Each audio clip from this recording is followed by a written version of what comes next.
Do do do, theme song. Do do do, I'm broke so this is my theme song.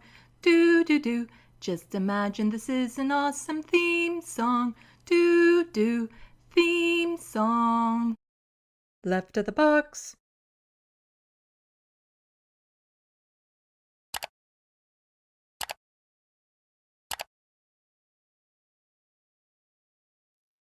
Hello, welcome to Left of the Box. Bonjour, bienvenue. I'm Sandy. And I just got a raid from Kevin Logan. Thank you. I super appreciate it. Welcome, welcome, welcome, pawn jumpers and regular viewers to this side of, well, the pond. That's why you're jumping at it. You're jumping to come onto this side, where it's still the evening hours. Welcome. Oh, I have so much to talk about today. I'm actually going to be starting off with some UK business with the whole, we're going to ban more words for you to not be able to say. And there's people on hunger strikes and stuff. And yeah, UK's a mess. So is Canada. So is the United States. I think it's like a Western country thing right now. We're all just kind of a big hot mess. Anyway, welcome. So far in the SandBox, we have Quaximus. Soul Life, Atticus Among Us, Diamond Weight Loss, Hermeteorologist, Jet. Let's see. Am I missing anyone? Another Volux fan? Welcome. I don't think I've seen you in the SandBox before. Yori's in the SandBox. Michael, 1988. Is that the year you were born in, or just some random numbers you put in? Reference frame, hello. But yeah, welcome to the SandBox. Yes, so today I'm going to be talking about some the protests in the UK, how they want to now start restricting even more speech. Then there was a Canadian MP assaulted while trying to enter the West Bank, which, our Prime Minister, he's on top of. He is just totally like calling out Israel and saying, how dare you threaten and assault one of the MPs of this country? We're going to hold you accountable. Yes. In an alternate world, in reality, I'm pretty sure that is what's happening right now. But it ain't happening here. Anyway, we'll be talking about that. Then there's also some Ontario politics. I live in Ontario, so of course it's the most important in Canada is to talk about Ontario. But Doug Ford is a trend of a bigger issue. Let's see, what else? Oh yeah, Pierre Poilievre decided to have interviews. He does himself no favors when he decides to get in front of the camera. Because, the reason, well, there's a couple reasons why the Conservatives blew a 20-point lead in the last election. One of them, so here's my quick synopsis of the situation. The Conservatives would have won if Donald Trump had kept his mouth shut about the 51st state stuff. Or the Conservatives would have won if the Liberals didn't replace Justin Trudeau with somebody who is more charismatic. Turns out he's a lot more conservative and, the conservative leaders that the Conservatives wish they had. But anyway, that's a moot point. Or the Conservatives would have won had they had any other leader than Pierre Poilievre. The Conservatives made gains in the last federal election, but Pierre lost his own riding because people actually heard him speak for a change. And yeah, if they had had a different leader, then they would have won, unfortunately. Or, well, they kind of did win because Mark Carney. Let's see, what else? There's a few other things. There is a few other things to talk about. Did you know that Doug Ford here, premier of this province, is going to start dumping sewage into Lake Ontario because capitalism. Anyway, oh, lots to go out for. Also, there's a lot of news. So last week I did a live stream devoted specifically towards trans stuff. For those of you pond jumpers who are unfamiliar with me, check out these flags. I am non-binary. My pronouns she, her, they, them. It's cool. It's cool. I don't care. Just don't refer to me as a woman because I'm not. So there was a lot of news stories about trans folks that I decided to devote an entire live stream to. So more news about trans folks. In the United States in particular, where they're banning all trans-affirming care below the ages of 20. Not just children, but, 18 and 19-year-olds now will also not be able to access trans-affirming care. Like, federally. Unless they can find it at a private clinic or something. So I'm going to be talking about that. And let me know in the SandBox. Put a 1 if you want to see it tomorrow night. Put a 2 if you want to see that Tuesday night. One or the other. And I would very much be liking to have somebody else on the stream with me for that. A certain No Justice would be nice. If any of you know how to connect me to her, let me know. Because I've tried reaching out on Twitter and Blue Sky. I don't know how else to reach out to her to see if she'd be interested in joining me for a live stream on those subjects. Oh, and people are already chit-chatting away in the SandBox, which is good. It helps the algorithms. Don't forget to switch it to live chat as opposed to top chat. Also, like, share, subscribe. All of that helps the channel, but also engaging in the SandBox really helps in the algorithms, getting it going. Doc Davey says 1988 was a bad year. Really, have there been any good years in the past few decades?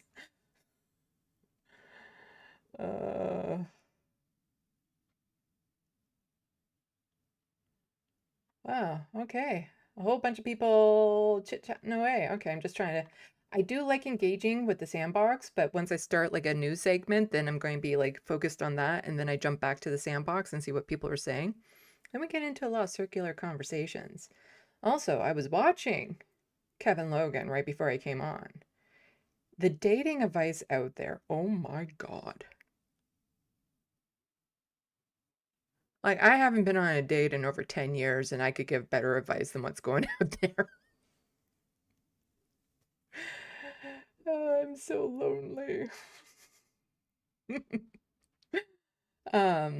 Just wow. Hello, Desu XGO. You know what? I'm just going to put this up right now. Welcome to the SandBox. Don't think I've seen you before, but they are a pond jumper. Welcome. Yes, I'm in Canada, for those of you who don't know. Who haven't been able to tell by my accent. Which, if you're not familiar with all the different Canadian accents, could throw you off, considering that there's like only 5 across the country. 5 accents. You have like rural Alberta, Newfoundland, Nova Scotia. That's up to 3. Then you have, oh yeah, Quebec. And then the rest of Canada. That's the 5. That's the 5.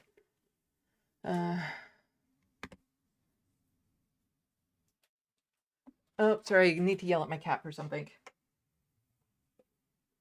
Would you get down from there?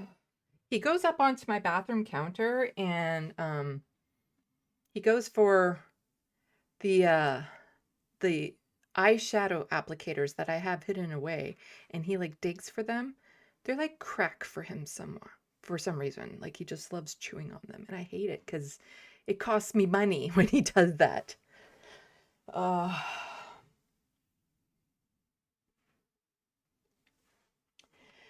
Yeah, the reference frame, God, don't remind me about PP interviews. Well, I'm going to give people an option of we can watch the interviews or we can watch David Dole's little breakdown of the interviews. Hello, Philip Blair. I've been thinking about you left of the box when I get frustrated by YouTube ads. I should do a whole live stream just about my frustration of YouTube ads. But yes, tomorrow or Tuesday, whichever, if you put a 1 or a 2 in the SandBox, I'll be doing another live stream devoted to trans stories, specifically more about what's happened in the United States over the past week. As well, that actually ties into what I didn't get around to last week, which was Anna Kasparian talking to Bill Maher and just being like horrendously transphobic. Yeah.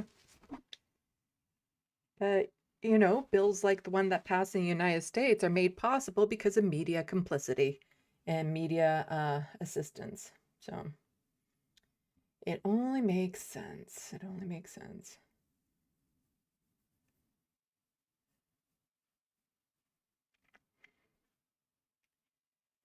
But yeah, it'd be nice to have somebody on with me for that one.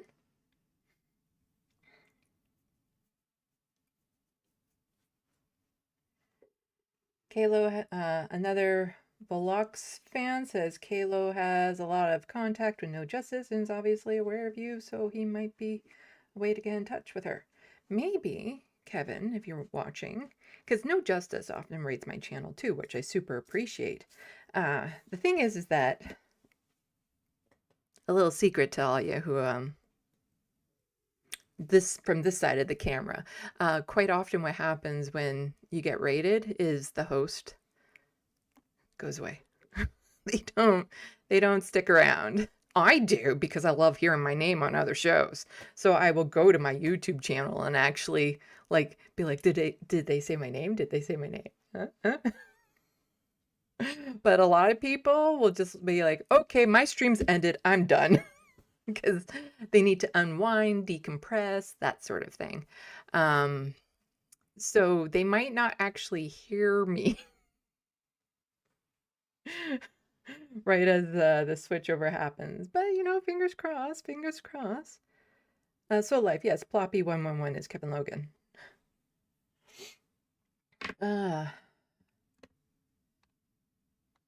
Let's see.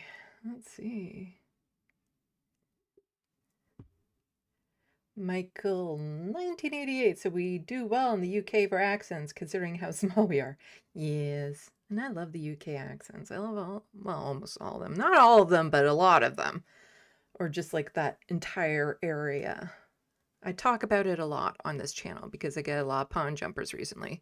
And like my absolute favorite accent, I don't mean to be an apologia or anything, but it is Russian. You know, Russian accent just makes my ears drool. Like you can just hear the eardrum go boom, boom, boom, boom. Like it totally sets me off. And then you get into like Scottish and Irish, and yeah, that. If you want to date me, just speak with one of those accents, and your chances increase by like 2,000%.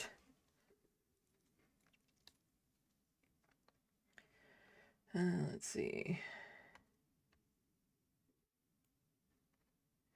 You see, I love chit-chatting with the SandBox, so it can take me a while to actually like get around to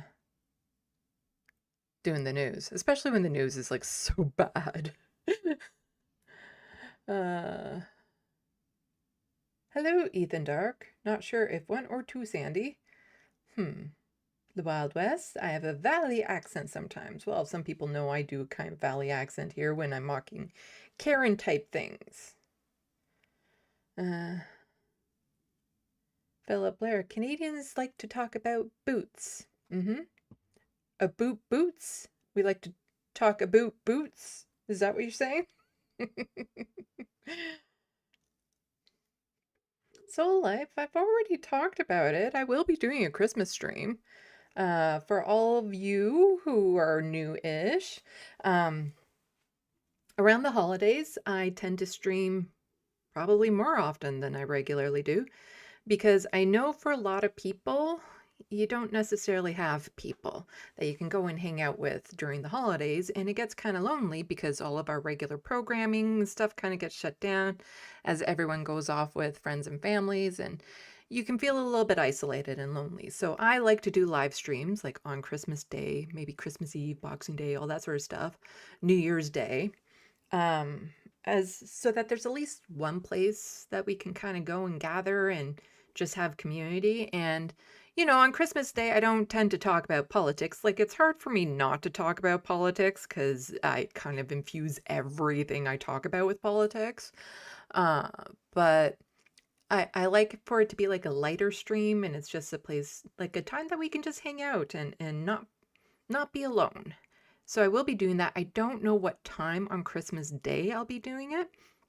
I was invited out to a friend's house for Christmas dinner, which I super appreciate because those who are regular viewers of my channel know I can't cook.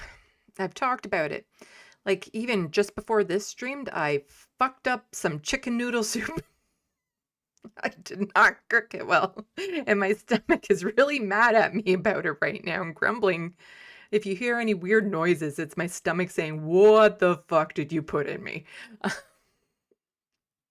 Because it's like, I thought, okay, I have this Keurig and it does hot water. So I just opened up a pack of the chicken noodle soup and I put it in a bowl, and I'm like, okay, it does hot water. So I did the hot water and then mixing it around. And it's like, nope, nope, the noodles are still crunchy. So that doesn't work. And so then I tossed it in the microwave for a few more minutes, and then it kind of came out as a clump paste type thing. It's technically edible. So when somebody invites me over and they're a good cook, I'm like, yeah, I'm there. So I know I will be kicked out of his place at around 8 o'clock because he plans on binging like Stranger Things 5 or something like that, which is fine. So I can do a split where I do a live stream earlier in the day and then one later in the evening. So we'll see how things go. But yeah. So I will be doing that. I will be doing that.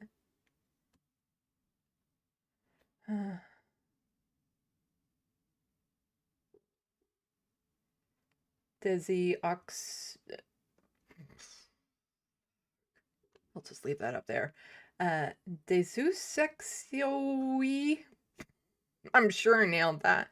We love your accent too. Why, thank you.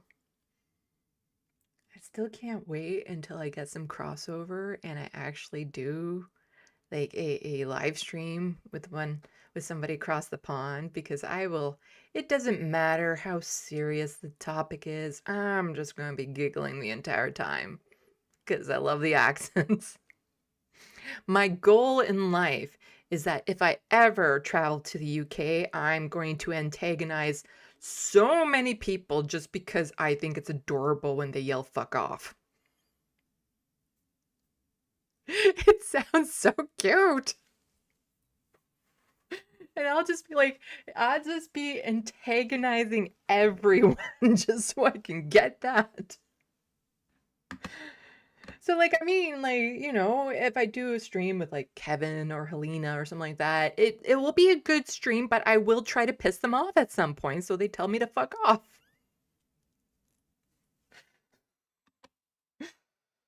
Oh.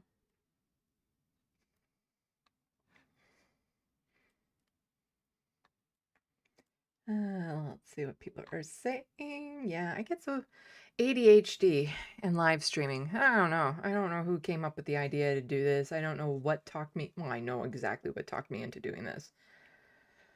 It's a long story that I could probably talk about, on Christmas Day for those who haven't heard it, but a lot of people have heard it. Hello, Doc Davies. Hello, 56 Nick Rich. Let's see.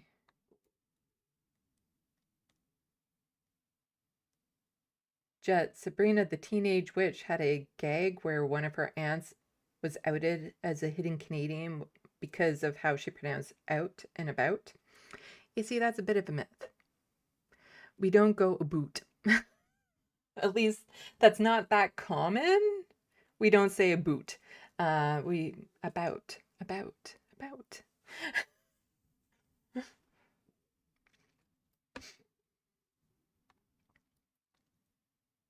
Mm, let's see. Da-da-da. Yeah, I like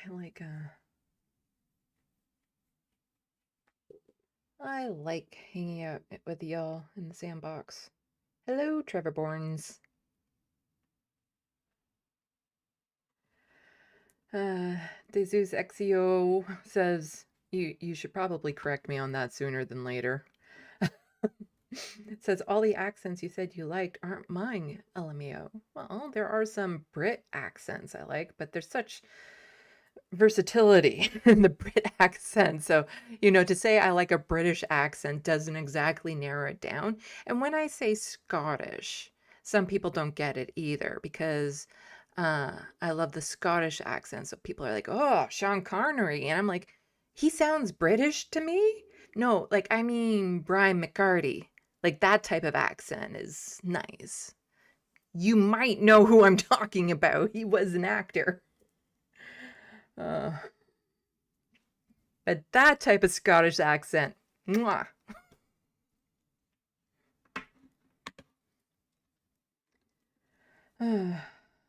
So there are some British accents I like, but it all depends. It's like some of them sound a little pretentious, I'm just saying. It's kind of like, and I don't mean this as a general statement or anything, like the French accent sounds a little uppity at times. Whereas I love the Quebec accent, the Quebec French accent, because I like harsher accents. Like if you have an accent and it sounds like you're from royalty, I probably won't like it.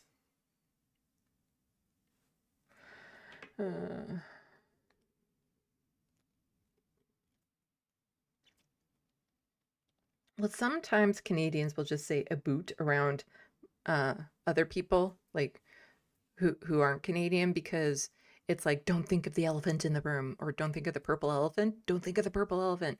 And so it's like Canadians who would never say a boot are suddenly saying a boot as soon as there's foreigners in the room. That's just, it's the way it is. And so how can you tell what's real or not? All I know is that, when I talk to all the other 12 authentic Canadians in this country, we don't say a boot.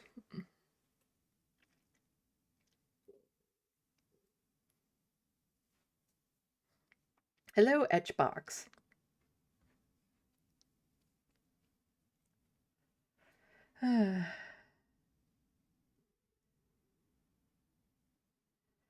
Philip Blair says, I hear that when their limey Brits are upset, they make announcements about bloody wankers. You see, here's the other thing. I have a bit of a sympathetic ear for accents. So what pisses me off is knowing that I can do all of these accents. I know that I can do them. I just can't do them if I'm thinking about it. Because I can go into a movie with accents and come out with that accent. And so if I'm talking to somebody from that has an accent, I will just start picking it up without knowing. And sometimes they might think I'm mocking them, but it's like I'm not even aware that I'm doing it. And it's fine when I'm doing like little acting thing. If all the cast is doing the same type of accent, then I just kind of flow right into it. But it can literally be, I will say a sentence and you can hear the accent just go, whoa. Like it starts off brilliantly. And then because it's like, oh, I'm nailing it. Boom. That's how it goes. But it's so frustrating because I wish I could just do the accent. But the instant I'm aware that it's like, I think I'm doing it, it just, no, it falls apart. It just then falls apart. I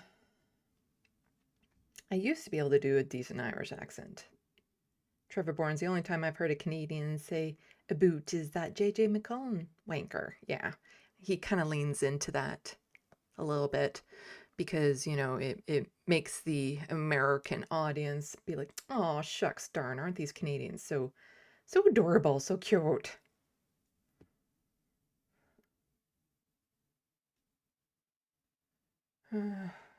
Oh, well, have a good night, 56 Nick Rich. Let's see.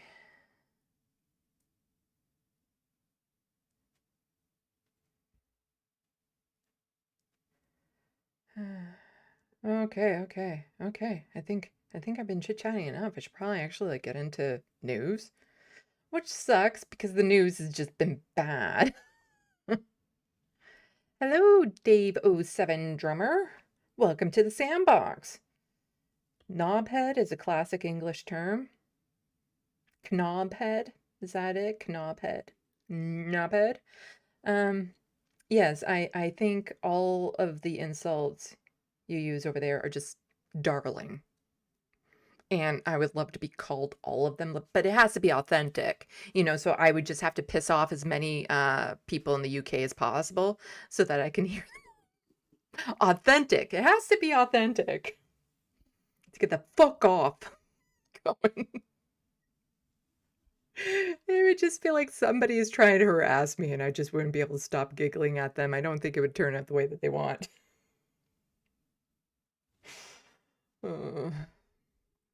So yeah, it's just the way it is. It's just that's how it is. And so I can't wait until I have like a collaboration with somebody from the UK.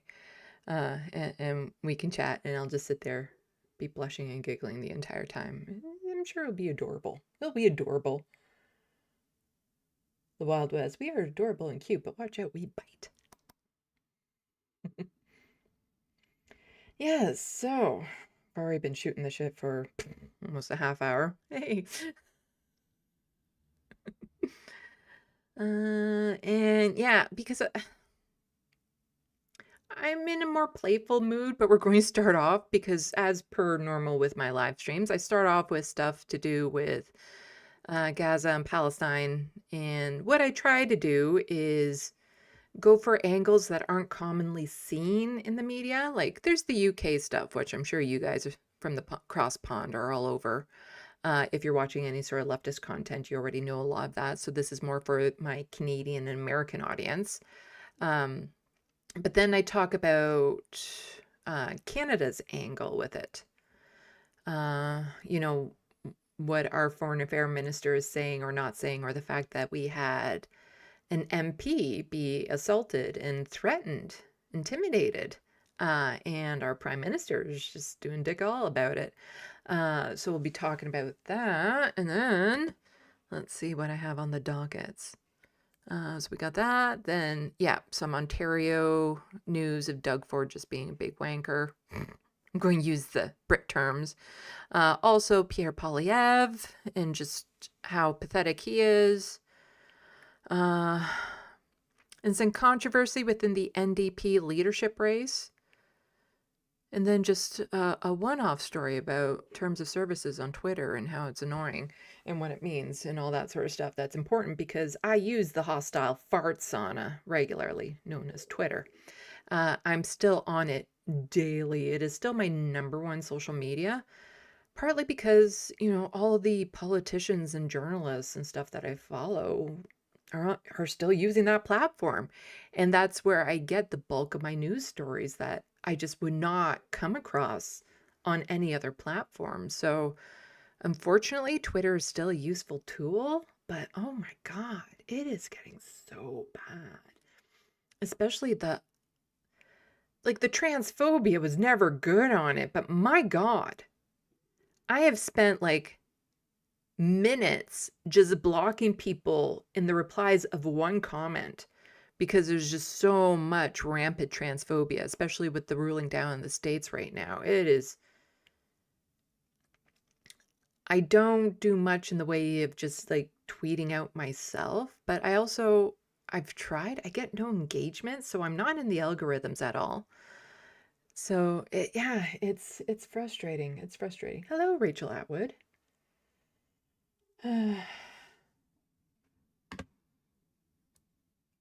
Ethan Dark. Take the piss is a Briticism that always makes me giggle. Yeah.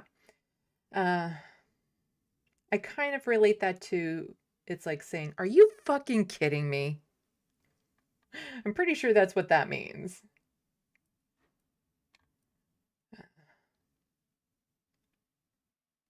Hermatologist gobshite is a good one.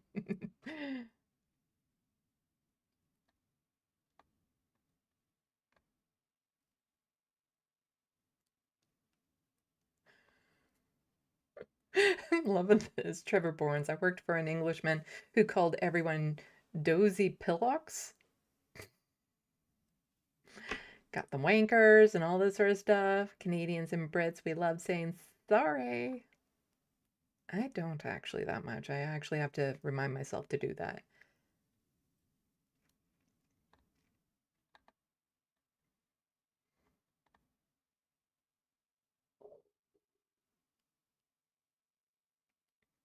Anyway, hello, bee cat. Ah, okay, we got a lot of people in the sandbox. This is great. Keep on chit-chatting. Throwing in all the emojis. Like, subscribe. Yes, if you're a pond jumper, subscribe. Like, I know it's an awkward time because usually I get rated by, cross ponders because I'm just starting when you're ending, but that's also because of like the time. It's only 6:30 here. So a lot of you don't make it to the end of my streams considering I'm pretty long-winded and I usually end up going for 4 or 5 hours. I don't know how that happened. I used to think when I was starting live streams, yeah, it's going to be tough to make it just 2 hours, to see if I can get enough content for that. And now I'm like, 2-hour live stream would be a dream. Whenever I try to do a short live stream, it ends up at 3 hours. But yeah, everyone's like putting in all their favorite name calling things into the sandbox right now. That is really adorable. All the insults they can think of. Non-slur insults, I should say. Don't put any slurs in there. I don't appreciate it, and you might get kicked out of the sandbox should you put a slur. But all these other like skullduggery and stuff like that it's cute. It's cute. Cockwomble. Is that a thing? Yori? Cockwomble? Uh, yeah. I never got an answer. If people would like to see my stream about the ruling down the states about trans care and stuff like that, tomorrow night or Tuesday night. So put a 1 if you're feeling for another live stream tomorrow night. Pretty heavy topic. Although when we get around to mocking Anna Kasparian on Bill Maher, could get a bit lighter. Or put a 2 if you're good for Tuesday night. Which one do you prefer? Which one do you prefer? I would prefer to have somebody on stream with me, so if you know how to connect me with a certain No Justice, that'd be great. You see, I'm one of the most reachable live streamers out there. You can contact me on all these social medias. Like, all of my DMs are open, as they say, as much as they can be on platforms. Because like on Blue Sky, you have to be moots, following each other. But on Twitter, you can't really DM people anymore. They destroyed the ability to message. It got changed to chat and you need a code or something, and I haven't bothered with that. So I could finally have that DM from Owen Jones, and I just don't know it. Because he's finally seen the picture I drew of him. And he's like, wow, this is the most amazing drawing I've ever seen. I have to give this person a shout out and invite them onto my show and all that. And I've just completely missed it because, I don't see any Twitter DMs anymore. But, I could be missing it right now. Owen Jones might have finally noticed me. Yeah. And he comes up with the best insults, at least on Twitter.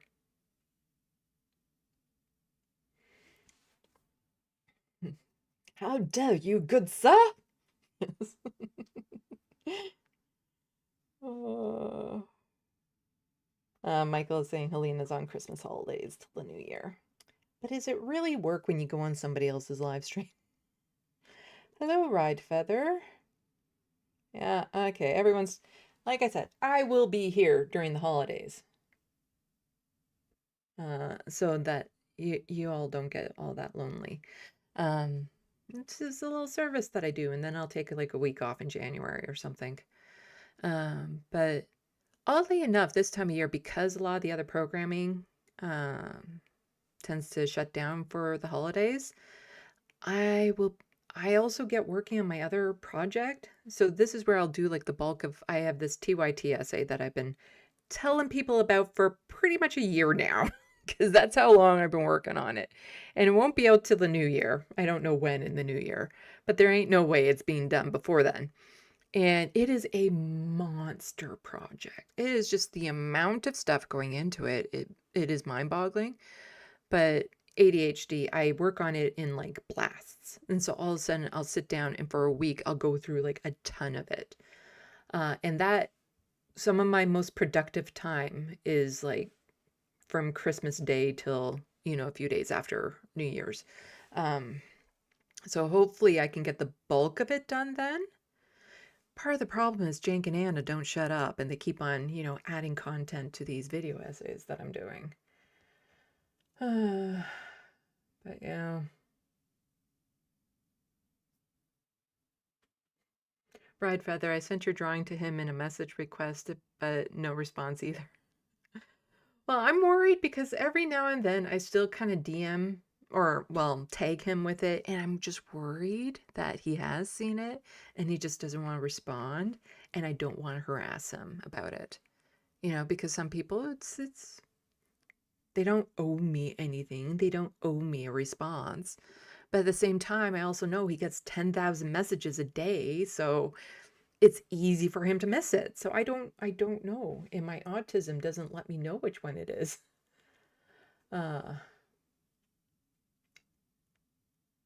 So if I freaking told him about the pic, goddamn owe him, but the acknowledgement of my Pokemon with guns compliment right after it? Huh? Chet, this is my first Christmas alone. Well, you won't be alone because we'll be here.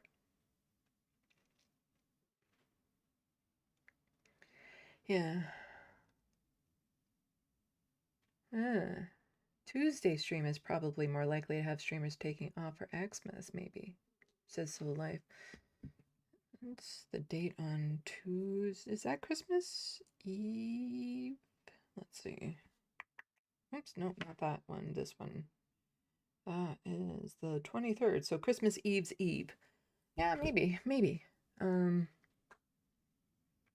there's less likely to have other streamers on. So I'm your only option. That's how I make my gains in life, is when I'm the only option. Yeah. So I don't know if I should keep on trying to get Owen's attention with the drawing. I don't know. I don't know. Just like I don't know if I don't know when the cutoff is. I don't know what appropriate is. I have a hard time gauging that. And I don't want to harass anyone. So it becomes a little complicated at times. But you know what? I've still been I used to worry about like, will I be able to do 2 hours? And then I've spent like 40 minutes talking about nothing. Nothing. I should talk about stuff though. For all you pawn jumpers that are still just watching this wondering what the hell this is, you can go check out my book. I wrote a book. It's a vampire horror. I really love it so hard. And incentive of getting my TYT essay done is so that I can go back and working on the sequels and the prequels. But yeah, I do cover Canadian politics eventually on this channel. And it's not just Canadian politics. It's, there's some global issues in that I talk about. And, it's from the perspective of somebody who's queer, non-binary, living with poverty and disabilities.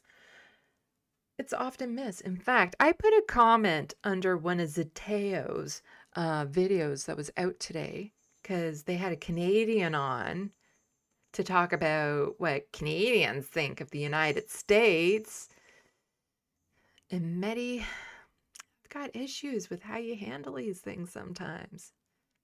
I do. Because you're talking to somebody who's part of the Better Business Bureau or whatever. Not a great representation of what the average Canadian is thinking.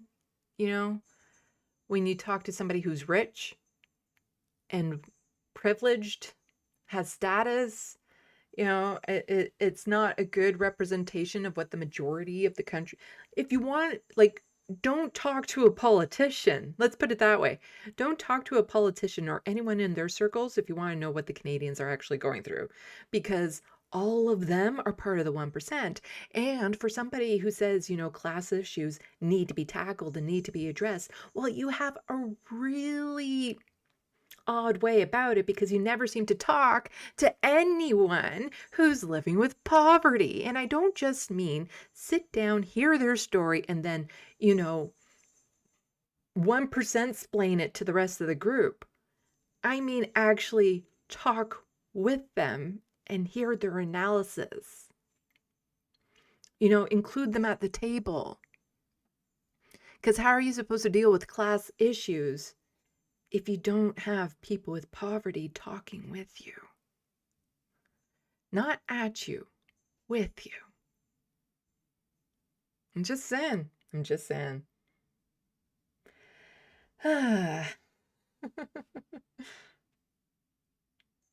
So Life Jank wrote a book too. He tries to pawn them off in the Vanguard chat sometimes.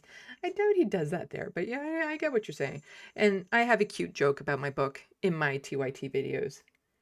In fact, part of my Christmas stream could just be talking about the TYT videos so that it helps kind of get the ball rolling, like get the gears going type thing.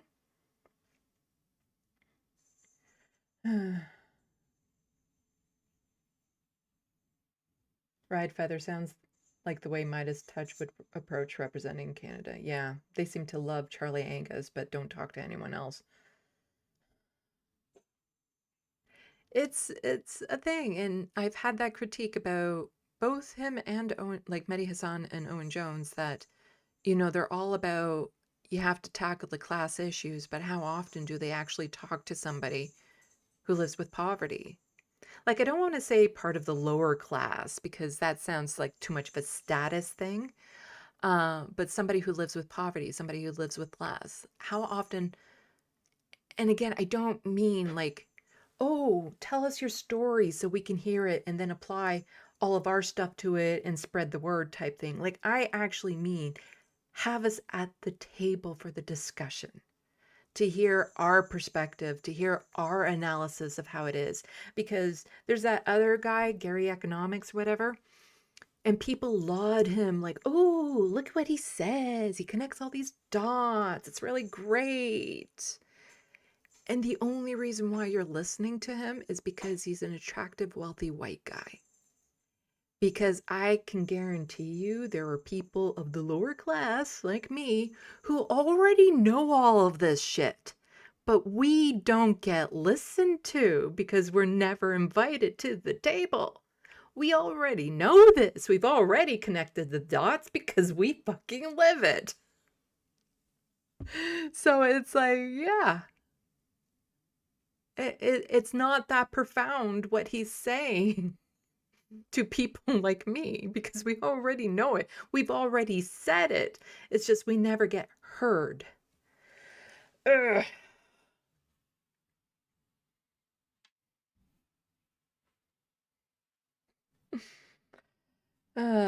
Anyway, yeah, so I do have a bit of critique. I do.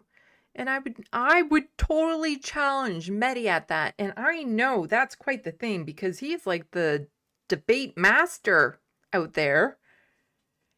And you see, here's my secret when it comes to debating somebody like Mehdi Hassan is I only do it if I know I'm right. I'm not going to debate him if I have even a sliver of doubt that I might be off on it. I would only ever debate someone like him or Sam Cedar if I know I'm right. And then it's just a matter of letting them know I'm right. That's all it is.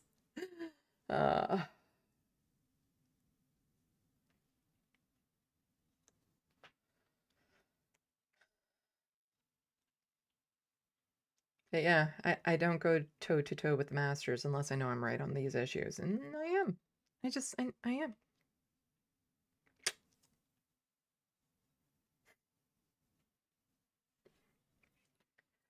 Okay. Should probably get into the politics. Oh, hello, Bad Lefty.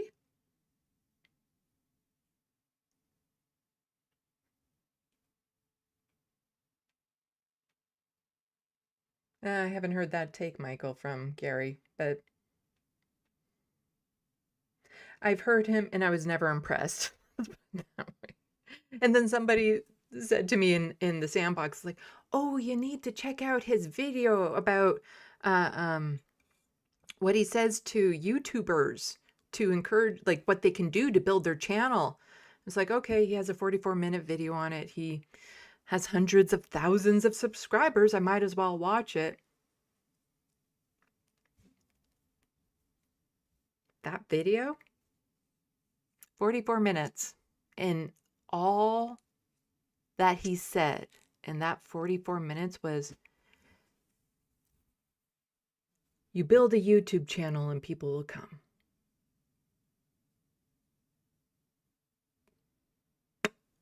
That's it. That's it. And again, this is where people's privileges tend to not be taken into account. I've come across some other YouTube channels that are new, a lot newer than mine, and they've already kind of surpassed me by leaps and bounds. One of them is a Canadian channel, and I'm watching it and I can't figure it out because my analysis is a little bit better. My style, everything, my humor. The big difference is they tend to be white males. That's the big difference.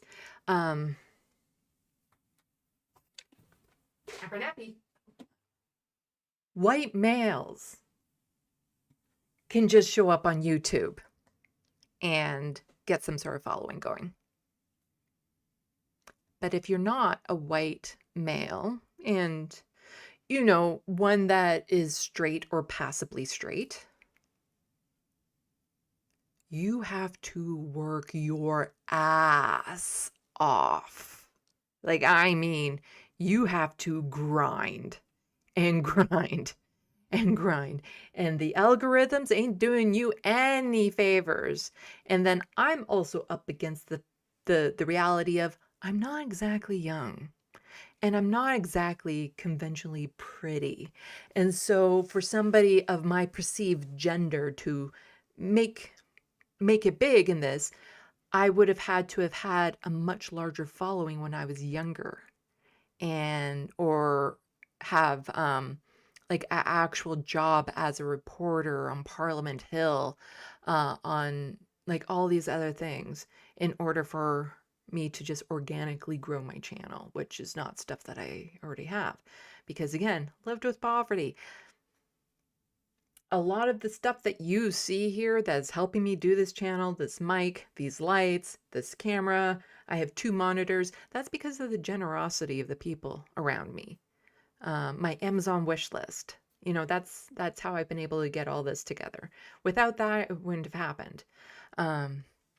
So, you know, I'm battling several fronts.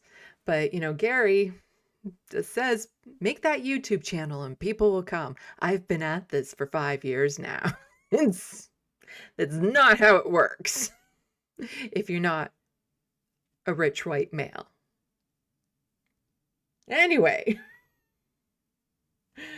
that said, I don't want to exclude white males because they also have their variety and lived experiences and stuff of that sort. But sometimes, especially the ones that have been very successful, they don't realize how their privilege played a part in it.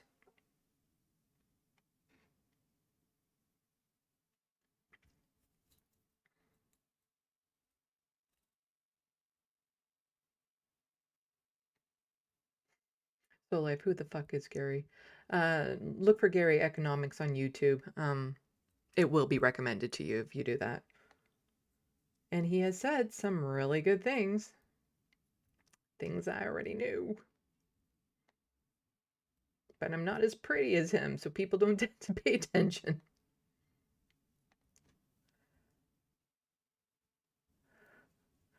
Another Volvox fan says, white male bashing starting? I'm for it as the whitest male in the world. Yeah, I'm pretty pasty myself, but I'm not a man or a woman, so you know, what can you do? This is my natural skin tone of white. Oh.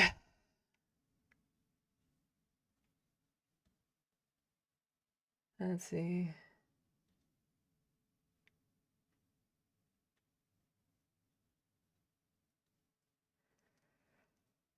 Wow, I've just totally blew through like a lot of this first hour. Hello, Orb Vroomer. Welcome to the SandBox.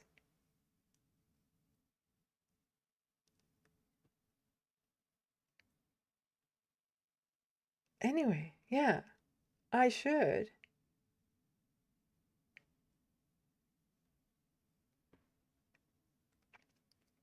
Actually, get to the news. It's just the news is depressing. It's depressing. It's depressing. So let's get it out of the way and then we can just, you know, talk about other stuff. Ugh.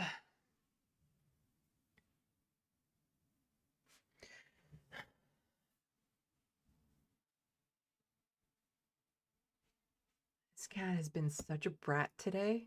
Oh my god. You've been pissing me off, Abernathy.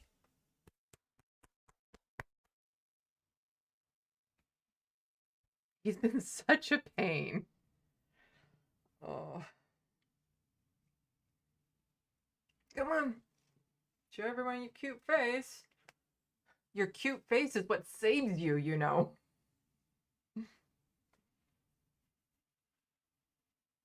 Superman pose. There we go.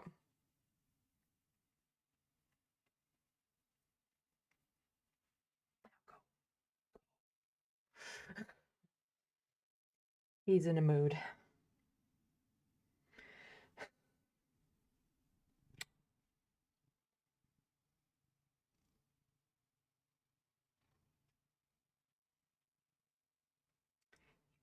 Go, sweetie. You gotta go. There you go.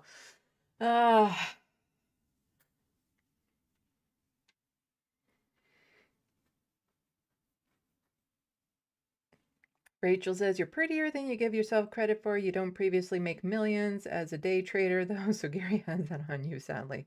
Yes. It's not that I think I'm ugly or anything of that sort. It's just, you know, conventionally what people would think of as pretty is not this. It's an acquired taste, I suppose.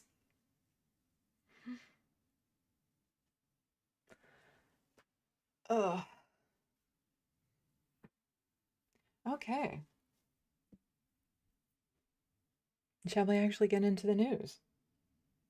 Thank you. All right. Yeah, thank you for the compliment. I gotta remember sometimes because I want to, my impulse is to just dismiss it. I got to accept.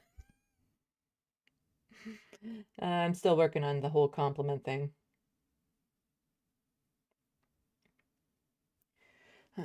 Okay. That's why I will sometimes, the only time I fish for compliments are for things I absolutely know I'm good at. Like, ooh, compliment me on my drawing. There's nothing to worry about there. I know my drawings are good. See, that's my drawing there. I did a drawing of a kitty cat. That's my drawing. Anyway, yes. On to the news, shall we? Like, let's do a complete,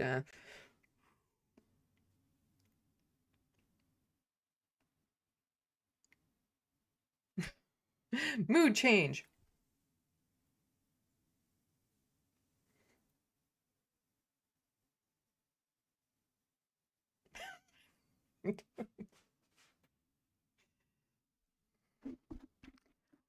How there are not like a million GIFs of my face yet, I have no idea. Because when I just do video editing and I'm looking for a pose or something like that, in a 10-second span of time, I can have 30 different facial expressions. Another LeftoftheBox fan. You drew that? Fucking impressive. Yes.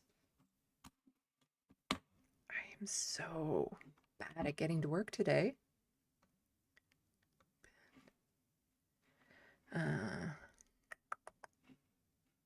Because you will know who this is, probably.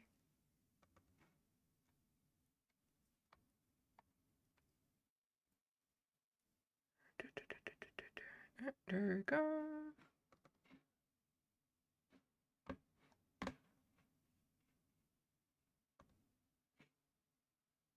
I drew that. As far as I know, Owen Jones has not seen it.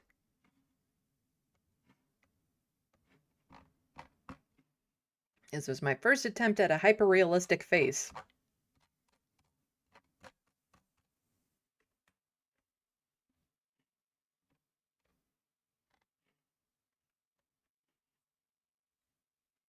But as far as I know, he hasn't seen it.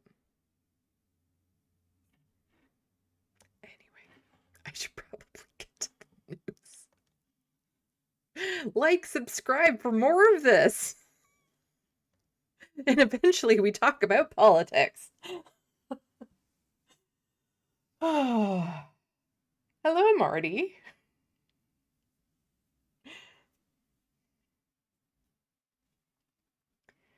Anyway.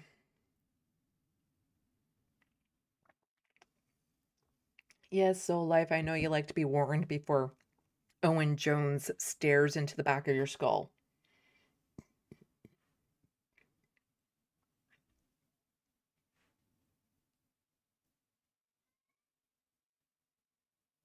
I just heard Frodo. I can hear Frodo.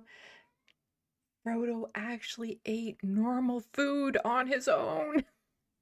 I found a kibble that he actually ate, but I don't want to jinx it because it's only been 2 nights in a row he's eaten it on his own. So if he eats it again tonight, I might just be like, he's eating again.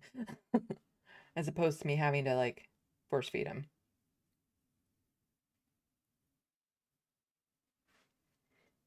It's not force feeding him. He's like fussy baby, but I have to manually like spoon feed him type thing. Anyway, on to the news. Unless somebody distracts me with something else, like a super chat or something. Because the news is depressing.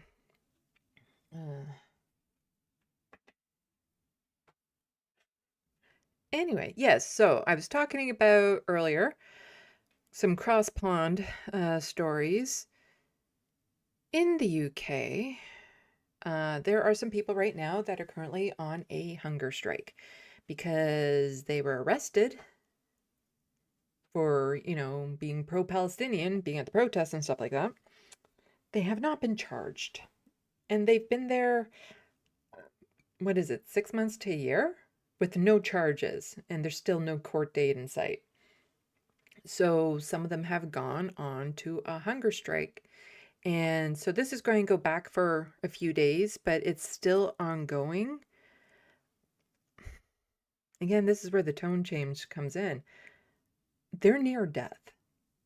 It's been 50 days, I think, with no food. They're near death. And, you know, mainstream media isn't picking it up the way that one would hope. Like, damn, you have to be committed for this. But there are people who are trying to bring attention to it. Let me just plug in the headphones. Who are trying to make noise, who are trying to, you know, help these activists in any way they can, because they don't want them to die, which is becoming more and more likely. You could just, you know, give them a court date and actually listen to them, but that's not exactly what the Labour government wants to do. So, where is it? No, not this one, this one. So Howard Beckett had tweeted this out. Protesters outside the BBC headquarters in Glasgow in support of the Palestinian anti-genocide hunger strikers imprisoned in Britain for up to 2 years without trial. 8 on hunger strike over 42 days, 5 hospitalized. The BBC is silent, complicit. History will judge those who choose to ignore. And this was 5 days ago. Oh, no, 6 days ago. We're the 21st. So this was 6 days ago. So 42 days, 6, 48, yeah. And so just a little video here of support the hunger strikers. Oh no!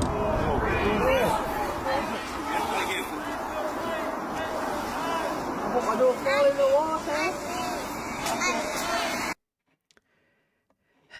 Jeremy Corbyn is trying his best to also bring attention to this, but it's sad because here he is on the House floor talking about it and trying to plead and get help to these activists.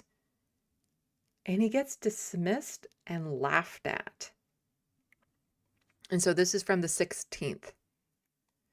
So Jeremy Corbyn had tweeted out, the hunger strikers are at risk of death. I asked the minister if he would do the bare minimum and meet their lawyers, a demand shared by over 50 MPs and peers.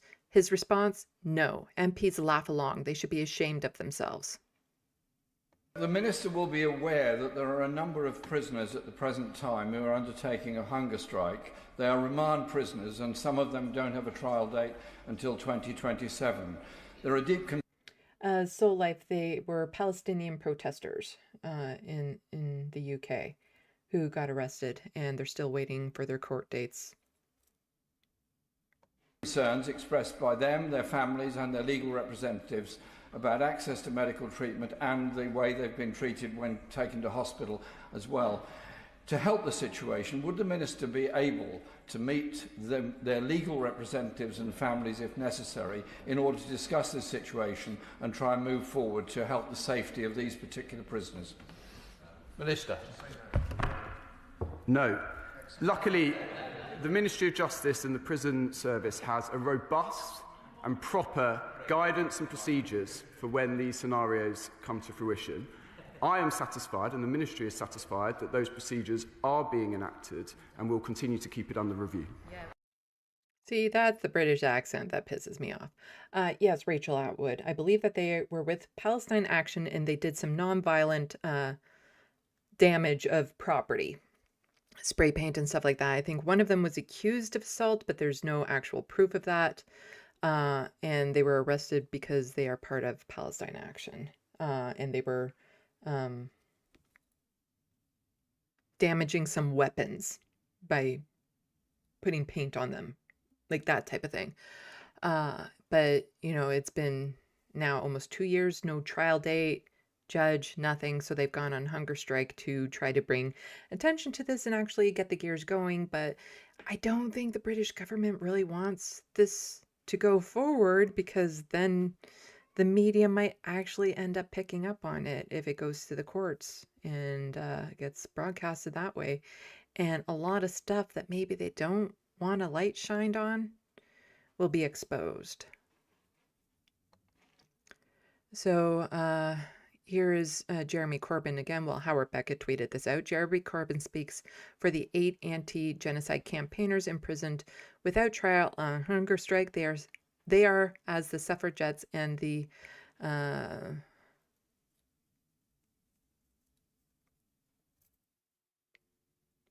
Flag of Ireland hunger strikers were.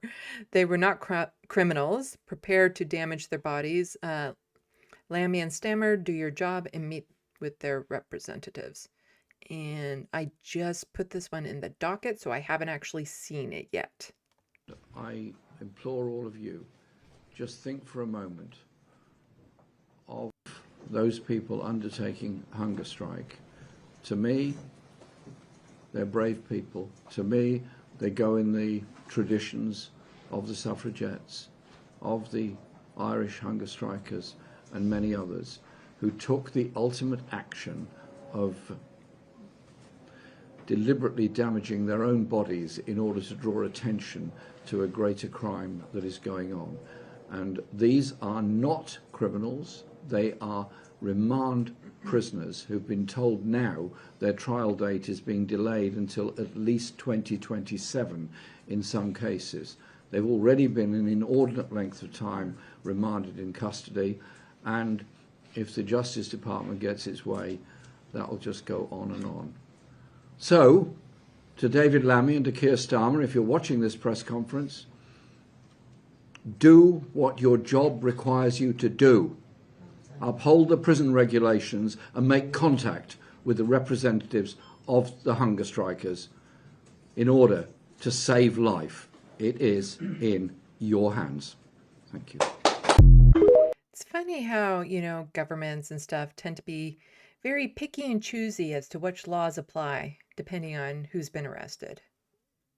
Because there's no way they should be behind bars this long without a trial for something that didn't even harm anyone. We're talking about a non-violent action. But no, they're stuck behind bars, their lives taken away because they care about the slaughter that's happening in Gaza. So this Guardian article just came out about it because, not shockingly, they're ending up in the hospitals. And even just getting them to the hospital apparently was quite the ordeal because the prison didn't want that to happen.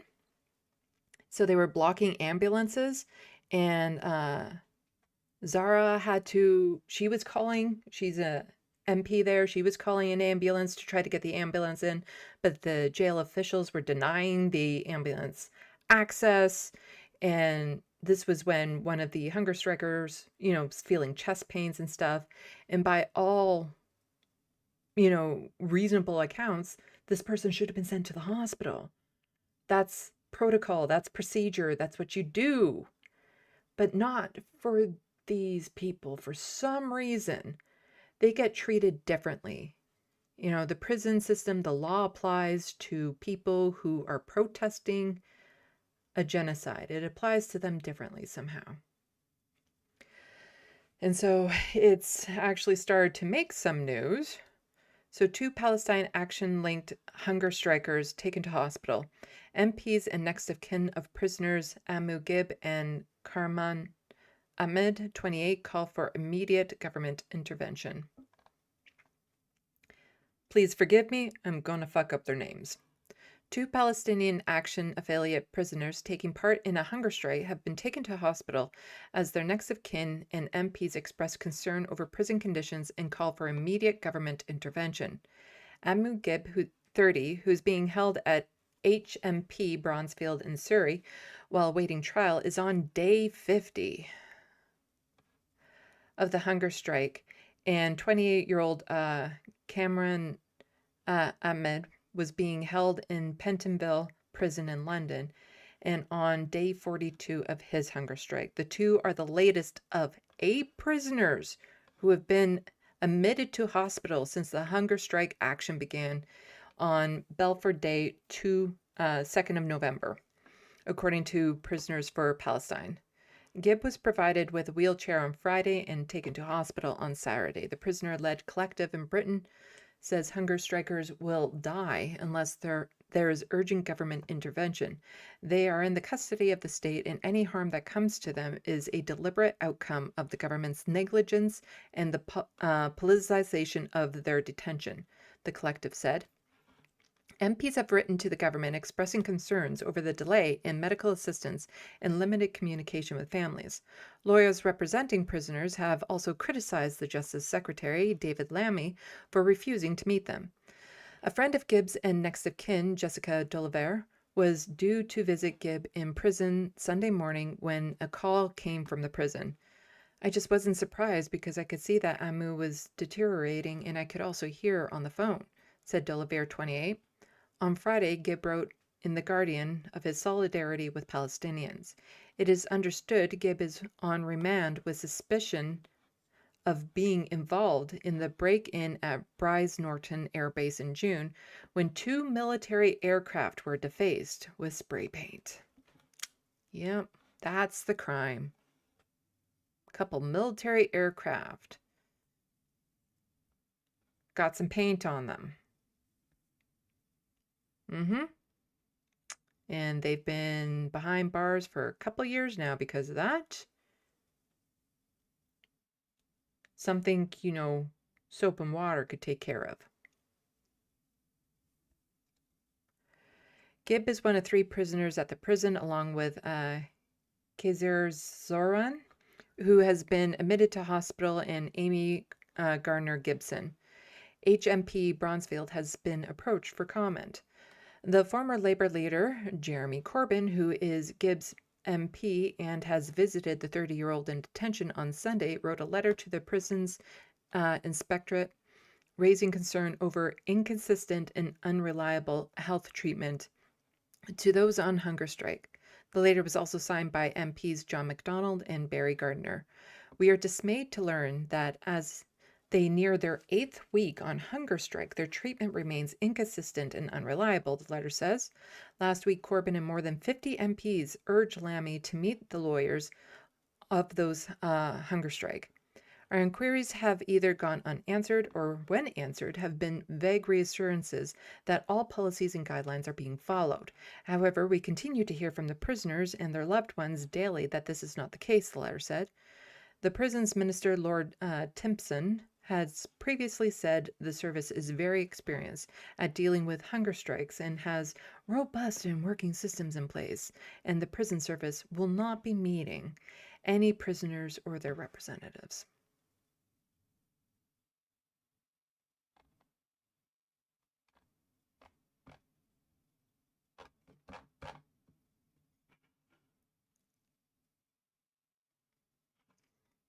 So that's because, some people broke into a military base. And quite honestly, if these activists could break into a military base, that's on the military base. It should have been more secure. It's a military base. And spray painted a couple planes. That's their crime. That's their crime. And then also, more recently in the UK, there's the issue of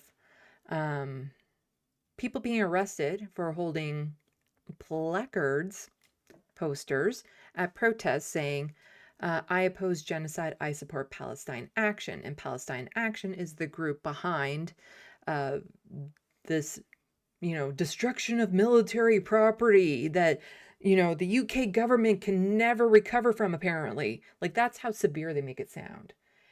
And Palestine Action has been proscribed as a terrorist group. And so people who are showing any sort of solidarity or support for Palestine Action are also being arrested.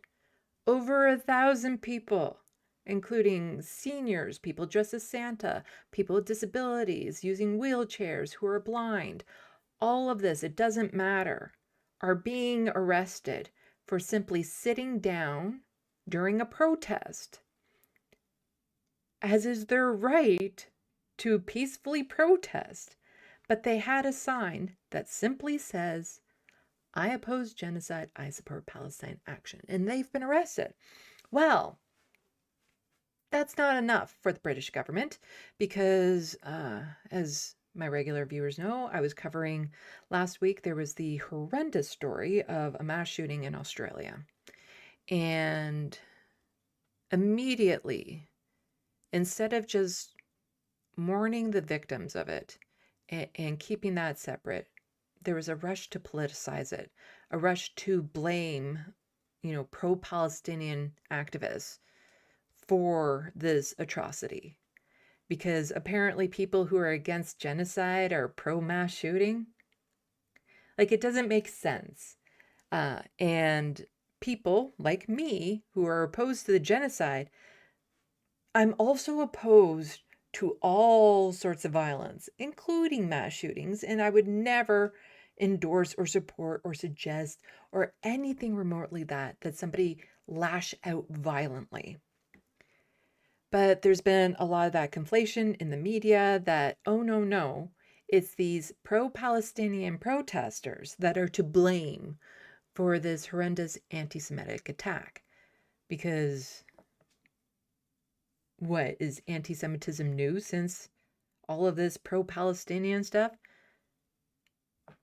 No. And anti-Semitism has been on the rise. It absolutely has been. But that's a large part because of Netanyahu and what he's doing. Not because of the pro-Palestinian protesters, but because of that mass shooting without any... I'm not sure if they've connected. I think they said the two shooters... I've heard somewhere that they were involved with ISIS or something of that sort. But from what I've heard so far, they're not connected with Hamas. They're not, part of a pro-Palestinian movement. They're not part of Palestine Action. None of that. Yet because of the actions of these two hateful individuals, a lot in the government, in the media, want to use it, co-opt it, to crack down further on pro-Palestinian protesters. And so I support Palestine Action has been a banned phrase in the UK. Well, now they want to also do the same thing to globalize the intifada. Intifada? Intifada. I'm saying it wrong because I was reading other words that are similar to it. Intifada. Dyslexia and trying to read things out loud, not a great combination, is to be criminalized in the UK. Keir Starmer was upset that fans who chant "death to Arabs" were not welcome to a football match. Yes. So you have the Maccabi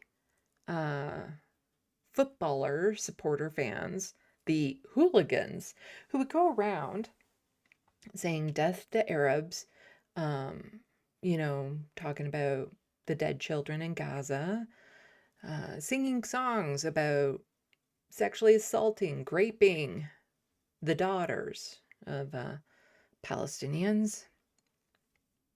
But because those atrocious fans got banned from some venues, Keir Starmer was upset. But globalize the intifada, which had nothing to do with the mass shooting in Australia, well, that needs to be made into a hate speech phrase worthy of prison, worthy of arrest. So also Canada's largest university submitted globalize the intifada as proof of anti-Semitism when they took their students to court last year. Even the Ontario Superior Court of Justice did not find globalize the intifada to be anti-Semitic. Globalize the intifada is not a call for violence against Jews. It is a call for global uprising for Palestinian liberation. And this is a quote tweeting an LBC article, which we're about to get into. So this is from the court ruling. Similar contrasting submissions have been made about the word intifada and interveners arguing that it refers to violence against Jews. Other interveners submit the word intifada is an Arabic noun that is derived from the word nafada, which literally means shaking off and is popularly used by Palestinians to refer to an uprising against oppression. They note that there are dozens of intifadas which have occurred throughout history in the Arab world. They say the expression globalize the intifada is not a call for global violence against Jews, but a call for international support to end the oppression of the Palestinian people. These interveners note that an uprising need not be violent and can take the form of peaceful protest. They submit further that the automatic attribution of violence and anti-Semitism to Palestinians who protest is further example of anti-Palestinian racism and Islamophobia. And so this is from the LBC. Police will, and I'm pretty sure LBC stands for lettuce, bacon, chicken sandwiches. Police will arrest anyone who chants globalize the intifada in wake of Bondi Beach attacks. So the heads of Metropolitan Police and Greater Manchester Police say the deadly attacks in Sydney Sunday and the Heaton Park Synagogue in October have changed the context of the chant. The announcement comes after Chief Rabbi Sir Ephraim Mervis called for a slogan to be made unlawful in the aftermath of the Bondi Beach terror attack where 15 people were killed and 2 gunmen opened fire on a Jewish crowd celebrating Hanukkah. Yes, let's just keep on, making certain phrases unlawful. But when certain groups say death to Arabs or rape the daughters, that doesn't have to be unlawful. But, talking about an uprising, that could literally just mean protesting as well. That should be banned. Funny how it always seems to apply to one group and not the other, a lot of these crackdowns. The two forces say they will now act decisively and make arrests, adding that the measure were designed to deter intimidation. A statement issued jointly by the Metropolitan Police Commissioner Sir Mark Rowley and Chief Constable Greater Manchester Police Sir Stephen Watson confirmed the change today. It read, "The words and chants used especially in protests matter and have real-world consequences. We have consistently been advised real-world consequences of bringing attention to a genocide." Ooh, that's a hefty consequence. Huh. Police don't like that for some reason. We have consistently been advised by the CPS that many of the phrases causing fear in Jewish communities don't meet persecution thresholds. Now the escalating threat context, we will recalibrate to be more assertive.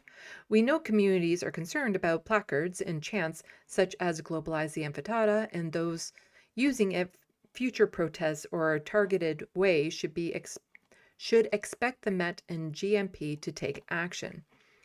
Violent acts have taken place in the context that has changed. Words have meaning and consequences, and we will act decisively and make arrests. Yeah, well, those words don't have the meaning that you were applying to it. And it is very, like, any sort of phrase that,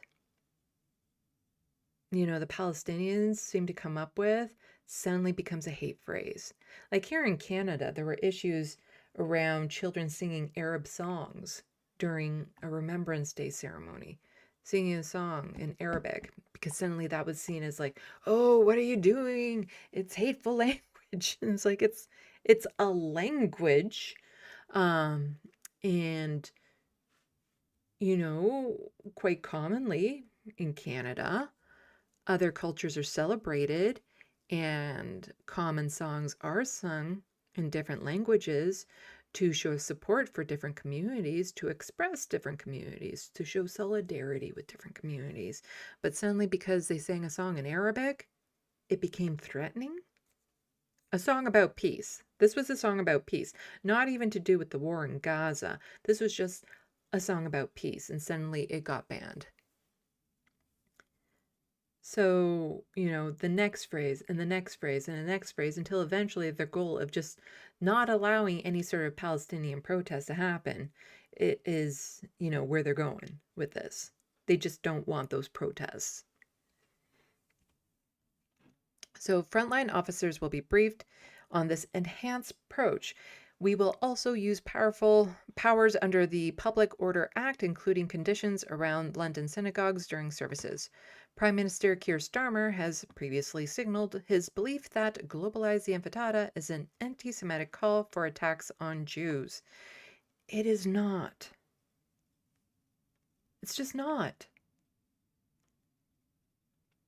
And no matter how much you want it to be, Keir, it's not. Stop adding your bigotry to it. The former director of the BBC television, Danny Cohen, says the phrase means killing the terrorizing Jews around the world simply because they are Jews and terrorizing. Killing and terrorizing Jews around the world simply because they're Jews. That's not what the phrase means. It's just not.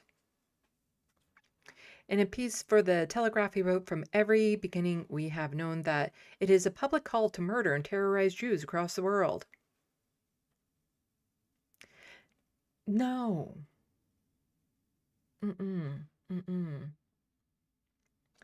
You're just afraid of people calling out the genocide that Israel is committing. Not Jewish people, the Israel state. you know, what the Israeli state is doing, the genocide they're committing. You know, it's the Zionism that you don't want taken to task here. And then it just talks a bit about the shooting.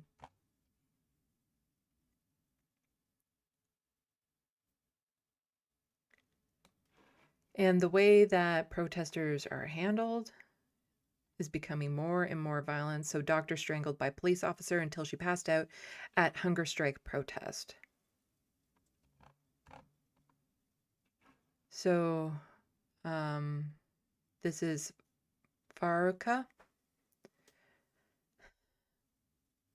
And they're quoting something from Nova Media, just saying Dr. Olivia Brandon was among several medical professionals who gathered with other supporters outside of HMP Bronzefield on Wednesday, December 17th, to demand the prison allow in an ambulance to treat a hunger striker suffering from severe chest pains. The alleged attack came after police arrested 2 protesters, including a psychiatric doctor, Dr. Ao Moyet, who protesters say was targeted both because he is black and because he played a pivotal role in forcing the prison to eventually let the ambulance come. Brandon, who works in the A&E department at London Hospital, said she and other protesters sat in the road to prevent police vans from leaving with the detainees, after which officers started assaulting everyone as they cleared the road. She felt an officer grab her hoodie from behind, then drag her along the road. I was wearing a tight jumper under my hoodie, and because of the force the officer was using, this was strangling me. I remember retching and being in a lot of pain, she said. I was panicking and I thought I was going to die. I could hear people screaming at the police that they were strangling me, but the officer wasn't stopping. I stopped being able to see and then I passed out, she said. Brandon said she fell unconscious for what she estimated was several seconds as the strangulation cut off the flow of blood to her brain. I felt confused and disoriented for about 10 minutes afterwards and was still in a lot of pain. Brandon initially thought she didn't need medical attention, but when she experienced increasing pain, her sisters drove her to the A&E department at Homerton University Hospital in London. Staff there told her she needed a CT scan of the blood vessels in her head and neck. She said as strangulation causing rapid unconsciousness is due to compression of the carotid arteries to the brain. This can cause damage to the arteries, leading to later complications such as stroke. She was discharged early following the morning after the scan found there had been no lasting injuries. She is considering legal action against the Surrey police and is trying to obtain the officer's body cam footage, she said. A spokesperson for Surrey police told Novara Media, although we have not received a complaint directly, we have referred this matter to the Independent Office for Police Conduct for their review. Had the police review the police. Before her alleged assault, Brandon told prison staff that their conduct towards Zoran was unlawful. You will all be seen in court one day, she said. Severe chest pains get a hospital transfer. If I made the decisions you are making in my hospital, I would be fired and I would be prosecuted and I would go to jail. And then there's some footage of it that I don't care to share because I don't like sharing graphic images.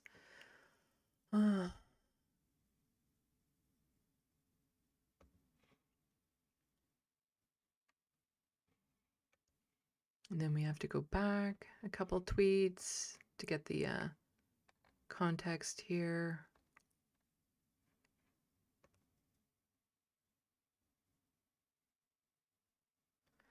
So a little bit of a tweet chain here. Reacting to Bondi Beach attack, Mayor Eric Adams says that attack in Sydney was exactly what it means to globalize the intifada.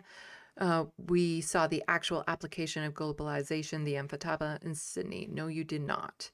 And so Ash J just said, did literally all the top genocide apologists, media and politics get a memo from Israel to use the same "this is what globalize the intifada means" line in response to the Bondi Beach shooting?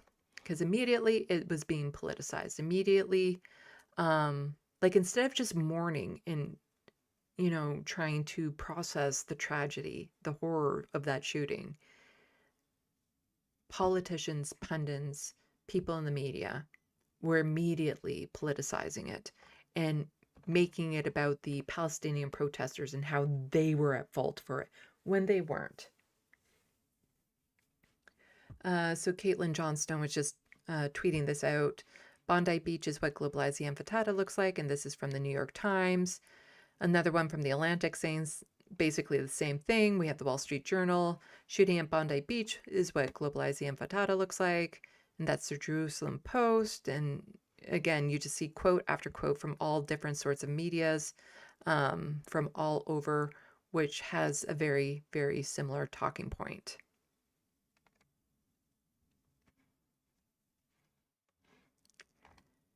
And then somebody just saying here, both the Globe editorial board left and the Star's Rosie Wright seem to have received the same memo. Both brazenly attempt to link the overwhelming peaceful pro-Palestinian anti-genocide protests in Toronto to an ISIS-inspired terror attack in Australia.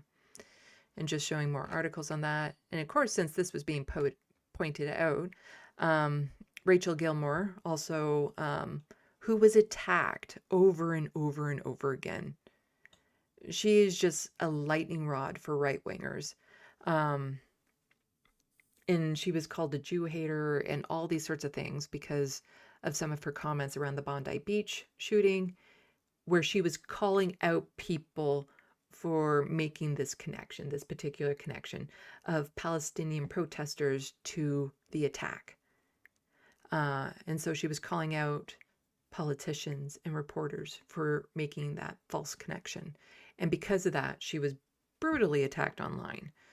And she just says, it's a perfect example for someone who wants to vilify a movement by playing on readers' racist assumptions. When it comes to the phrase globalize the Intifada, which means globalize the resistance, the intent of the speaker's form is of resistance matters, which is why it can be deployed as a bad faith example by critics adding assumptions of violence that aren't inherent to its use. If they know readers will be more likely to assume violence from the group they're trying to vilify with the example, it's even more effective. So gross. And it is. And even here, there were some politicians who have decided to, if the phrase from the river to the sea is written somewhere, that's considered a hate attack. That's considered hate speech. You know, I saw one politician, a conservative, freak out because there was sidewalk chalk that somebody had put down saying "Free Palestine from the river to the sea." And she tweeted out a picture of it saying, "Look at this horrendous attack," and blah, blah, blah. And it was actually kind of a delightful chalk drawing. But that's the extremes that they're going to, because they know what they're doing is wrong. And so they have to change the narrative as best as they can because they know they're losing it. Too many people are becoming aware of what the reality is, of what's really happening over there. And the more people become aware, the more the politicians are starting to sweat. All these Zionist apologists, all the Zionists within the government are starting to sweat because the people aren't going to put up with it once they know, because there's still a lot of people in the dark, a lot of people who don't pay attention to politics, who don't, sit down and watch the news, who have very little knowledge of what's happening. It's even starting to break through to those people as to the genocide that's happening in Gaza. And the average person will not put up with it. Okay, so we have more to go over. And there was a Canadian MP who tried to get into the West Bank who was assaulted by the IDF. So we're going to get into that next. But before we do that, I'm going to check the SandBox and see what people were saying. And I closed some tabs because my computer starts breathing heavy.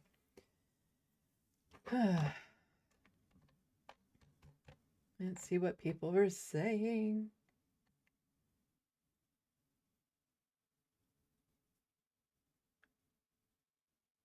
Yeah, people hoping Frodo is okay. Frodo is my 18-year-old cat who had surgery last month. He seems to be healing up fine, like the surgery scar and everything. It's just he hasn't eaten normally since like 2 weeks before the surgery. He just stopped eating. So the only way he eats was by me giving him pet churros, like literally sitting him on my lap and spooning it into his mouth. And then overnight, he would eat crunchy treats on his own, and that was it. So I found a kibble that he ate on his own overnight. And he actually ate a fair bit of it. Because the first night I put down the crunchy treats and the kibble, and he ate a bit of both. And then last night I just put down the kibble, and he ate a lot of it. And so, it's going to take a few more nights of feeding it to him before I might actually relax. But this is the first time he's had like normal cat food. It's not a cheap cat food, but I will I will provide it to him if this is what he eats. Uh, and Rachel saying my oldest cat is back to eating a lot, and so are the others who are using the opportunity to get fat. Yes. My cat Abernathy is fat. Lanier, who actually I think eats more than him, is slim. Because Lanier will go crazy over the wet food and tends to eat more of that, but I think Abernathy eats more of the kibble. And probably just has like a different metabolism.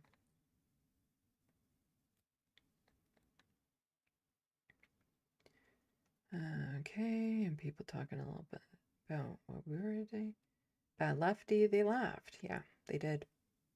So gross to laugh at people who are on hunger strike and potentially dying.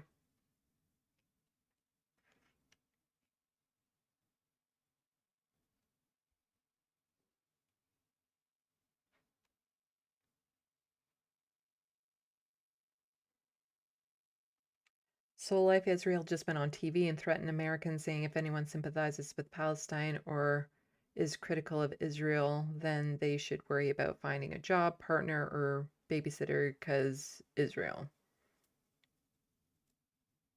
Well, they pretty much said Australia brought the attack on themselves for recognizing Palestine as a state. Yori, Palestine Action shut down 2 Elbit System factories and 1 Leonard factory and now has gone worldwide. And those are weapon factories, military weapon factories.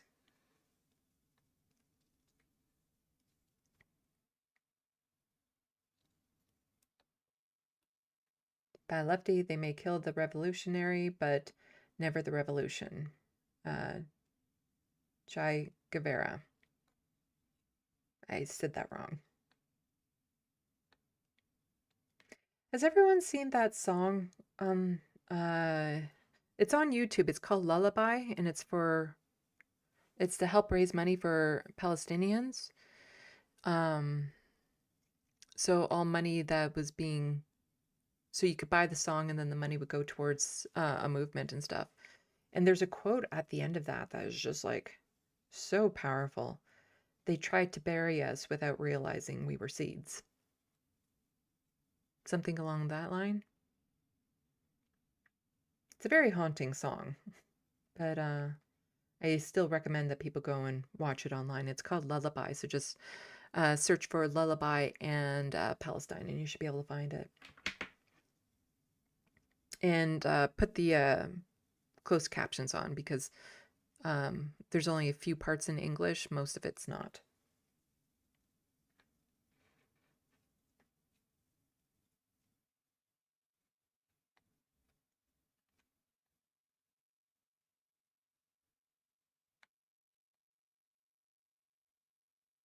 I guess Soul Life is checking out.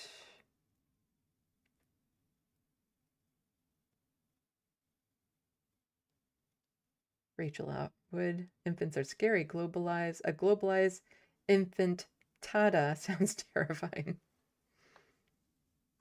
They do cry.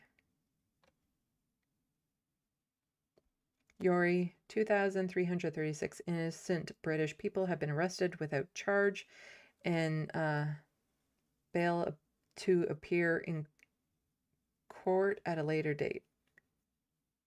Oh, and bailed to, I think that's bailed.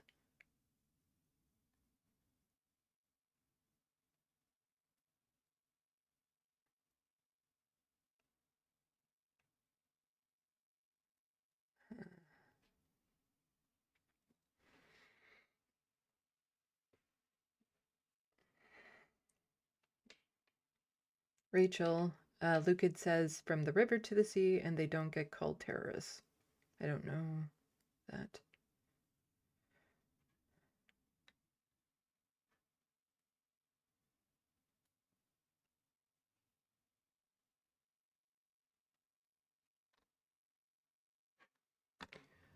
Okay.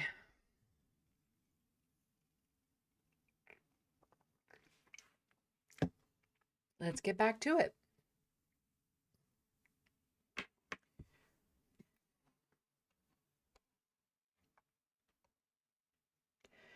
So, recently, there was a bunch of Canadians, including, I think it's 6 Canadian MPs, who tried to cross into the West Bank to, you know, see what's up. And they got stopped and harassed. Now, this is what the Minister of Foreign Affairs tweeted out. And from this, let's see what level of concern should there be. So Anita Anand says, today a private delegation of Canadians, which included members of parliament, was denied entry to the West Bank at an Israeli border crossing. Global Affairs is in contact with the delegation, and we have expressed Canada's objection regarding the mistreatment of these Canadians while attempting to cross. That sounds very much like, oh no, they were maybe detained, turned away. From this, would you get the sense that one of them was actually physically assaulted and threatened?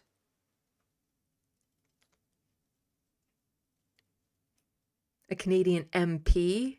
You know, here's the Minister of Foreign Affairs who says nothing about the Canadian MP, Liberal MP, who was assaulted.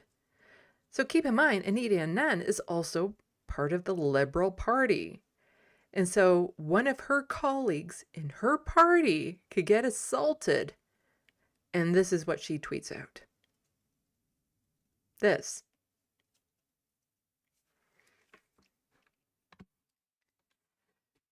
And this is how the CBC, the Corporations Before Canadians news tweeted out, had an article about. Israel denies 6 MPs entry to West Bank for security reasons. You see, I would put the quotes over it for sarcastic reasons. MPs plan to meet with civil society groups, displaced people, Palestinian officials. A delegation of 30 Canadians, including 6 members of parliament, was denied entry into the West Bank early on Tuesday. A statement from Israel's coordinator of government activities in the territories, COAG, which manages the civilian authorities and border crossings in the West Bank, said the delegation entry was being denied for security reasons. Earlier today, several foreign nationals arrived at the Albany border crossing without prior coordination, the COGAT statement said, following the checks conducted by the security authorities in coordination with Israel's Minister of Foreign Affairs and the Population and Immigration Authority. Their entry into Judea and Samaria area was denied. A spokesperson to the National Council of Canadian Muslims, NCCM, which had members in the group, told the CBC News each delegate was asked to sign a form declaring they are a threat to public safety before they could enter their territory. To sign a form declaring they are a threat to public safety before they could enter the territory. But Liberal MP Samir Zubari, who is one of the MPs not allowed to enter the West Bank through the Albany land crossing from Jordan, later told CBC News that the NCCM mischaracterized what happened at the border. For those who received the form, it says that one has been denied entry because of public order concerns or public safety concerns, Zubari told. The signing of the form, it would never have given entry. This was simply a notification of the reasons that were given, he told host David Cochran, which has been reported by the NCCM isn't accurate. NCCM, pretty sure. The group on his trip, sponsored by the Canadian Registry Charity, the Canadian Muslim Vote, The other 5 parliamentarians, okay, yeah, those meeting, okay. Just want to skip down through some of this. Okay. A deterring relationship last week. Jenny Wan told CBC News she suspects they could be denied entry because of the deterring relationship between the Canadian government and Israel over the last 2 years. Okay. Not seeing anything about an assault. CBC News has inquired with the Israeli government comment on pending visit Monday at the time the spokesperson, okay. In an earlier version, were denied entry after they declined, blah, blah, blah, blah. No, that doesn't say it there either. But Netanyahu says Israel will not allow you to shove a terror state down our throats. Funny. So you could see the statement from Anita Anand and read the CBC News article and again just think, oh, they weren't allowed into the West Bank. They were detained. That's all. This is from the NCCN. Disgraceful conduct by border officials and immense strength shown by, I'm not sure how to say her name. This is the Liberal MP. And this is what she says happened. An Israeli officer came up to me, to my face, and started yelling, telling me to go away, she said. Then she said the officer shoved me into the wall, prompting her to tell him not to touch her. She said the officer responded, I will touch you as much as I want. And then pushed her again before another officer joined her to shove her back into an open area of the room. I will touch you as much as I want. That's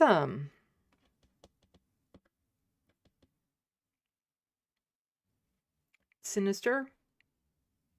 You know, that could imply a lot of things. Said to a Canadian MP. And what? The Canadian government, after this MP was shoved into the wall and threatened with assault, just said, oh, no, they weren't allowed in, that's all.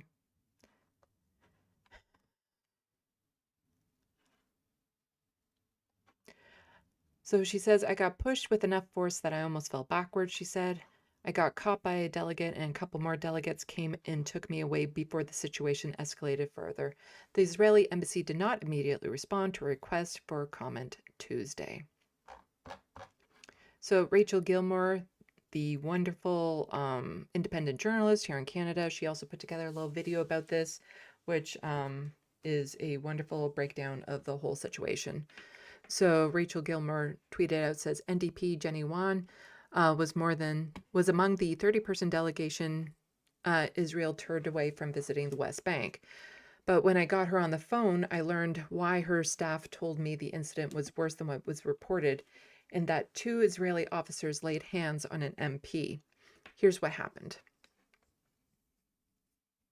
I just got off the phone with a Canadian Member of Parliament, NDP MP Jenny Kwan, who is in Jordan right now after she and 5 other Canadian MPs, as part of a 30-person Canadian delegation, were denied access to Israel, through which they were planning to access the West Bank. Her staffer had told me that things were worse than what's been reported, but what Jenny Kwan told me was horrifying. See, not only did an Israeli border official put his hands on a Canadian Liberal MP, but it turns out, according to NDP MP Jenny Kwan, who witnessed this firsthand, Liberal MP Ikra Khalid was shoved multiple times by 2 separate Israeli border officials. This delegation, Jenny told me, had been planning to head to the West Bank so they could hear unsanitized testimony of what is happening there so they can figure out how to help. The delegation followed every step they were supposed to in order to go on this trip. They filled out all the relevant paperwork, got all the necessary documents, and were all approved. Despite this, after hours of waiting at the crossing,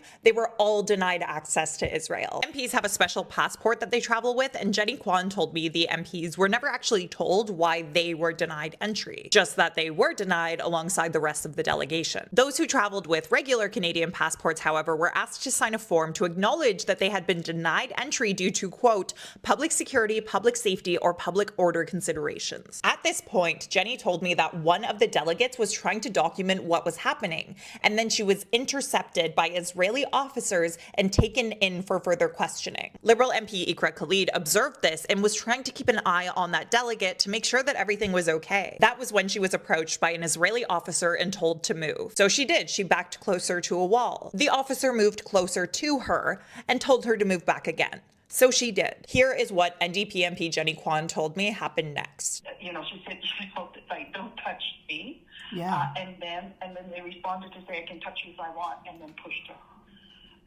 And so this happened with one agent a couple of times, and then another agent came and did exactly the same thing. That's right. Liberal MP Ikra Khalid, a Canadian elected politician, was shoved multiple times by multiple Israeli officers. And Jenny pointed out something terrifying after she told me that story. You know, if this is happening for members of parliament, imagine what is happening for all the other people, right, that are trying to enter and how they're being treated. Jenny told me they actually ran into some others who were also turned away at the border. She said they were physicians carrying baby formula. When the delegation left that building, the Israeli officers wouldn't return any of their passports. Instead, their passports were given to a bus driver who wasn't their original bus driver. The delegation eventually got their passports back when they were exiting the area and heading back into Jordan. Foreign Affairs Minister Anita Anand put out a tepid statement saying, quote, Global Affairs is in contact with the delegation and we have expressed Canada's objections regarding the mistreatment of these Canadians while attempting to cross.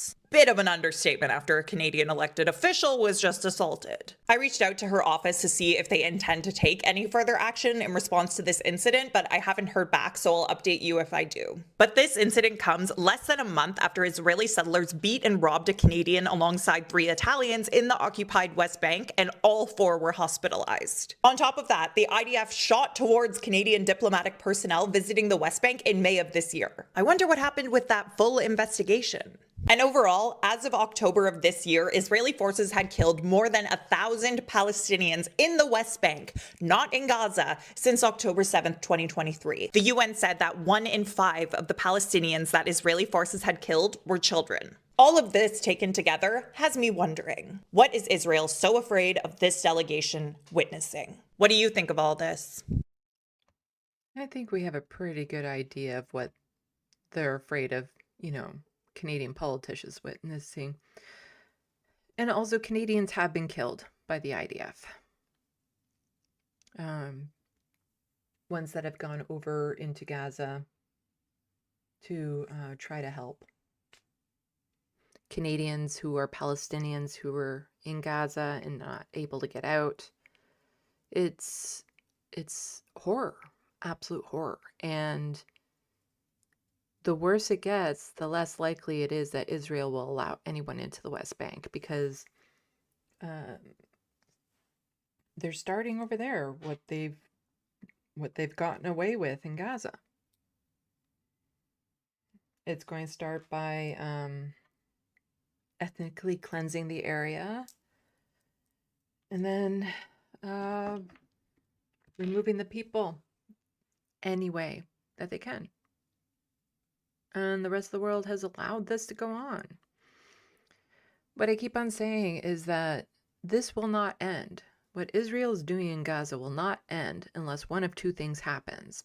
And that is the rest of the world applies enough pressure to force Israel to stop, or Israel completes what it is set out to do.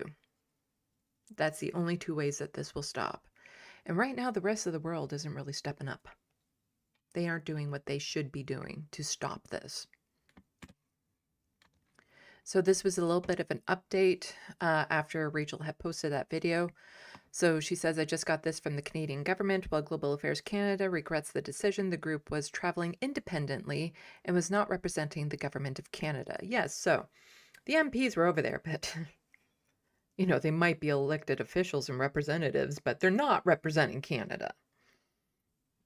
Israeli officials assaulted a Canadian member of parliament. Where's the backbone?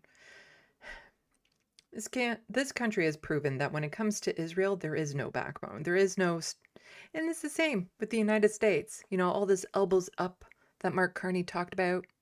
There's no elbows.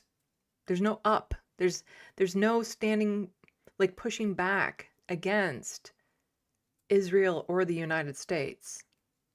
It's all capitulation. It's all, yeah. The most that Canada could do after a couple years is, you know, recognize the Palestinian state, but with conditions. That's it. That's it.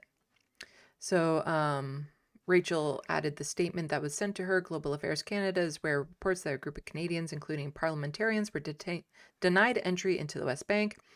While Global Affairs Canada regrets this decision, the group was traveling independently and was not representing the Government of Canada. I don't think it would have mattered if they were.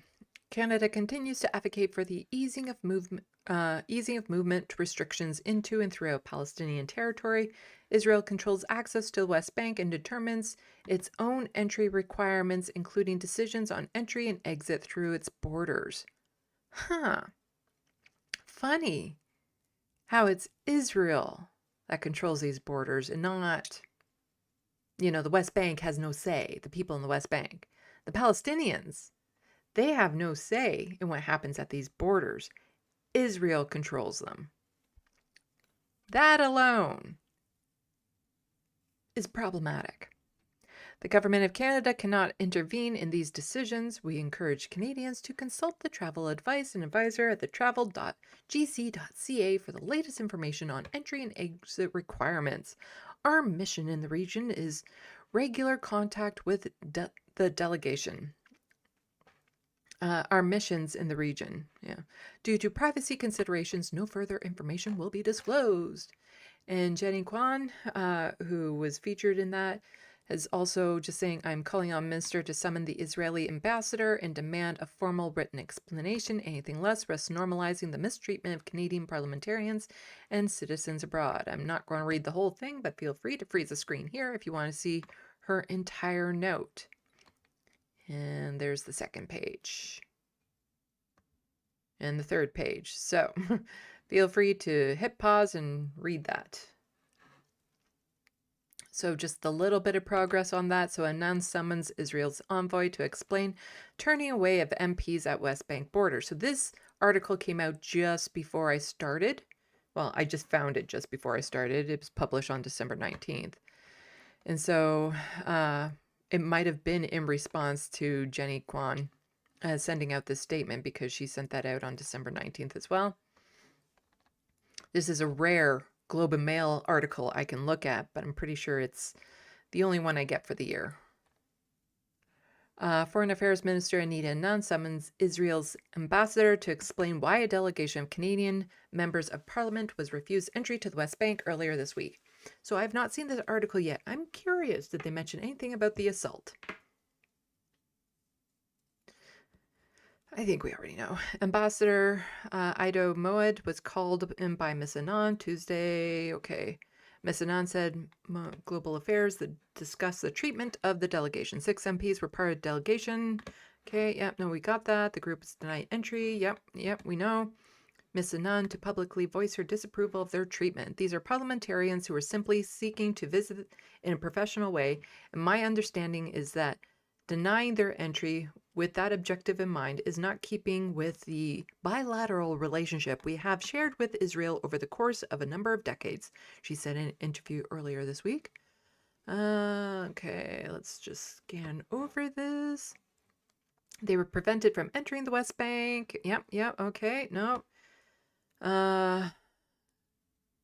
Let's see. Israel's embassy in Ottawa statement earlier denied the entry because the nonprofit group had organized visit. The Canadian Muslim Vote had received the vast majority of its funding through the Islamic Relief Canada, which is a subsidiary of the Islamic Relief Worldwide, well-known Islamic aid organization that Israel has designated a terror group.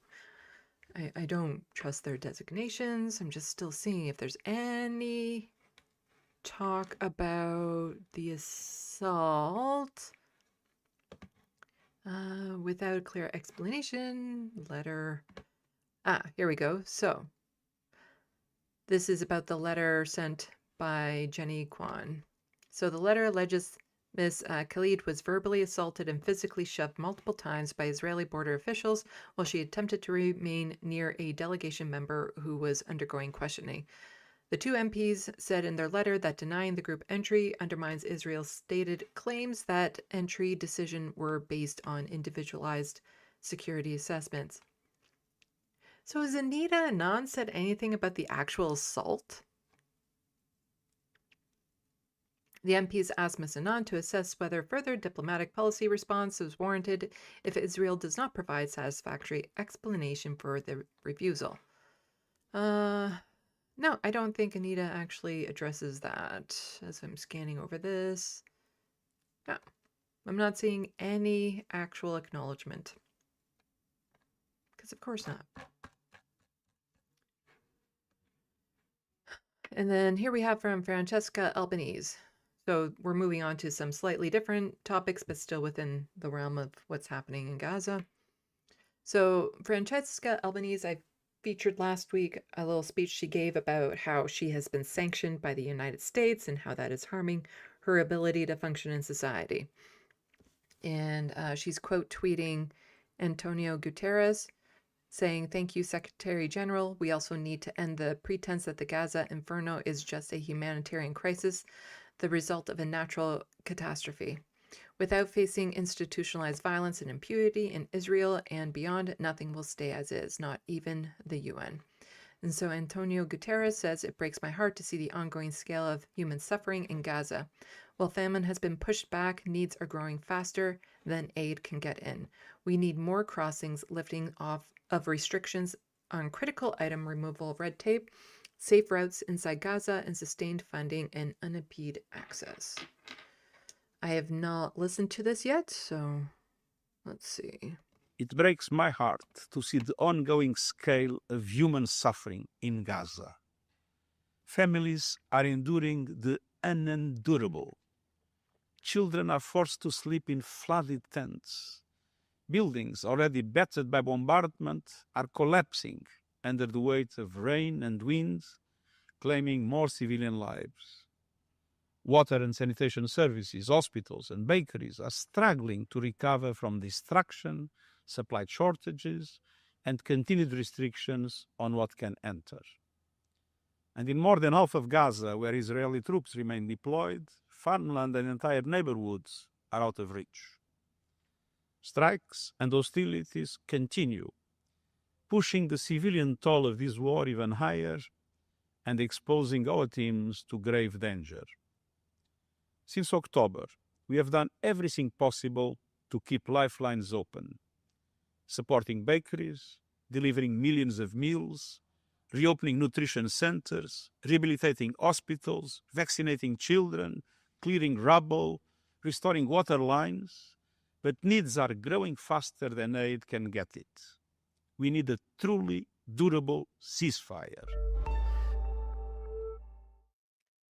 There is no ceasefire. Israel hasn't stopped. They've just slowed down. Because, here's something else that Israel is doing, and part of the reason why people are pushing back and wanting in and seeing what Israel is doing to the people in the West Bank and the Gazans and all this sort of stuff, because shit like this. Israel just seems to be getting away with whatever the fuck they want to do to Palestinians, and the world stays silent. The people who could do something are doing nothing. So Israel could be bringing back the death penalty, but only for Palestinians. Of course. Proposed legislation to enable capital punishment would not apply to Jews. And this is from CBC, so, pick your biases. Oh, and here's the guy here, and they're wearing their little noose pins to indicate how much they want to kill Palestinian prisoners. When Israel's Knesset met earlier in December considering legislation that would reintroduce the death penalty, supporters arrived wearing golden lapel pins in the shape of a hangman's noose. They're a dark twist on the yellow ribbons many Israelis wear in support of solidarity of those captured and held hostages in Gaza after the attacks on October 7th. Terrorists deserve death, said National Security Minister Itamar Ben-Gvir as he arrived with the other members of the small far-right party that's driving the bill through the legislature with the full support of the Prime Minister Benjamin Netanyahu. Given the ethical and moral considerations surrounding capital punishments, such as proposal almost anywhere in the world would be inherently contentious. But the new Israeli legislation, which has already passed first reading, is also explicitly and deliberately discriminatory. It calls for a mandatory death sentence for any Palestinian who kills a Jewish Israeli citizen, but not for Jews who kill Palestinians. Ooh, that'd be like the entire IDF. There is no such thing as a Jewish terrorist, says Lenamor Son, I don't know how to say your name, far-right party, as she and the other new swearing supporters insist the measure will deter militant attacks. The IDF is a terrorist organization. Yeah, there is such a thing. Zionist terrorists. They're currently doing acts of terror right now in Gaza. As written, the proposed law would apply to individuals convicted of murder motivated by hatred towards the public, where the act was committed with the intent to harm the state of Israel and the rebirth of the Jewish nation. So yes, if Palestinians fight back, they can get the death penalty. Fight back from their oppression. And it would apply anywhere that Israel controls. Oh, so here in Canada? Including the occupied West Bank and currently half of Gaza. Crucially, the bill would also eliminate any discretion judges have at sentencing. The death penalty would be the only punishment available and therefore mandatory. Oh, okay. So yeah. Yep. Just taking away any right to give a lighter sentence. It's called deeply racist. Huh. Really? Yeah. Civil liberty advocates and human rights groups have eviscerated the proposed legislation, calling it deeply racist. And some fear its provisions could be made retroactive to cover Palestinian prisoners, an estimated 9,000 people, according to Palestinian prisoners groups, already in Israeli jails. Keep in mind, those 9,000 aren't guilty of killing Jewish people. A lot of them were just snatched off the street.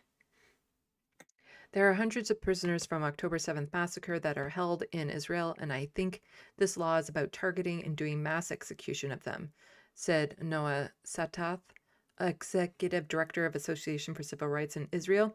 It's a celebration of death and revenge and brutality, which is the essence of this law. The push for the legislation comes during a repeated broken ceasefire in Gaza following 2 years of war. It's not a war that has left most of the territory unlivable for its civilian population and split it in half, one controlled by Israel, the other by Hamas.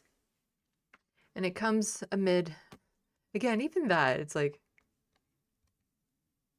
it's in ruins. The people there are just trying to survive. There's no functional government or organization. And it comes amid the chance that Israel's coalition government may be facing elections in 2026. I don't think we need to read the rest of this. We get the point.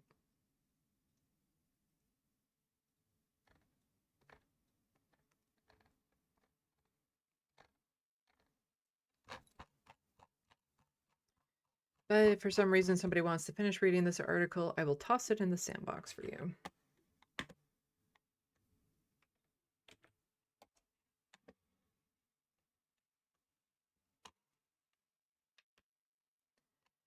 And again, why are we pushing back? Where is the double standard? Where is the support?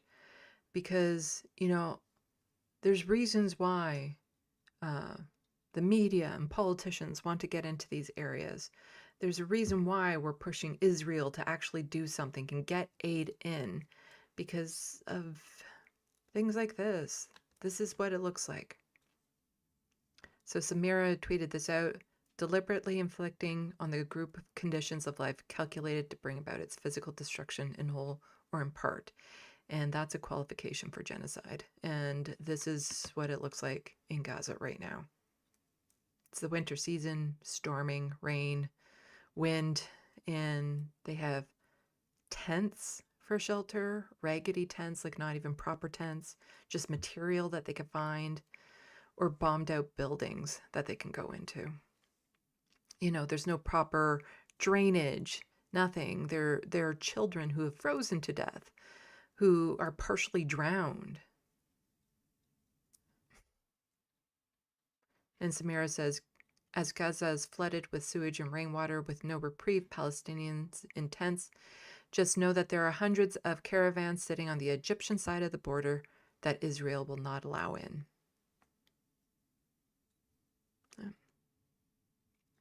No, this is intentional. It's intentional. But you know, again, double standard. This government does care about refugees, just only a certain kind. And this is from CTV News.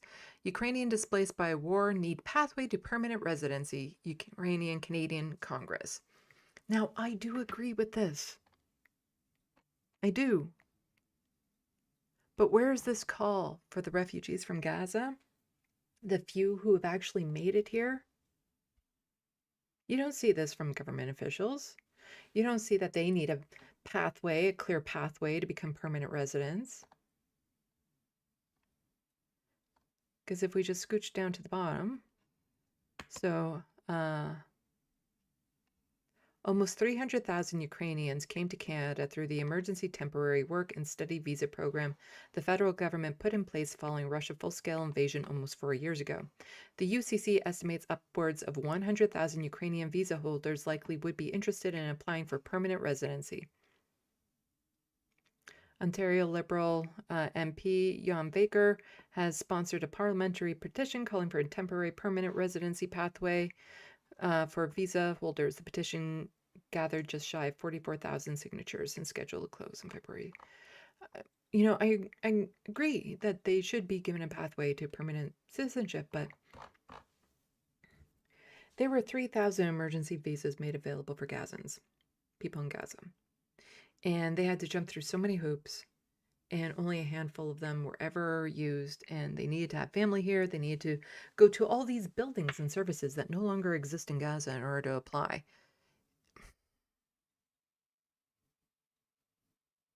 It's funny how this group of people, Canada is very quick to give support and pathways to, and another group of people they're not. I wonder what the difference could be. It's hard to say. Really, it's hard to say. You know, maybe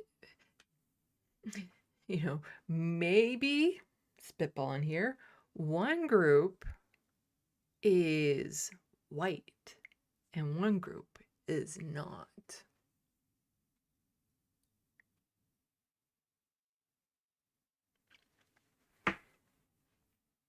You don't see the politicians crying out for this, for Palestinians.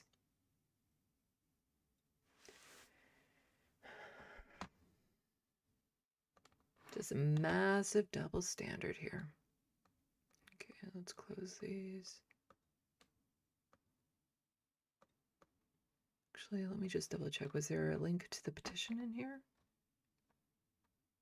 No, there's no link to the petition. To sponsor. Normally they put a link to the petition because there's a petition for this to fast track the people.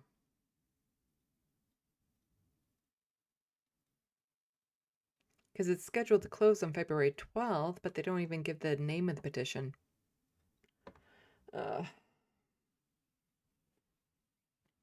Okay. So next we're going to be moving on to some federal politics. Oh, that's not federal, that's provincial. Okay. But before we do that, we'll go and check the SandBox.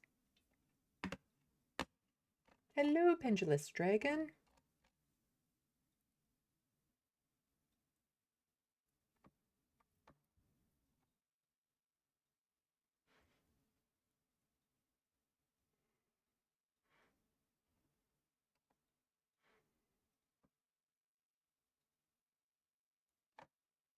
Let's see.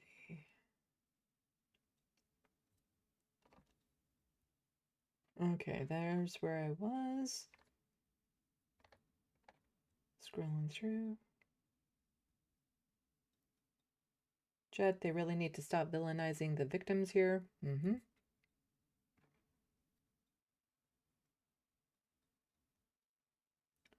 Deus Exio 1E? Jesus? Islamophobia is so normal in the UK. When you point it out, it's like trying to tell a fish that what water is. Yeah.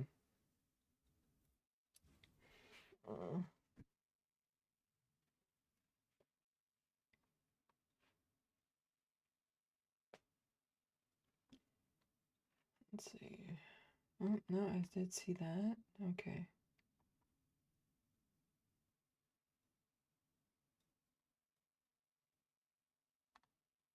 Sorry to hear about your cat's whole life. Hope they make a full recovery. Yuri, the IOF soldiers shot at a delegation of international PMs. 6 of them were British. Libor for trying to go in the West Bank over a year ago, and they were silenced in the House of Parliament. Yeah.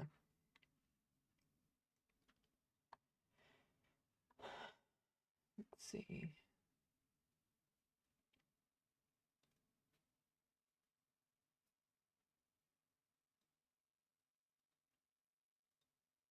Pendulous Dragon, I'm chilling with a cup of coffee in my last joint. Damn, I hate running out of weed and being poor.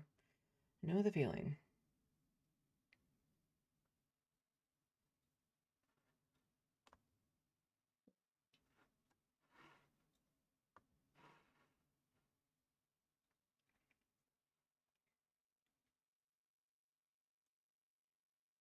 Yes, everyone, reminder, go to live chat instead of top chat.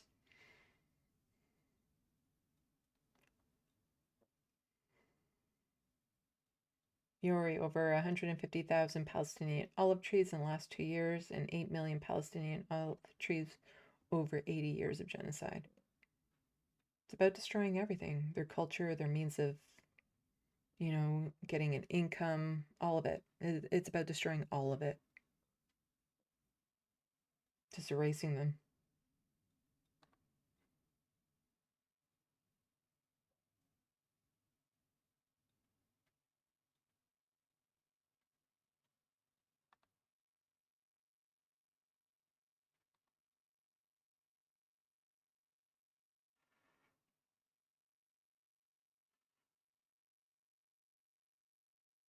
Let's see. So life discussing, like if I approached anyone and saw they had a noose pin, I wouldn't need to know what it meant to not trust them by default. But they're too deranged for that common sense thought. Pendulous Dragon, ICE is a terrorist organization. Yep. Is B-Cat still around? Hello, Looney Tunes.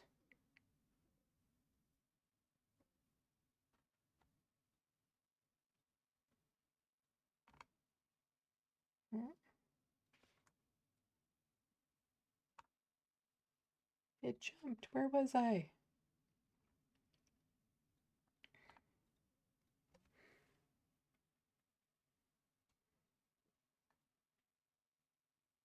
So Life Canada honored a Ukrainian Nazis for fuck's sakes, and an American Nazi, Charlie Kirk. Canada is not discriminatory on what kind of Nazi they celebrate in the House of Commons.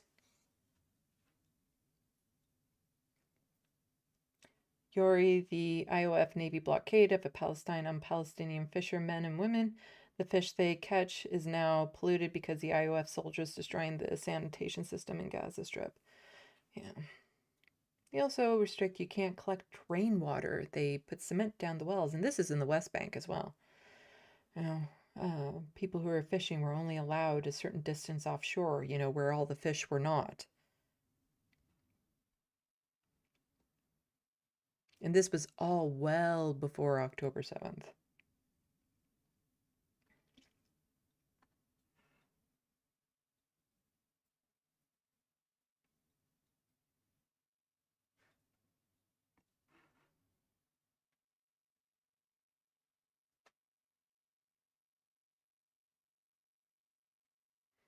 Sorry to hear about the kitty cats. Still alive.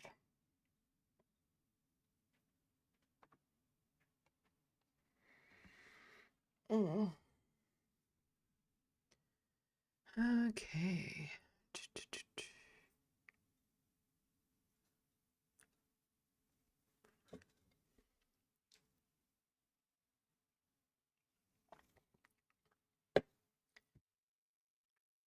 So let's move on to some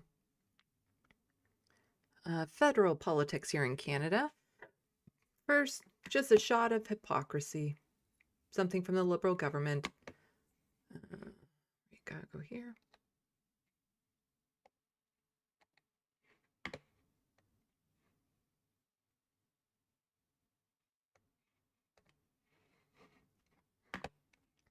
So Sam Hirsch tweeted this out from Bill C5 trampling on Indigenous rights to accusations against his former firm.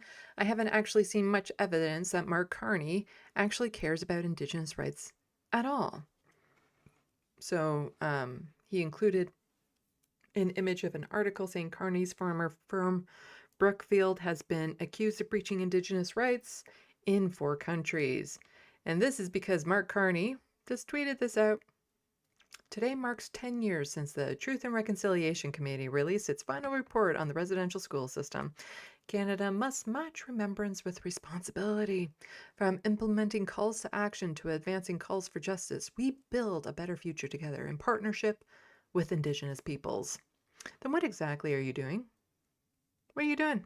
What calls of action are you actually fulfilling? Because only a handful of them have been actually fulfilled since the 10 years that this has been released. Anything? What are you doing? Oh, right. Like Sam says, you passed Bill C5, which can trample on Indigenous rights. Yeah. I see no evidence of this statement from Mark Carney being sincere at all. Okay. So, we have a couple of YouTube videos that we can go over of Pierre Poilievre looking like an absolute doorknob during some interviews he had. But I'm going to give everyone a little bit of an option. Is that like too big or something? Do I have to make it smaller?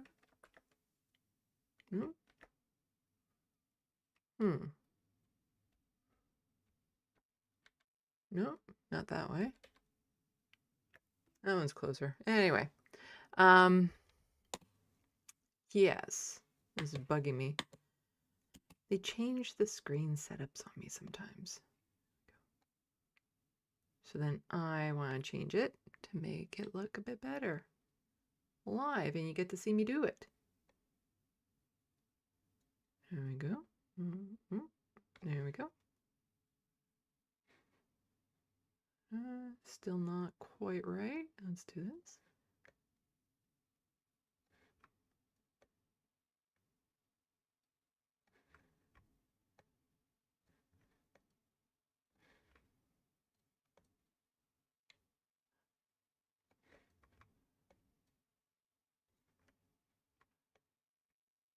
As you see me intently work on this live.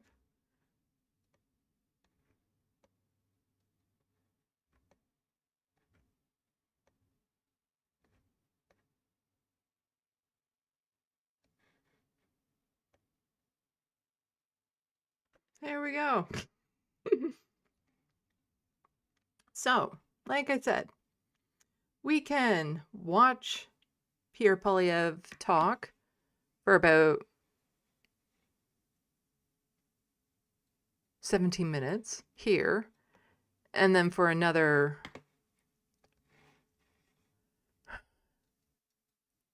almost 9 minutes here, making an ass of himself. Or we can just kind of jump through the Rational Nationals video. The video that David Dole made on this. So, put a 1 in the SandBox if you want to see the original videos of Pierre Polyev acting like a dick. With that smarmy face of his, here and here.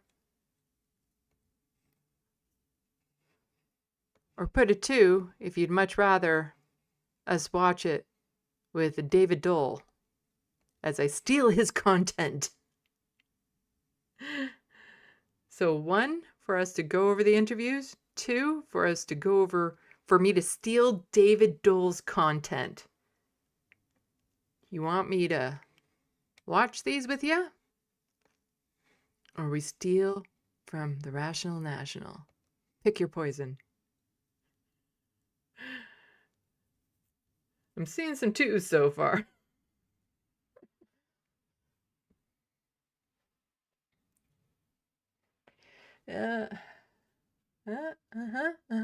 Seeing some 2s. Seeing some 2s.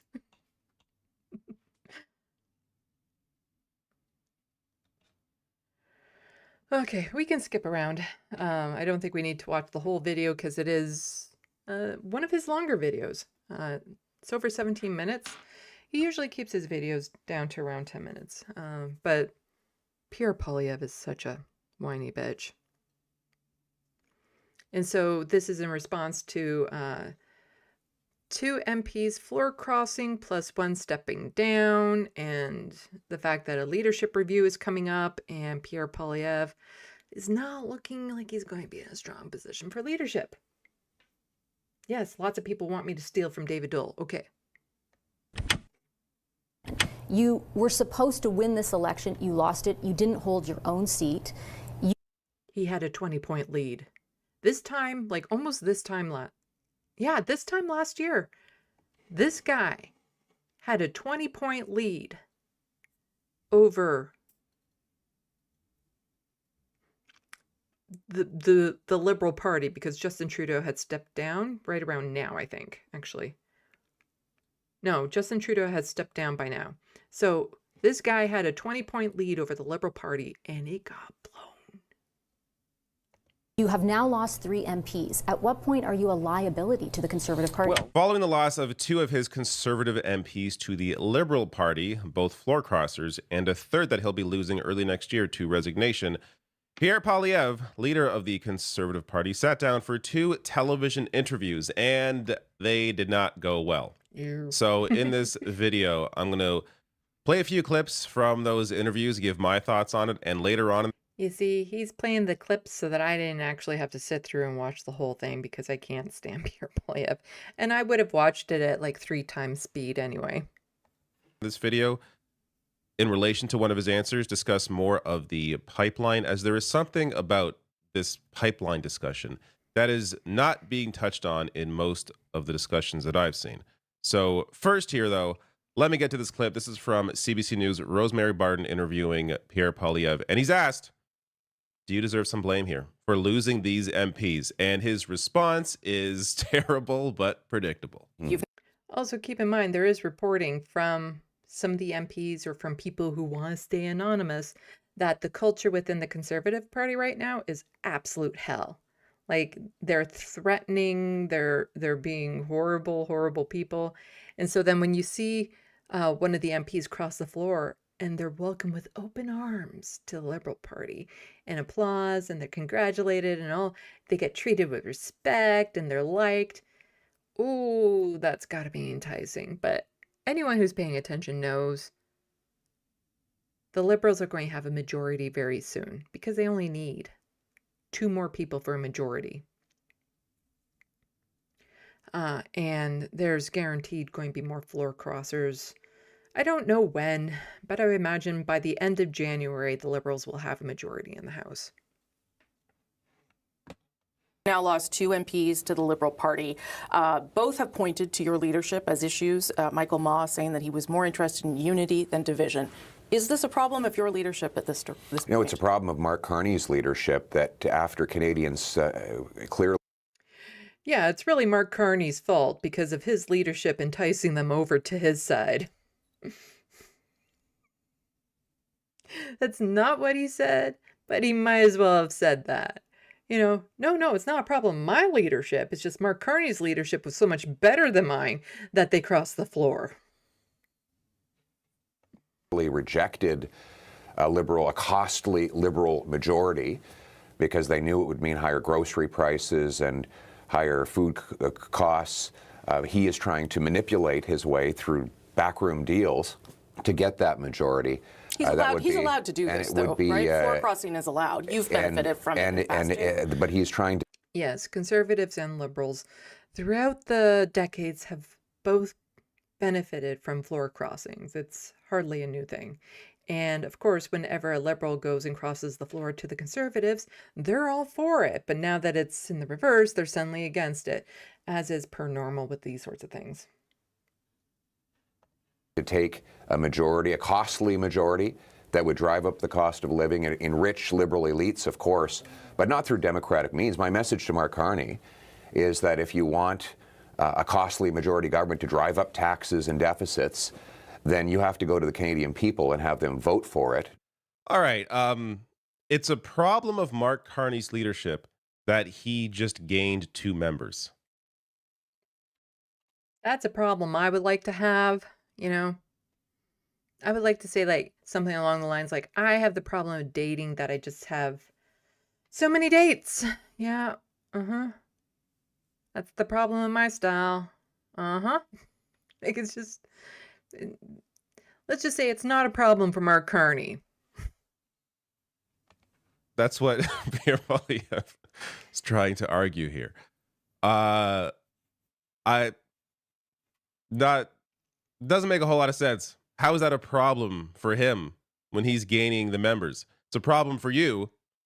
So you're just in a roundabout way arguing that he's a better leader than you because he was able to gain 2 of his members, and it's a problem of his because it's actually a problem of mine. It doesn't make any sense. So obviously, some. I got 99 problems and 2 MPs ain't one. That made no sense. Blame here is put on Pierre Poilievre. I'm going to get to, after the next clip, just issues around his leadership and clearly what is driving some members away, in combination with the fact that Mark Carney is incredibly conservative. Many have referred to Mark Carney, including his own Liberal MP, Nate Urshan-Smith, referred to his budget as a progressive conservative budget. People have referred to Mark Carney as a progressive conservative prime minister, you know, in the. He is. That's because he is. His budget was more conservative than Stephen Harper's budget. Mark Carney is the conservative leader the conservatives wish they had. Mold of Brian Mulroney. So we are talking about a situation here where some MPs in the Conservative Party are both feeling like they don't belong because it's just about division. It's not really about discussing issues and getting things done. And it's about an iron grip on the party, as I'll get to later with Pierre Poilievre. And that I know, what a shocking thought that maybe there are MPs that don't care about the culture war. It's weird. But then again, it's a lot less common for them to be driven by the culture war up here than it is, you know, down in the United States. That might change, though, with the change in leadership in the Conservative Party that's most likely going to happen in the near future. We'll get to that next. Combined with the fact that they're feeling attracted to the Mark Carney platform, which is conservative, is leading to a situation where you are losing MPs to the point that I really do think sometime early next year, if not by the end of this year, the Conservatives will lose another MP, giving the Liberals the majority that they need, because they only need one more seat to form a majority.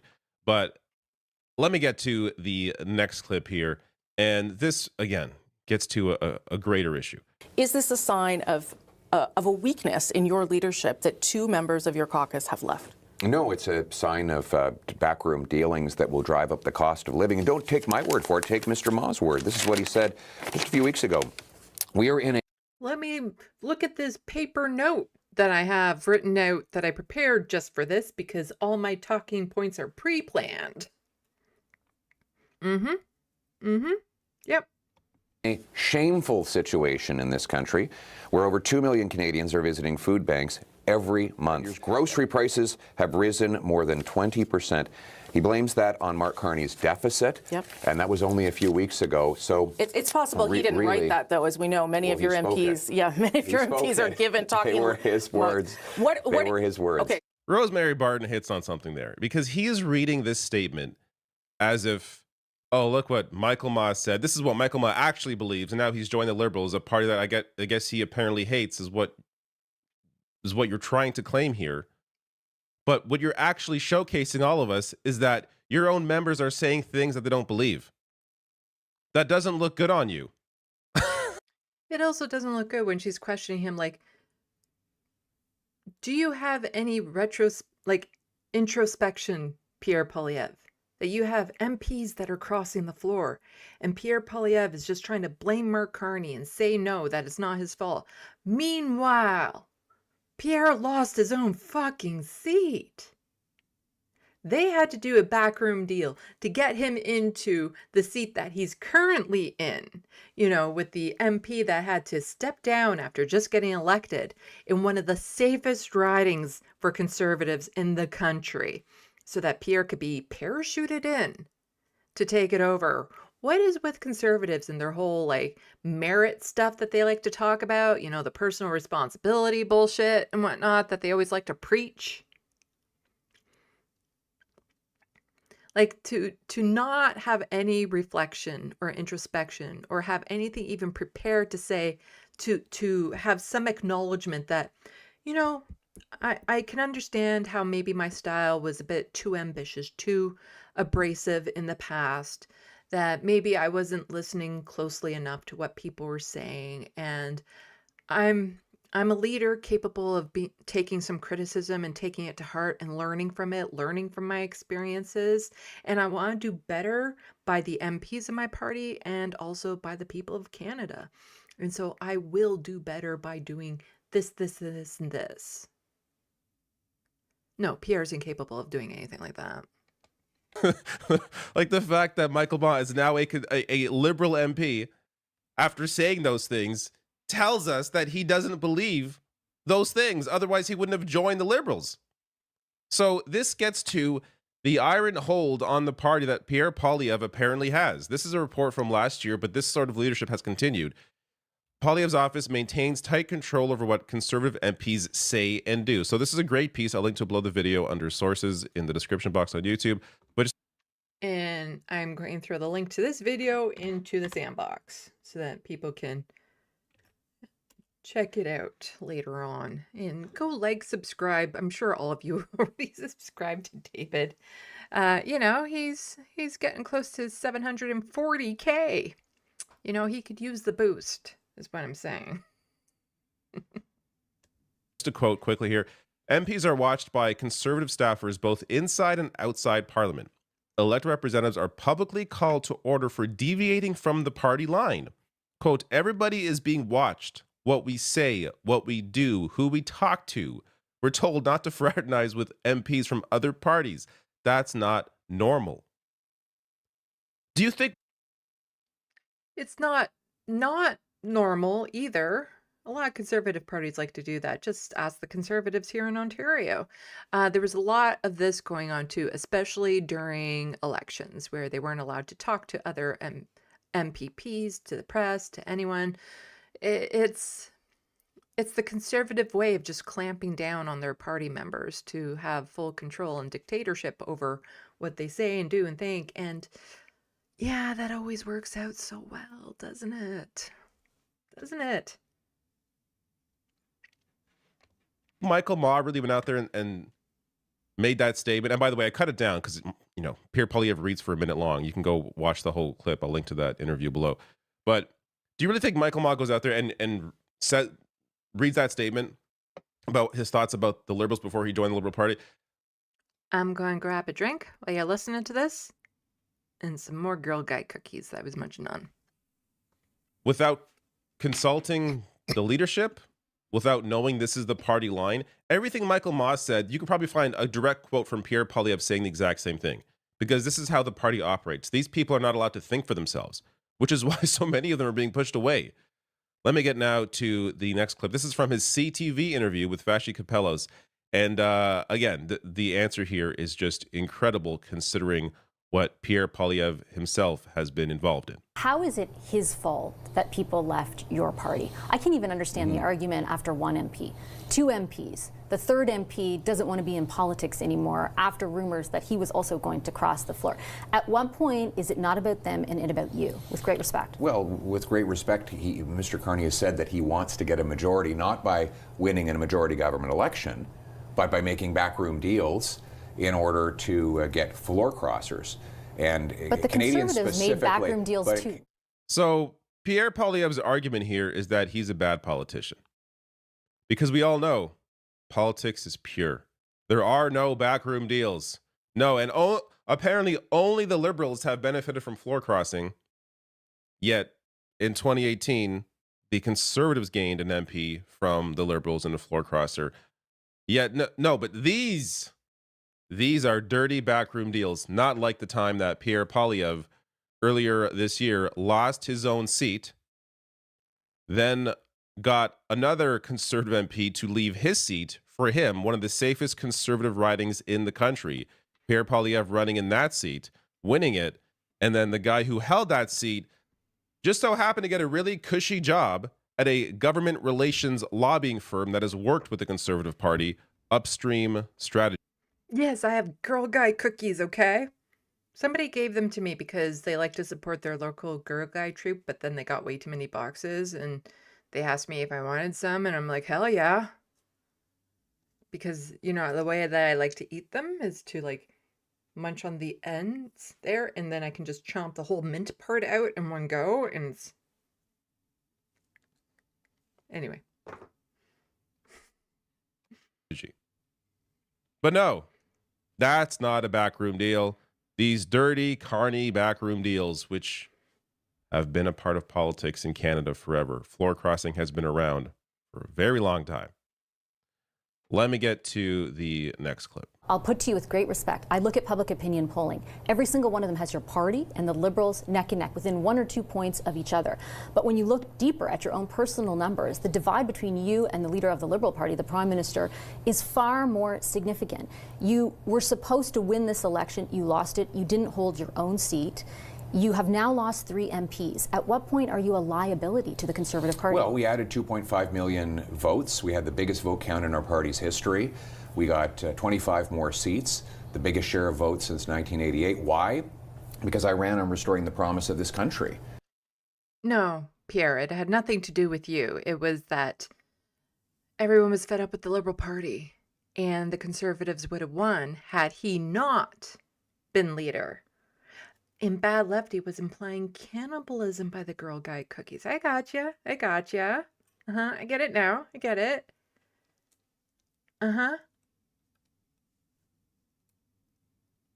Very minty. Yep. Got it.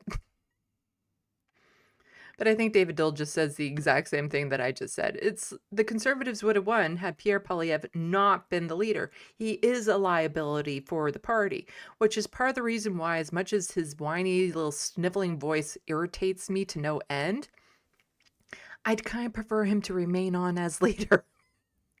Because as long as he's leader, the Conservatives are less likely to win because he might be popular within the Conservative base, but all the independents out there, all the swingers, they can't stand him. And already there's a lot of Conservatives who think they now have, you know, some sort of like, oh, look at me, I'm so open-minded, I'm so reasonable because I can vote for a Liberal every now and then, like Mark Carney. No, they're just voting for a Conservative who happens to be wearing a red cape. That's all there is to it. Mark Carney is conservative. So a lot of people who would normally vote Conservative are voting Liberal. because they're voting conservative for a conservative with some charisma. That's all. That's all. I find it incredible that Pierre Poilievre is attempting to take all the credit for the votes that they did get and the seats that they did win, when the reality is it had been 10 years of a Trudeau Liberal government. And historically, if you look back at elections, Canadians get tired of seeing the same people in power for that long, especially. Wait, so Live, did you not know what Girl Guide cookies are? Or Girl Guide? You have Scouts, right? You have Scouts in the States? Boy Scouts? Oh, I guess then you have Girl Scouts. No, we have like Boy Scouts, but then we have like Girl Guides, and then there's also brownies that are part of Girl Guides and stuff. And the pond jumpers know what I'm talking about because there's a big controversy with their Girl Guide troops in the UK right now in not allowing in trans girls, which I covered in my last live stream that I did specifically about trans issues. Another live stream devoted to trans issues coming up Monday or Tuesday. When the scandals build up, the issues build up, people aren't feeling in their lives. We're still living in a post-COVID world where a lot of people are struggling for obvious reasons, getting down to really the issue of capitalism and corporate control over our lives, but that's a separate discussion. But neither the Liberals or Conservatives have properly dealt with that. But all that aside, he is trying to take credit for the fact that they won these, they got these votes, yet they were on pace to form a huge majority government until the Liberals replaced Trudeau with somebody else, and Trump made the comments he made about Canada, scaring people away from Pierre Poilievre, because Pierre Poilievre in many ways was sounding a hell of a lot like Donald Trump. And you had people like Elon Musk backing Pierre Poilievre.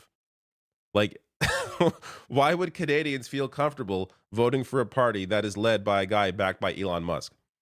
So this gets to the thing that Vasi Kapelos touched on there, and that is that polling showcases. We don't need to go over the polling. I despise polling. Polling on my channel? No. We're not going to do it. Never, ever. It's foreshadowing. I might use it later, but no, we're just going to skip over that. Yeah, so Mark Carney did the MOU with Premier Danielle Smith about the oil pipelines. Let's just see. Fifth clip. Yeah, so we can skip that. We'll just get into the next clips. A deal for a potential pipeline sometime in the future.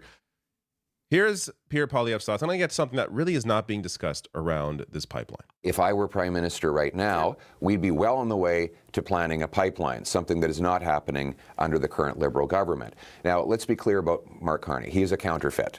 He's pretending to adopt my policies because he knows they're popular, but he's quietly working against them. He's told his Liberal caucus... You don't believe that he actually wants a pipeline? Because the Alberta Premier believes that. I do believe what he voted against, which was the pipeline. All right, so Pierre Poilievre doesn't believe that Carney actually wants a pipeline despite the deal they signed with Alberta. Okay, I don't even care about what you think about Carney's thoughts, or what his real thoughts might be, or what his real intentions are, what Pierre Poilievre's intentions are. All that aside, I am sick of this assumption that a pipeline makes economic sense. We already understand the environment argument. It's horrible for the environment for obvious reasons. We understand the fact that this pipeline has not been approved by First Nations in BC or in Alberta. The fact that the Liberals actually lost a minister, even though he's staying on as an MP, but lost a minister over this pipeline because of what it means for the environment. All that aside, economically, a pipeline does not make any sense. Remember that time Canada spent like $4 billion buying a pipeline too? And that pipeline is not going to give back the money? Because here's the other thing, is that corporations are going to learn one way or the other. They're either going to change by choice or they're going to be forced to change. Green energy has to happen soon. And so if you invest in a pipeline that might not be good or built until like 10, 15 years from now, by then, companies might be switching over because the climate crisis is just going to get so bad. They're going to be like, maybe these pipelines aren't a good thing. And then you have countries like China that are actually working towards green energies and stuff that might balk at it and not buy it from us and stuff. So long term, they don't make economic sense. Short term, they don't make economic sense because they don't employ that many people once it's built. It doesn't take that many people to keep it maintained and stuff. So, So all we have to do is look to the Trans Mountain Pipeline that the Liberals bought for $4.5 billion to ensure that it was built. This is an article from back in 2018. Guess what happened? Do you think the cost of that remained at 4.5? Or I should say the estimated price tag to finish the construction remained at 7.4 billion. Do you think it stayed that way? Of course not. Here is an article from earlier in the summer. Trans Mountain's financial nightmare offers lessons in the reality of pipelines. This is from the National Observer. I'll link this below the video. It's a really great piece. I'm just going to quote a bit of it here. But from the initial estimate of 5.4 billion, the final price tag came in over $34 billion. Analysts have been asking ever since how the government expects to get that back. Oil producers pay a per barrel toll to pipeline companies, just like Bell charging for data that passes through its cell towers. The toll rate is usually a function of the project's cost. Such was our government's zeal to make it operational that Trans Mountain locked in its customers' toll rates years before the project's full cost came into view. As a result, oil producers are paying just over $11 per barrel to use Trans Mountain. That's roughly half of what would be required to just break even, leaving the Canadian taxpayer who owns Trans Mountain with the prospect of billions in debt. So already, this was a horrible decision. And which, worth mentioning here, how the Conservatives have treated the Trudeau Liberals as if they were some crazy far lefties, these super extreme environmentalists. They bought a fucking pipeline. Why don't you ever mention that? So this... And then he gets a little bit more into the oil and gas and stuff.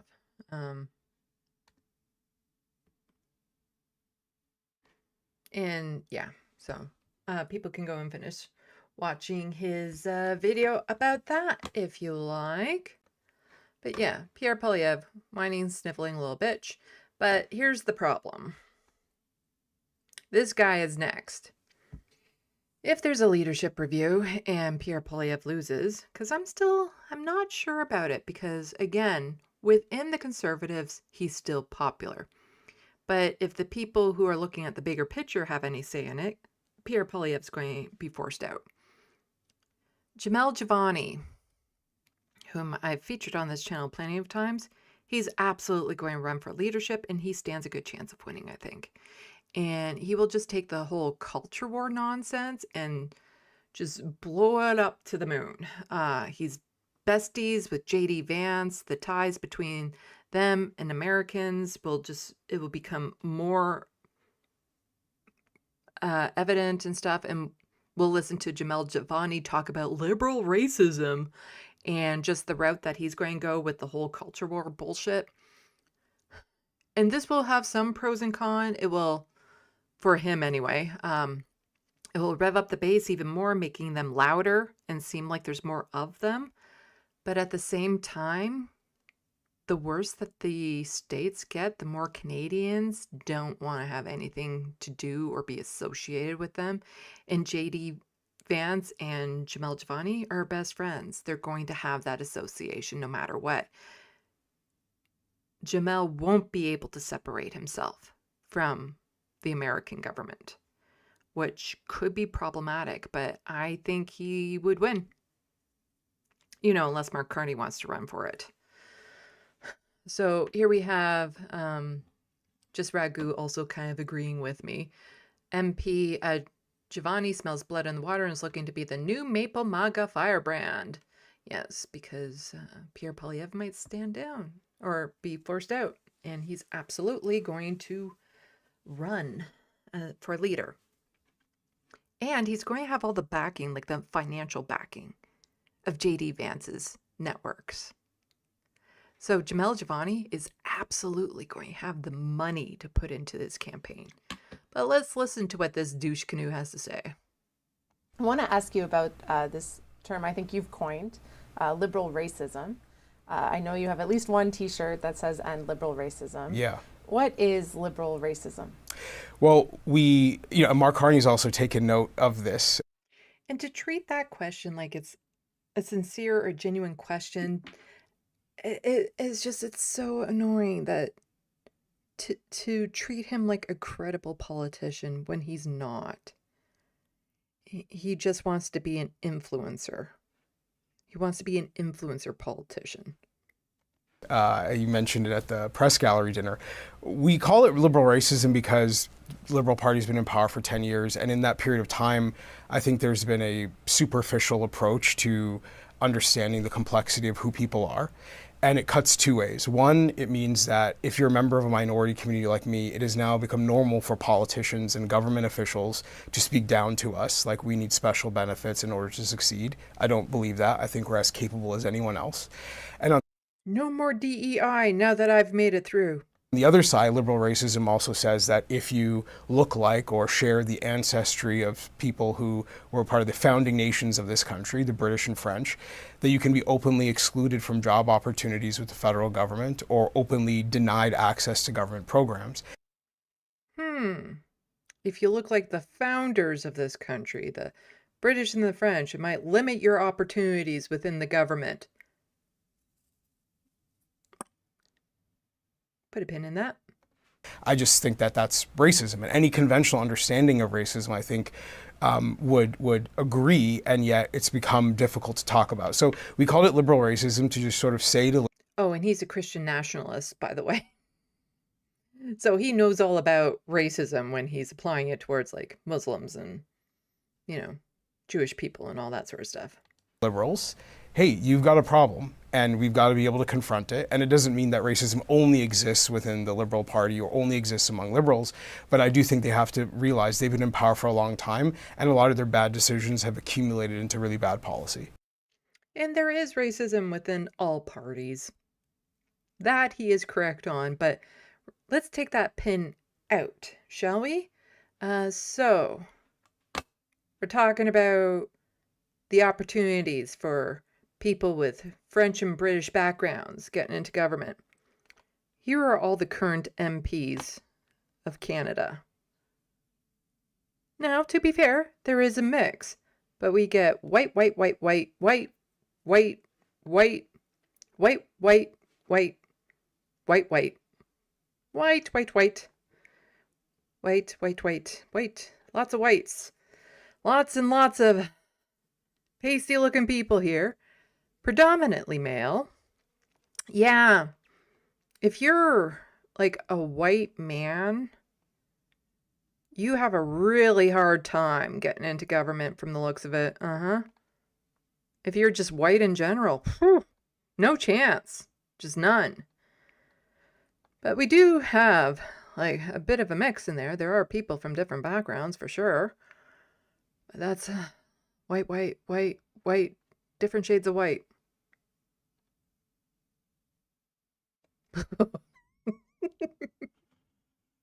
Anthony Horsefarter's picture is just so bad.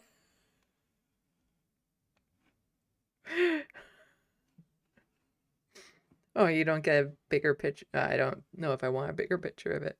Did we pass by one? I'm just like, she looks to be... No, I don't think we got to her yet. There's one woman. She just looks to be having like the time of her life in government. Anthony Horsefarter. Ugh. There's Jamel Giovanni there. Who's taking these pictures? There's the politician that was turned away at the West Bank and assaulted.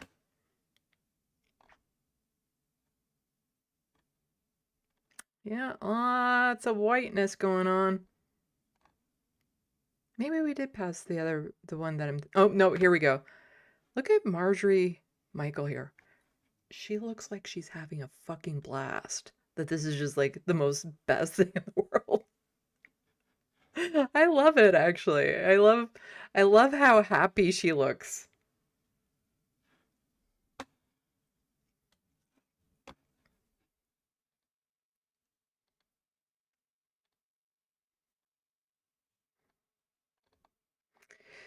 Yeah. Oh, wow, that's a whole lot of white. No. People with French and British ancestry stand no chance within the government.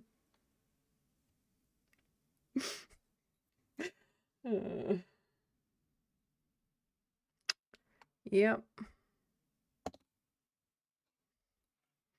Anyway, wanted to point this out. So, one of the conservatives who crossed the floor to being liberal had a protest outside of his office, and somebody's saying, this is so funny for some reason. Oh my gosh. I'm actually going to break this down a little bit. So this is the Markham Unionville residents' protest against former Conservative MP Michael Ma over his switch to Liberal Party. Okay, this is not residents of the riding. These are people who are there specifically for this photo op, for this whole take from Rebel News.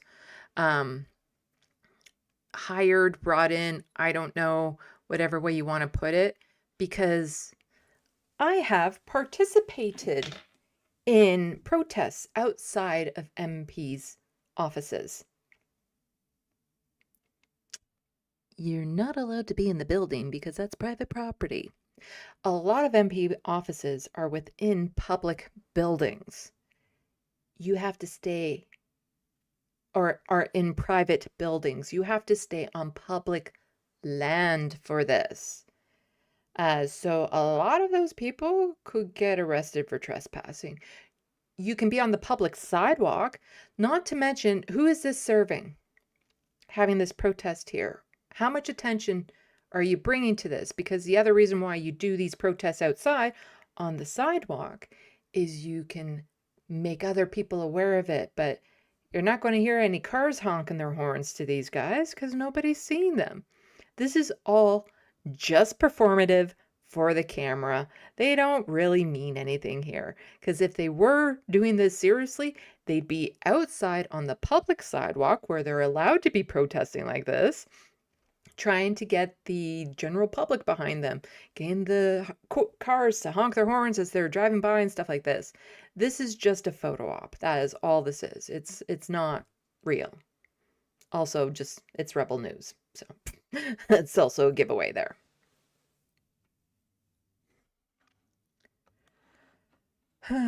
Speaking of protests, there's also this. I don't want to touch too much more on the whole Yves Angler not being part of the NDP anymore, but I did find this a little bit interesting, like a little bit, So last week, I think it was, I was mentioning that, you know, I have a lot of disagreements with Yves Angler, especially when it comes to his Russia apologia. And I don't have a strong stance on NATO because I don't know too much about it. My sense is Yves is so anti-NATO, he's become Russia apology. But he has his issues. At the same time, and I've interviewed him, go check it out, he has radical proposal ideas, like radical solutions, things that I think we need. You know, like expropriation of housing. So because we're in a housing crisis, you know, he has the biggest, boldest ideas for Canadians that I think need to at least be part of the conversation to move the other candidates a little bit more to the left. So I think it would be valuable to have him in the race for leadership of the NDP, just for that. Also, he has a strong base of support from a lot of people who are already pissed off with the NDP, who have been just so disillusioned by the NDP. And this is like, all this does for all of those people is say this is just another, you know, stab in the back. This is just another example of why the NDP is a failed party, because they're afraid of criticism, of outside voices, and all this sort of stuff. Because, you know, Yves Angler could have helped bring attention to the race in itself, given the amount of supporters that he has and how loud they are and all this sort of stuff. So Chris Thompson, who's somebody who's very disillusioned with the NDP, he used to be a former NDP in New Brunswick, former NDP interim leader even. And a lot of former NDPers are a fan of Eves. A lot of people who feel like the other parties, the other candidates haven't been strong enough on Palestine are fans of Eves because he's been very, very outspoken about what Israel is doing for long before October 7th. He's gotten in a lot of trouble for it. He's an agitator, which some people kind of want right now. Eves has,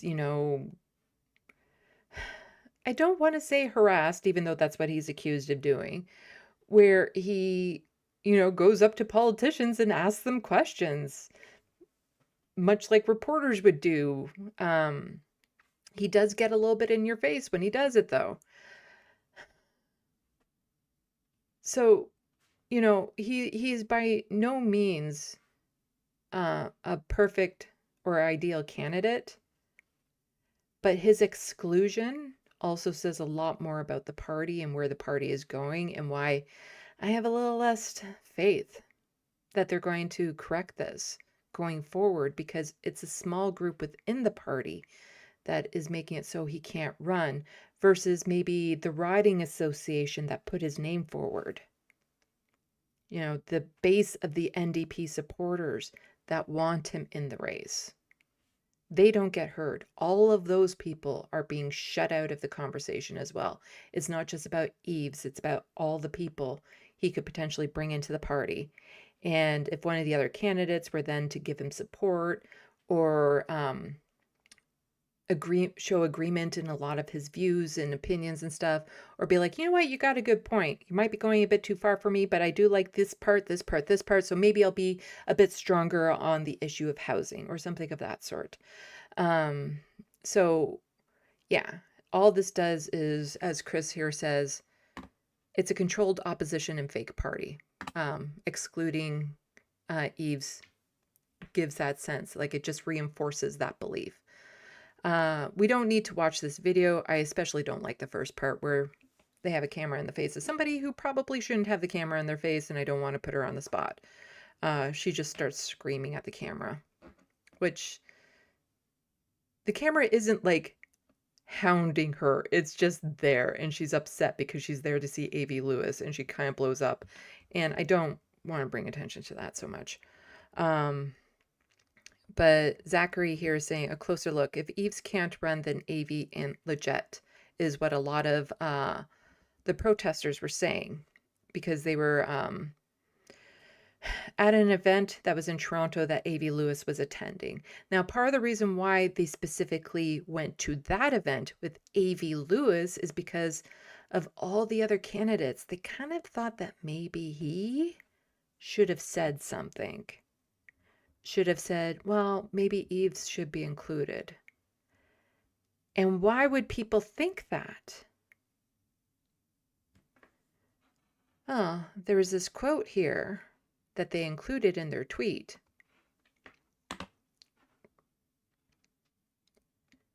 That got me looking. So, yeah. This quote here, it got me looking for where that quote came from.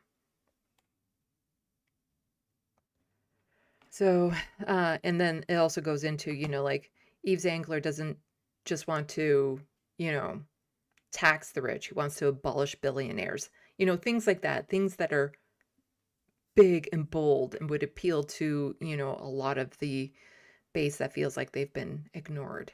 So I saw this, and I like to do some double checks every now and then. And yeah, so this is Canada's National Observer.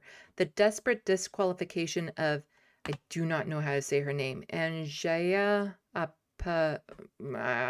sorry, I do not know how to say her name. She was running for the BC NDP leadership. And through some funny workings, after she got a whole bunch of people to sign up got a whole bunch of people to volunteer for her, was bringing a lot of positive energy to the party, was boldly progressive, all of this stuff. She was disqualified from running for leadership. Kind of mirrors a lot of what Yves Angler was doing.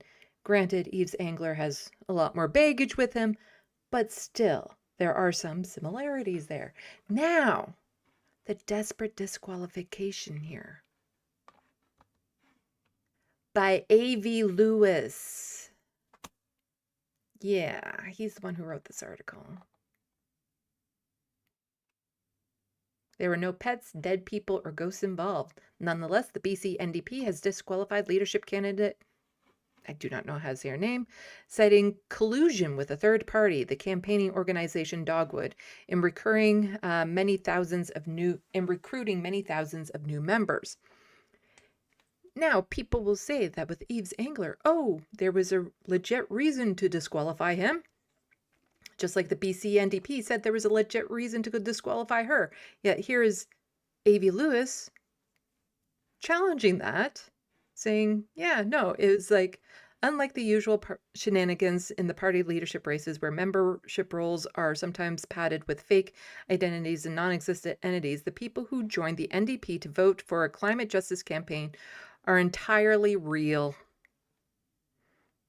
What's really going on has less to do with messy internal partisan debate and more to do with why many thousands of real, actual people were prepared to buy an BC NDP membership for $10 in the hopes they could vote for her for leader of the party, making her the premier of the province. And just full disclosure that he wanted to give that he had also been a super volunteer on her campaign. This decision of the party could have far-reaching consequences. Her disqualification is a nuclear option. It risks tainting the administration of the new premier, former Attorney General Dave Eby, and sends a message to a whole wave of NDP members that they are not welcome in the governing party. More ominously, for the NDP, it unnecessarily hands the party opponents a cudgel that they will no doubt deploy relentlessly between now and the next provincial election in 2024. So why is the NDP doing this? The BC NDP. Simply put, the party is disqualifying her because if the leadership race went to a vote of party members, there is every likelihood that she would win because a 32-year-old climate justice champ and handful of climate campaigners just out-organized the BC NDP establishment, an impressive and accomplished government minister and a caucus full of MLAs who support him. And they did it in 25 days. So more of that. So this is one reason why the BC NDP's membership dropped from a high of 40,000 to 11,000 before the leadership race. An important segment in the party's base has been demobilized by the government's decision on these very issues over what they did. Then we scroll down. Sadly, the folks running the BC NDP apparently caught completely unprepared for this wave of excitement around climate justice. Party insiders freaked out. They launched an absurd narrative about a Green Party hostile takeover and hired an outside firm to start calling thousands of new members looking for reasons to disqualify them. So this part of the phase battle is over. The BC NDP will no doubt continue to amplify the charges against her for a few new cycles. Though those charges will never be proven in court because the judgment against her was cleverly constructed to be fiendishly difficult to get judicial review, and then the party government will move on, and so on and so forth. Let's scooch down to where the quote was. So, more urgently, this was the most successful and electrifying electoral intervention by the climate movement in Canada. And yeah, she got kicked out. Where is it? Where is it?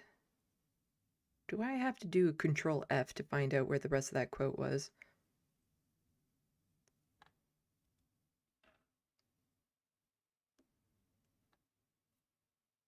I think I do. Okay, Control F.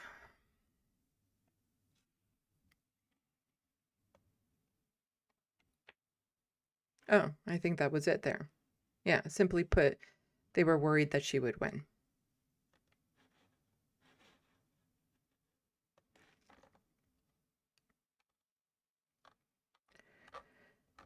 and written by A.V. Lewis, who is currently running for leadership of the federal NDP. So more urgently, this was the most successful, so that's the thundering power of social movement organizing, and her meteoric run should be seen as a proponent by movement millennials toiling away with the issue silos and nonprofit incumbents. So in here, we can't stop here. If a political party of the left and a generation of brilliant activists and communicators can't find a way to respect and cooperate with each other soon, then we'll find ourselves putting our bodies in front of a public health clinics in the era of Prime Minister Pierre.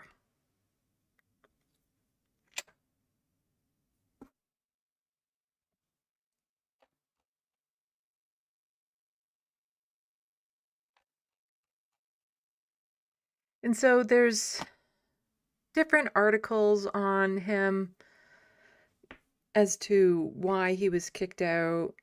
CBC, self-described agitator Yves Angler barred from running for NDP leadership. I do not know the details of these, so I don't want to give too much commentary in it, because some are claiming that he was harassing. Others are claiming he wasn't. This is obviously the CBC's bias towards the establishment. But I just want to put down, so Angler said he raised about 110,000 at this point, and the money will go towards funding his continued campaign. I'm not sure he's going to completely step away. He might try to run as an independent for like a name write-in for the NDP. He says anyone who wants their money back is free to ask for it.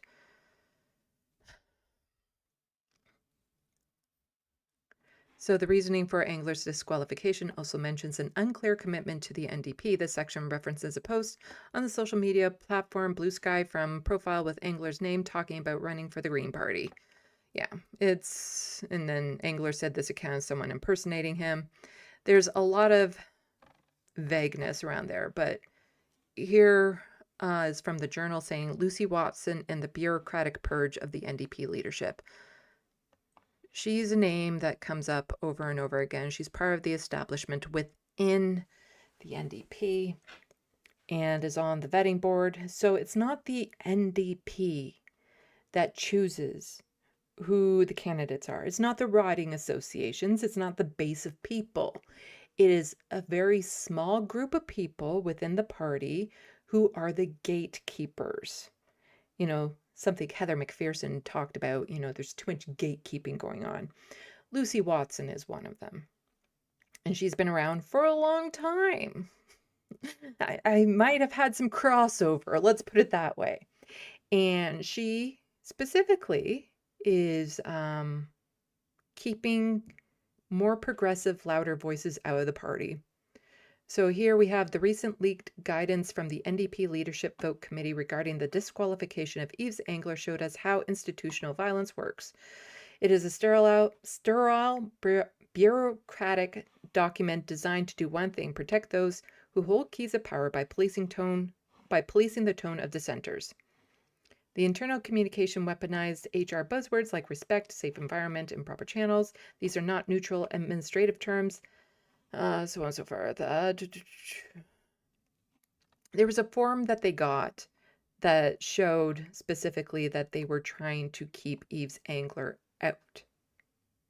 In a leaked email sent December 10th, Watson frames Angler's democratic appeal not as participation, but as a threat.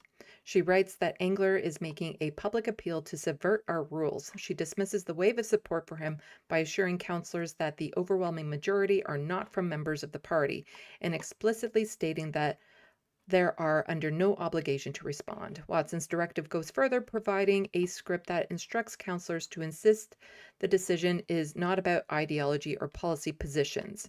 This is an attempt to sever the decision from its political reality by claiming the exclusion is purely behavioral, based on a pattern of behavior inconsistent with a respectful environment. Watson attempts to depoliticize a deeply political act, and they just also talk about, Sarah Jama and her getting kicked out of the party and, the kind of effect that had. So, yeah. So the Sarah Jama trauma, the establishment terrified of another Sarah Jama.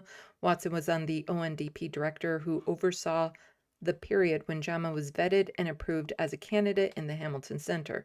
When Jama later spoke out against Israeli apartheid and was expelled from caucus, the bureaucratic class viewed it as a failure of containment. Watson now operates in a context where vetting has become stricter. She appears determined to ensure that no candidate who holds unapproved views on Palestine ever gets through the gate again. The extreme vetting of Yves Engler serves as a direct response, perceived mistake of allowing a radical black woman to speak her mind. Thing is there's the leak email. I don't know how accurate this is, but it's there now. You know, all of this is going to be fodder for the people that are angry with the NDP, that are going to make them speak out, that are going to make them more reluctant to vote for the NDP, because it is so messy, that party right now, on who's allowed to run, why they're allowed to run. The fact that it costs $133,000 to run for leadership, it is telling the base that it no longer represents the average person, the working person, because, you know, running for leadership is unattainable. I had an interview with one of the candidates, and she said, you know, when we think back to Jack Layton, he got in because it was like 9,000 at the time. Like Tennille said that it was only 9,000 to get in at the time. And that's where you find the Jack Laytons. You don't find them at $133,000 because only a small group of people can make it in for leadership at that rate.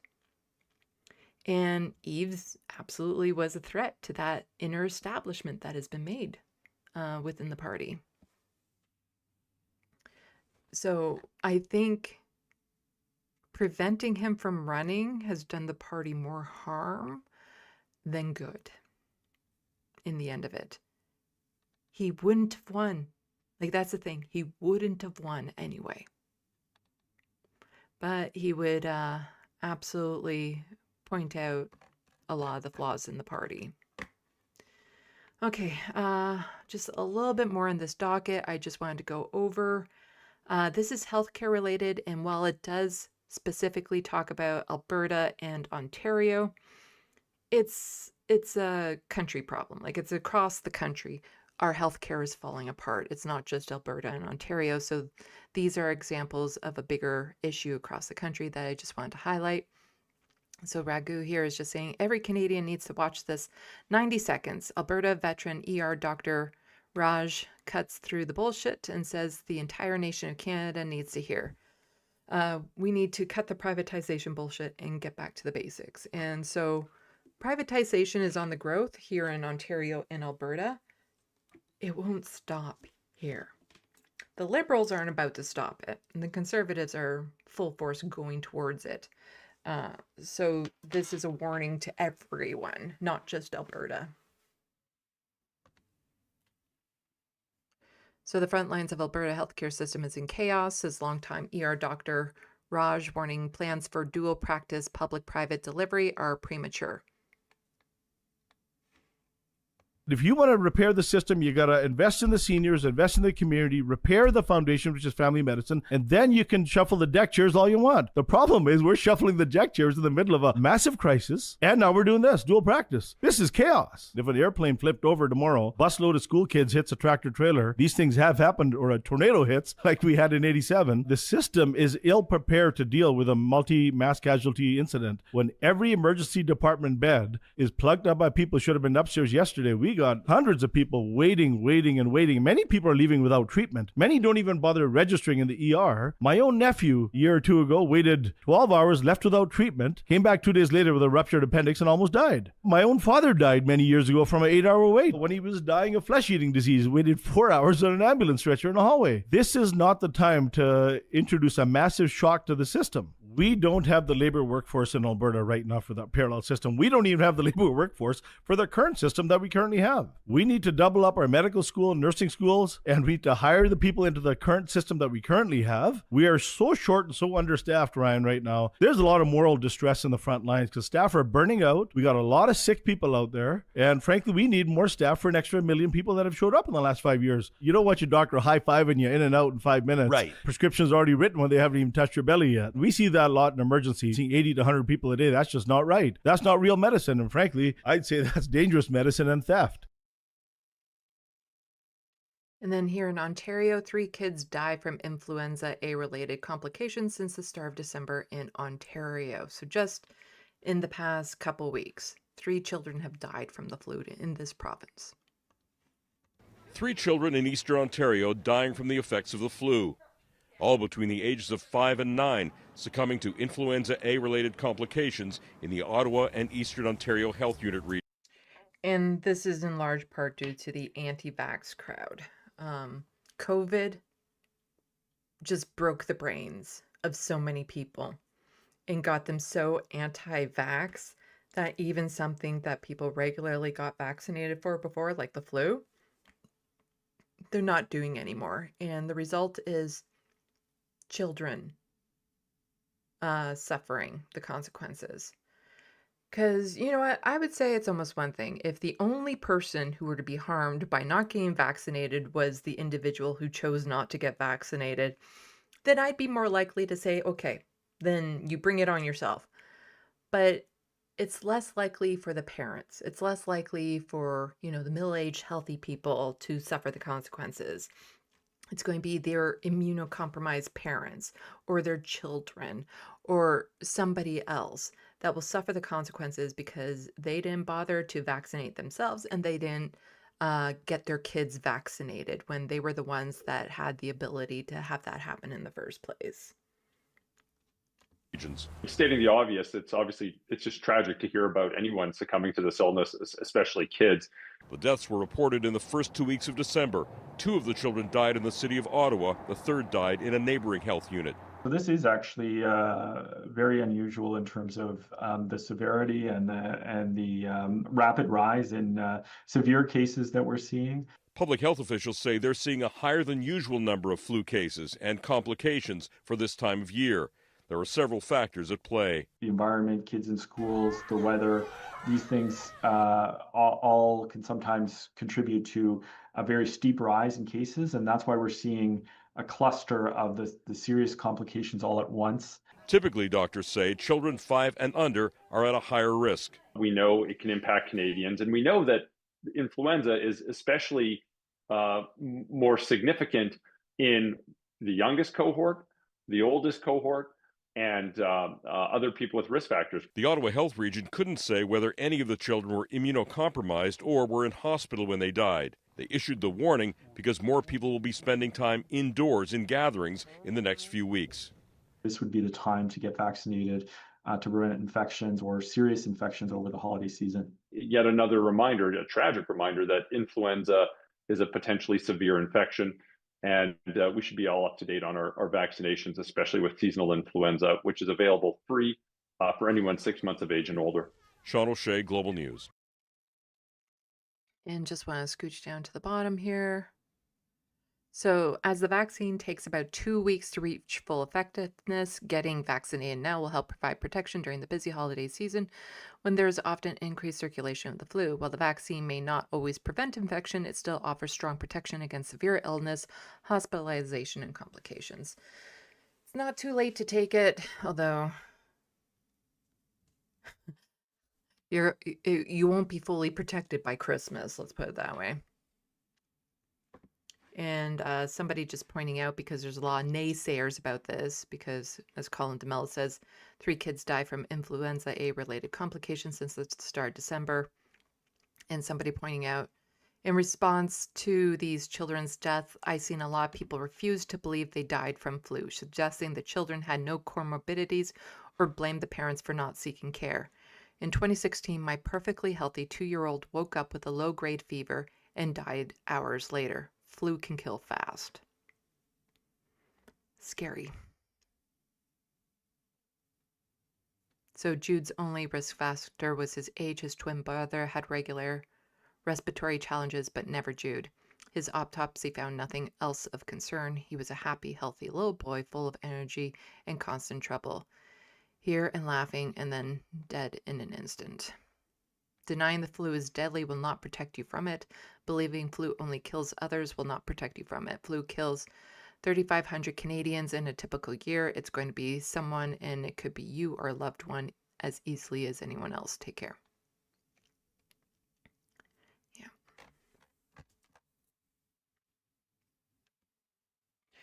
During the whole quarantining thing, when COVID was actually being taken seriously, the amount of flu deaths, too, plummeted. Absolutely plummeted. Okay, let's close this and then close these as we move on. Next will be Dougie. Well, Ontario. But first, we're going to check the SandBox. Ugh. So this is the last big docket. And it's not terribly big. And then there's just something on a small story about Twitter TOS I wanted to cover. Let's see. I think David does do some live streams, Soul Life. He does it with a buddy of his every now and then. It's not regular. Bad lefty writing means something very different here. It's a double entendre. It means the same things here.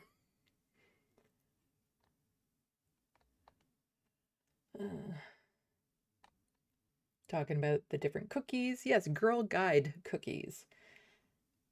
I didn't know the States didn't have Girl Guide, but then again, it was very much attached to the monarchy when I was a kid. So that could be something to do with it.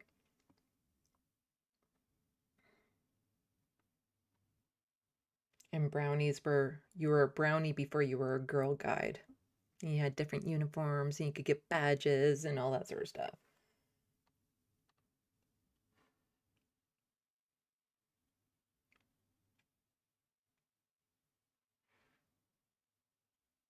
Rachel says based on ages and different levels are Daisy, Brownies, Juniors, Cadets, and Seniors. All the different parts of the Girl Guides. Yeah.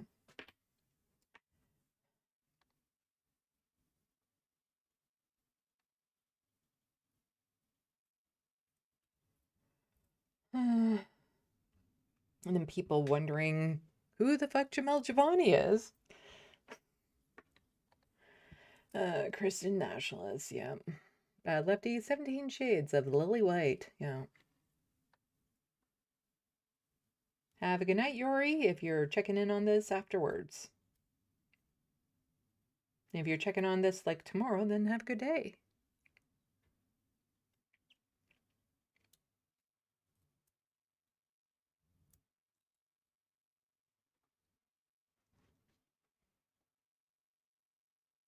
Soul Life House Father, not Horse Farter. No, no. Anthony Horse Farter. Rachel Atwood, happy hour photo shoot. Yeah. That poor woman, she just looks so happy to be there.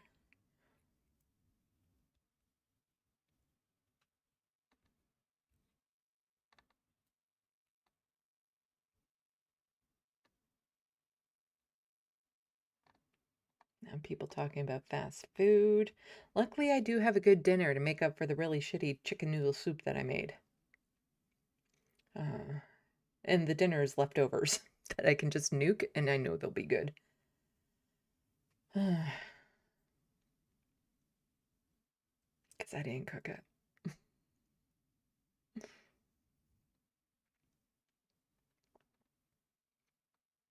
But I do like Wendy's baked potatoes. And I do like Arby's curly fries.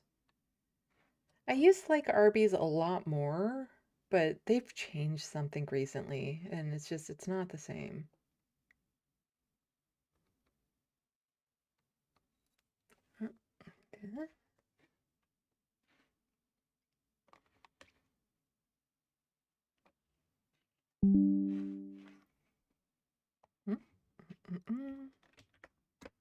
One of these days, this will get faster.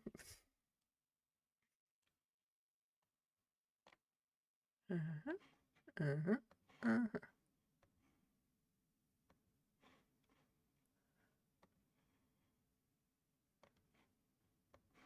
don't know. Thank you so much, Rachel Atwood, for the $2 super chat. Strong, they died with the flu, not from it vibes. Yes, from that story. And super appreciate the super chat.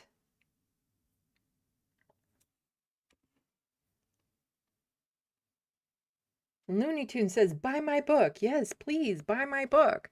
I was so disconcerted earlier because on my dashboard for my book, it showed that 2 pages had been read. Because if you're part of like the Amazon Prime Plus book reading club or whatever, you can read the book for free and then I get money based on how many pages are read or something. I'm at a whole penny, which doesn't count because Canada doesn't have pennies anymore. And somebody had just read 2 pages and then I guess given up on it, even though it was free. And I was upset about that. But then a little while ago, like just a couple days ago, I sold a book. Let's see. Yes, I sold one just 3 days ago on December 18th. And it was an ebook I sold.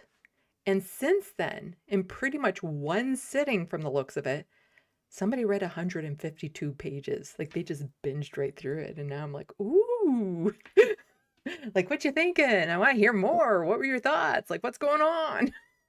Like, did they sit down and just read it? Like since December 18th, they've read 152 pages of it. I'm like,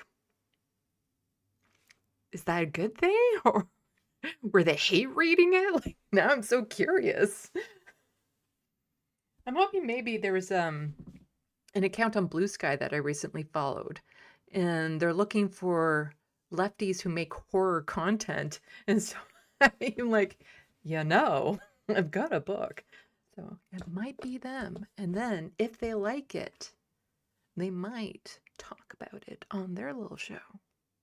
We'll see. I don't know. I don't know if it's them or not. I'm just like, it's nice. It's nice that I'm no longer just seeing 2 pages read. I can see 150. It's 154 pages. So the 2 pages plus 152 that whoever just did that, read that. But yes, please buy my book. The Wild West. Yep, some of my fam are COVID deniers. So it's a stay-at-home Christmas for me. Yeah, that's unfortunate.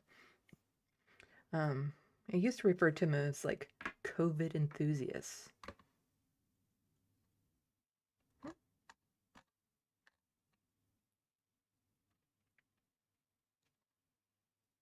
Yes, Girl Guy cookie sounds nice.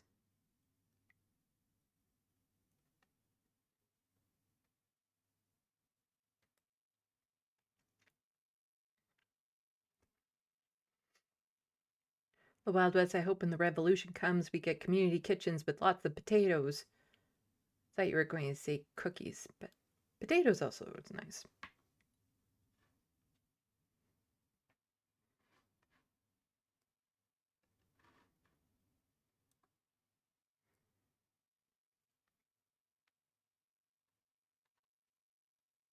I would love if there was like some sort of like community kitchen cafeteria like for my apartment complex so that since I'm a resident here, basically like a dorm, like a college dorm where you have your card and then you can go down and you get certain amount of meals and stuff.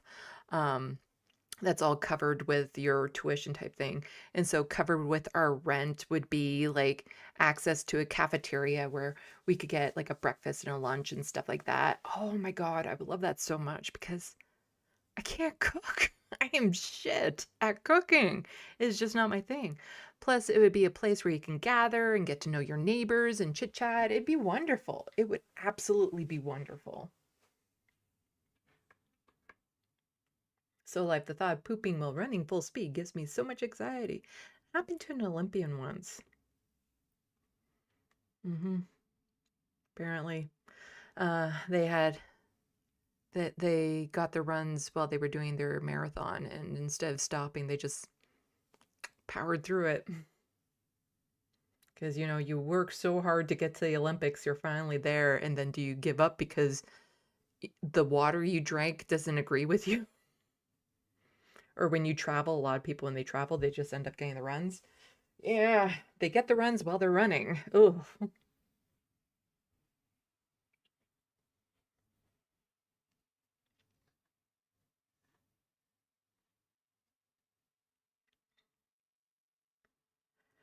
Looney Tunes, yes, the Vanguard covered Jordan Yule and Jank arguing. I watched it earlier. There's so much that has to go into that video essay now. I'm trying to think of ways of condensing it. It's just picking and choosing what I put in, but my God. Anna and Jank never shut up. It makes it so hard to eventually think of this as being done, that video essay.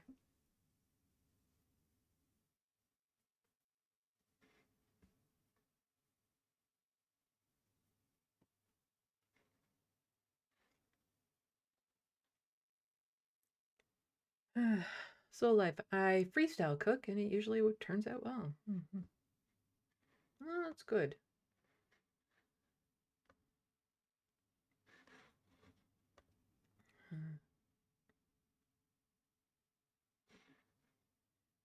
Let's see.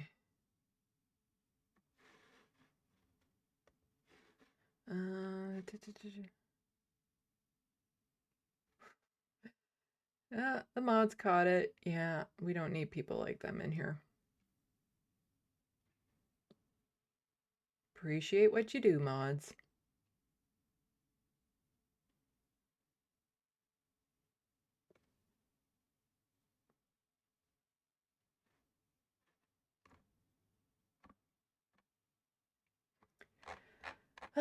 Anyway, should we get into the provincial politics? Well, I think so, because it's my show. I get to do what I want.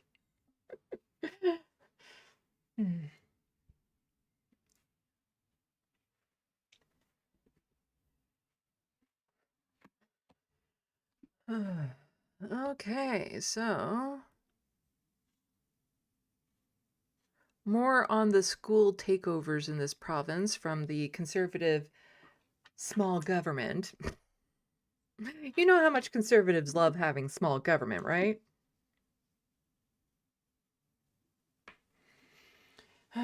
So this is Paul Calandra. He's Minister of Education in Ontario. So first I need to switch it over. This takes a little bit longer to set up, but it's a lot less of a headache for me. There we go. So families are rightfully frustrated by delays to the new K-12 school in Parry Sound. And after touring Parry Sound high schools and the construction site, it's clear that failures by the near North District School Board and trustees are to blame. Strong action is underway to get this project back on track. Last week I was in Parry Sound and I visited... Oh, right. Stupid music during this. Anyway, we don't actually need to listen to this.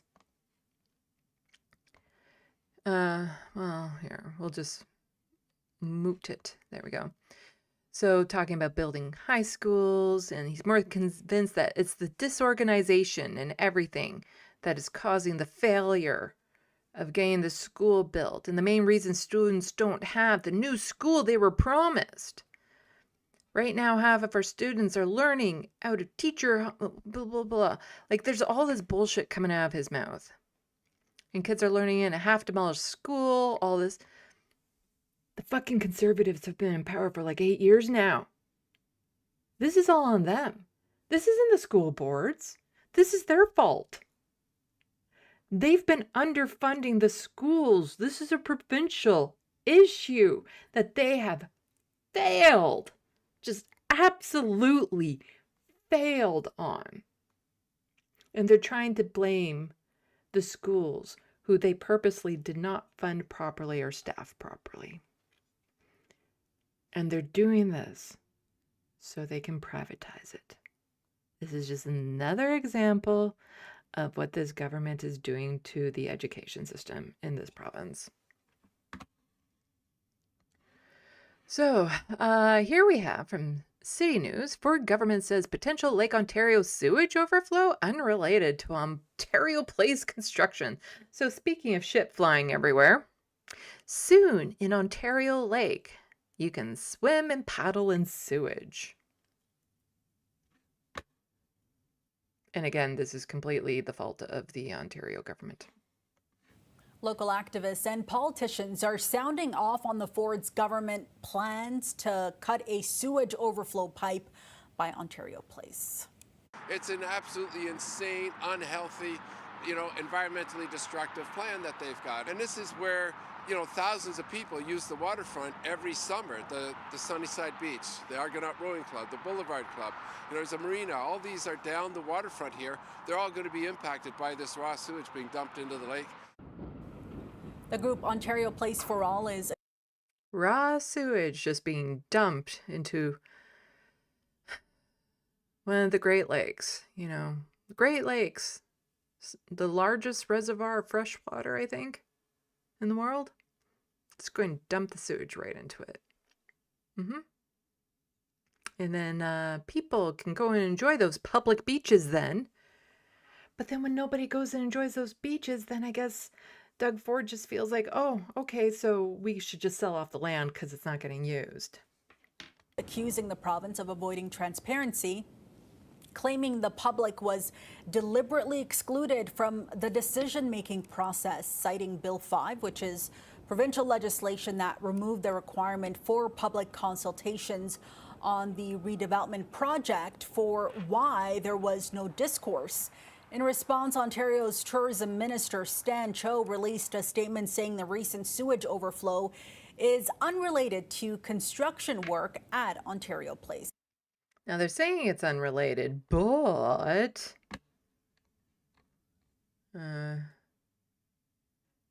so just a little quick reminder, controversy surrounds Ontario Place plans. Sewage concerns aren't the first stench associated with the province's ambition, but office criticized plan for Ontario Place. Ontario Place used to be a place where families could gather and have good times and shared activities. There was a nice little water park, the Cinesphere, all of it. It was a great way for family bonding being destroyed, utterly destroyed. Because, let's replace all of that with a fucking spa.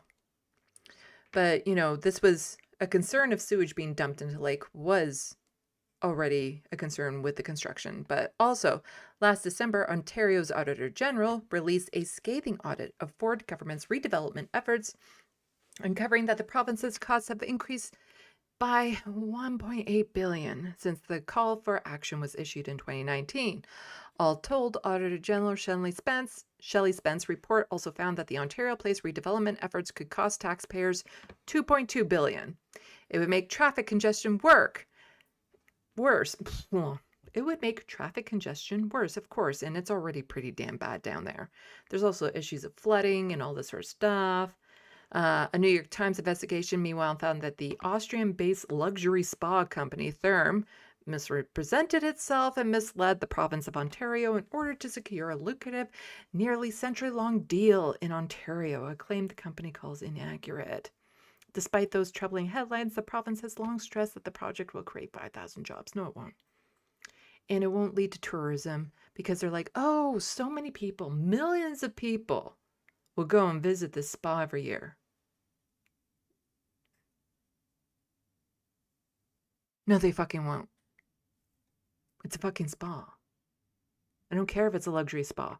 That's not exactly a family bonding place to go. It's not going to be a tourist hotspot, okay? Ain't no one coming up from the States to go to a spa in Ontario. Hell, I'm only an hour's drive from Toronto, and I wouldn't go to a spa. That's where I'm going to spend my money.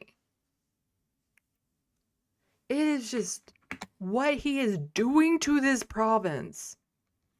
So Chris Glover, who is the NDP MPP for that area, also says the Ford Conservatives are now claiming the sewage overflow is unrelated to Ontario Place redevelopment. But their own RFQ on the Infrastructure Ontario website says the opposite. That yes, they know. Request for qualification issued for combined sewer overflow Ontario Place redevelopment. Infrastructure Ontario, the Ministry of Tourism, Culture and Gaming have issued requests for qualifications for construction management services to realign and modify combined sewer overflow at this location for the Ontario Place redevelopment project. And more from Blog TO. Yes, Abernathy. There you go. You've been such a pain. So Ontario pushing ahead with controversial plan to let sewage flow next to public beach. Because that's where you want the sewage, right next to the public beach. Because that's how you spend your quality time. And yes, I saw the comment about like, oh, RFK is on his way here right now to go swimming. I haven't actually read this article. I saw it right before I got started. So let's see what it says. Local politicians, environmental groups, and physicians are sounding the alarm following the Ontario government's move to proceed with construction work on a combined sewer overflow system across from Ontario Place, which critics argue could have devastating health effects on those who swim, paddle, and gather in the area. So after you don't get vaccinated for the flu, you can go swim in sewage. Grassroots organizations, Ontario Place for All, denounced the provincial government's decision to move ahead with the controversial sewage plan, arguing that the work could allow raw sewage to be discharged into the water along the lakeshore. Okay, so using Bill C5 or Bill 5. Bill C5 is federal, but they're pretty much the same bill. Let's see. This is another example of how the current government of Ontario is changing the law to make its project easier for them to avoid public consultation and transparency, says Anne Elizabeth Sampson. So the province plans to reroute combined sewage pipe that currently empties into Lake Ontario so that it discharges behind an existing breakwater into the West Channel. Let's see. And then Chris Glover again, this is a shocking abuse of power, and we already got that. Allowing raw sewage into this part of the lake will make people sick, says Samantha Green. People who do come in contact with the water after rainfall events will experience diarrhea, vomiting, and skin infections and eye infections. The Ford government is bypassing an environmental evaluation that exists to protect the health of Ontario. It's irresponsible and dangerous. And somewhere else it was saying like even just breathing the air around there will be dangerous, could make you sick. He is destroying this province. Speaking of destroying this province, the Science Center, something else I've talked about on this channel, used to be a place that, you know, the schools would go to take the kids. It was a great experience, family bonding, all that sort of stuff. It was a place people would actually travel to, was the Science Center. I remember going there as a kid, and it was great. And Doug Ford got rid of it. And now the building is just sitting there empty. And you have this lovely piece of architecture. Do something with it. And it belongs to the city more than it does the province, too. But no, Doug Ford is insistent on destroying all the things that people can do in Ontario that might be fun. And he plans on replacing it with something that we'll get to in a little bit. So Tina Yazdani says, as the Ford government claims there are no concrete plans for the original Science Center facility, critics are urging them to maintain and repurpose the building for the community. We have this phenomenal architecture landmark that needs to be reimagined, renewed, and reopened. And yeah, what Doug Ford has done to the Science Center, to Ontario Place, it's such a fucking shame to destroy these things in this province. These things that families could go and enjoy, that individuals could go and enjoy. My God, if I had a date and that date said, you know what, let's go to the Science Center, I would be totally into that. I don't think this building will ever reopen as an Ontario Science Centre. But we have this phenomenal architectural landmark that needs to be reimagined, renewed, and reopened. Having lost hope the original Science Centre will ever reopen, a new plea to the Ford government to keep the buildings in a state of good repair and make plans to repurpose them for the community. I just want to make sure that those public buildings are not allowed to fall apart because the Ford government is neglecting them. So it's time for the City of Toronto to have access to them so that they can be repurposed and be brought back to life. Talk of revival comes a year and a half after the Ford government abruptly cut the Ontario Science Centre's life short, claiming the roof was at risk of collapsing under snow. Which it never did. They have spent more money on advertisements. The Ontario government has spent far more money on those stupid advertisements to the United States than it would have cost to keep the Science Centre running and repaired. That's where Doug Ford's priorities are. Building is no longer appropriate or safe for kids to play. While it is a claim critics still dispute, it is clear the Ford government will not reopen the facility. But they still have an obligation to maintain the now lifeless buildings, according to City Councillor Josh Matlow. Matlow says City Council has not received any information verifying that the buildings are being kept in a state of good repair. In a new motion brought to City Council, he's requesting the province provide timely information on the current condition of the Science Centre buildings and keep the city in the loop on any investments that have been implemented or are planned. So we should have the ability to go in there and make sure that they are not, by neglect, allowing those buildings to fall apart. The future of the buildings remains unclear. Considering that they're letting the schools fall apart while students are in them, I don't think he's going to maintain this building at all. The plans aren't concrete yet for that building. But in a statement, the Tourism Minister's office tells us Infrastructure Ontario is taking preventative measures to maintain the integrity of the structure and roof since the facility was closed last year, and continues to complete essential maintenance activities such as elevators, minimum heating, HVAC, plumbing, security, and snow removal. It turns out that the city hasn't heard anything from the government. It's a very nice press release, but it's a reality. We're told the community is already coming up with new ideas for the space, like a new library with a focus on STEM activities and science programming. For City News, I'm Tina Yazdani. And then talking about more infrastructure that the province has mucked around with, and it's just not been good. Could you outrun the train? Finch LRT takes 55 minutes to cover 10.3 kilometer route.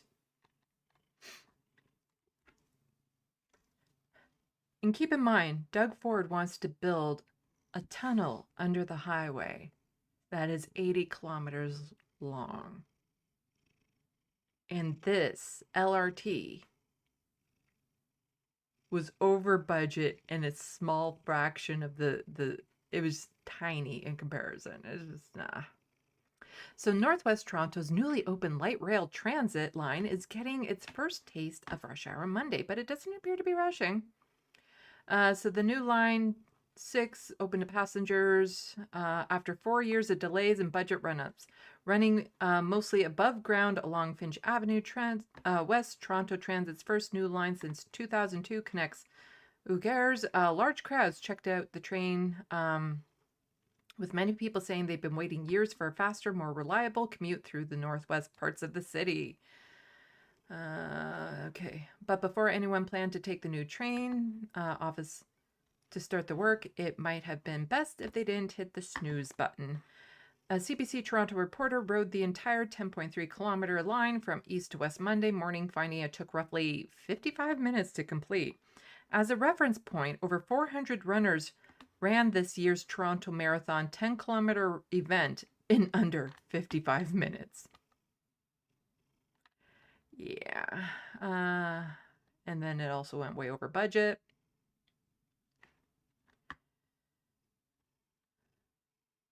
Yeah. So the TTC that says the trains will arrive, who cares? I'm not there. The line was first proposed in 2007, but delays by years of political debates, changes in funding, and repeated construction setbacks, which generated criticism from locals in the area. Construction on the LRT broke ground in 2019 and was originally slated to open in 2023. A report by Metrolinx earlier this fall said the line total cost was $3.7 billion, including life cycle operating and maintenance costs, putting the project above its initial $2.5 billion estimate. The same report also shows the Eglinton Crosstown LRT, a delayed plagued project also first proposed in 2007, has incurred a cost of over $13 billion. So here we have, the landmarks of this province being destroyed by Doug Ford. We have an infrastructure that is just being, that is just shit. There's nothing good about this. We could be building up our cities to make them something interesting, spectacular, something that you would want to go out to. Maybe do something like this. So T-Dot resident just pointing out, and we hired the exact same company for some of the Toronto Transit projects. Why are we paying double or triple? So can't play with this with music, but this is Rome just opened a subway line next to one of the world's most historically significant sites at $660 million per mile. So yes, this country should be building metro lines all over at normal costs. And this, I would want to go there just to see this stuff. This is just like beautiful. It's a beautiful subway line. We could be doing things like that here in Ontario. Instead, we get what little landmarks we have being destroyed by Doug Ford. We're replacing Ontario Place with a fucking spa. And meanwhile, Rome has this beautiful fucking subway.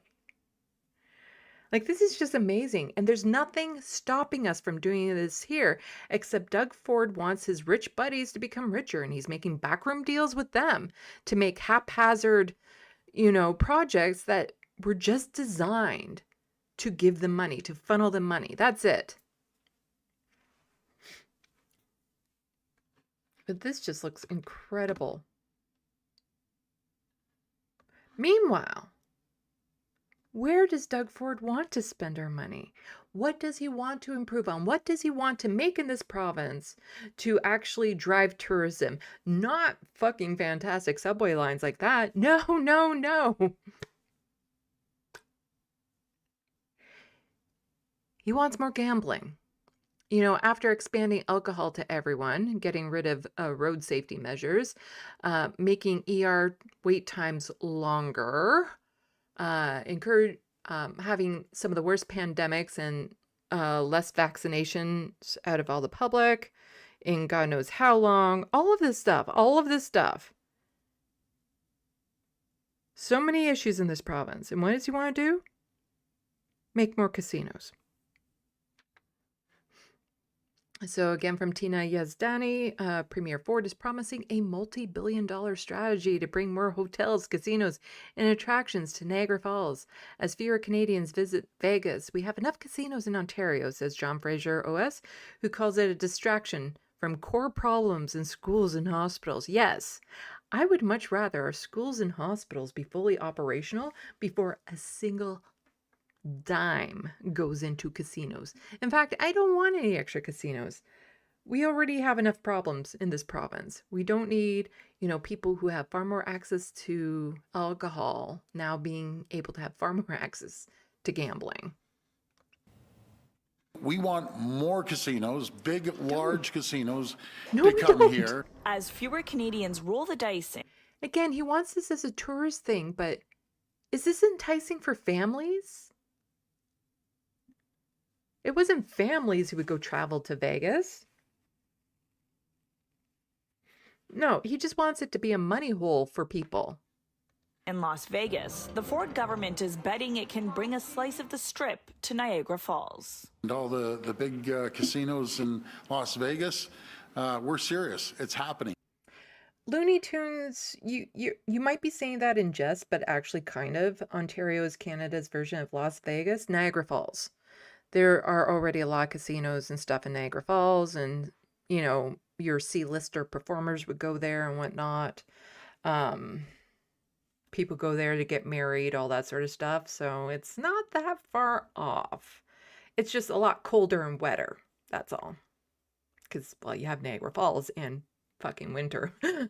Get on board. Come and put a proposal in. Come and tell us how you're going to build $1 billion hotel. It is one way the Premier is promising to double the number of visitors to the Niagara region. His government's new Destination Niagara strategy also includes a potential new theme park, boutique hotel and museum, new attractions, and even an upgrade to the Niagara airport. This is about jobs. It's not just about casinos. This is about attracting tourists from all around the world. But how much all of this will cost taxpayers is unclear. The Premier has called it a multi-billion-dollar plan, but wouldn't give us an exact number today. And the timing is raising eyebrows, because while American visits are down, international and domestic visits are up drastically. But we're seeing record growth from visitation from Europe and Asia. Overall, we're holding our own, but I think the whole objective of Destination Niagara is to refresh the brand. Given that there is no immediate pressure on the tourism industry in the region, critics say the Ford government should prioritize investments to address pressing needs in Ontario's hospitals and schools. I think we have enough casinos in Ontario. There's enough gambling going on. A big announcement is used to distract people from the core problems that we have, which are in our schools and in our hospitals. And you know, what I would like the Premier to do is to sell off that booze that we have that's going to expire, the American booze, and use it to support food banks. We'll get to that in just a moment, too. About $80 million worth of American booze pulled off LCBO shelves remains in storage, with about $2 million worth set to expire in the next 6 months. The Liberals have pitched selling it off and donating the proceeds to food banks. I'm not going to do that during Christmas holidays when it will hurt our winery. Yeah, we're not going to sell off alcohol that's just sitting in storage because we took it off of the shelves because of the American boycott. We're not going to sell that off during the holidays and give the money to charity. What are you talking about? That's not what you do during the holidays. You know, that's the time when people should be buying things from corporations to be making the corporations money, not to be buying things that would lead to money that goes to the food bank. What a fucking monster. It will hurt our distilleries, and it's just not going to happen. I want to support local jobs and opportunities here, and if we can get rid of it out of province somewhere, we will. And by the way, the Premier is encouraging Ontarians to spend tourism dollars here at home this holiday season. He himself says he won't be flying to Florida this year like he typically does. For City News. Yeah, he won't be flying to Florida this year like he typically does. A little bit more on that. But also, so here we have from Colin DeMello, new Premier Doug Ford is unveiling what his government has been internally referring to as Vegas of the North. See, you were on to something. You were on to something. The government wants new casinos, new attractions, and an observation wheel and electric tram in a bid to make it a year-round, week-long destination. Tourist attractions, world-class gaming, wine and culinary tourism, arts and culture, transportation and development. I'd be all for this minus the casinos. That's it. Just minus the casinos. I'd be fine for like the arts and cultures, a new theme park, all of that. Wine and culinary tourism. Yeah, just we don't need more casinos.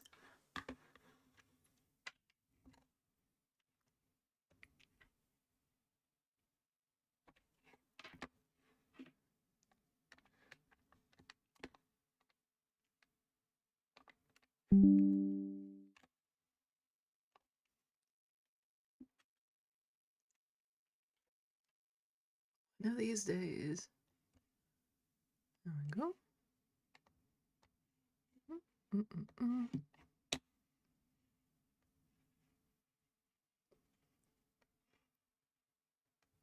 This will be faster. There we go. Rachel Atwood, thank you again for another $2 super chat saying, revive Niagara Falls barrel jumping for tourism money.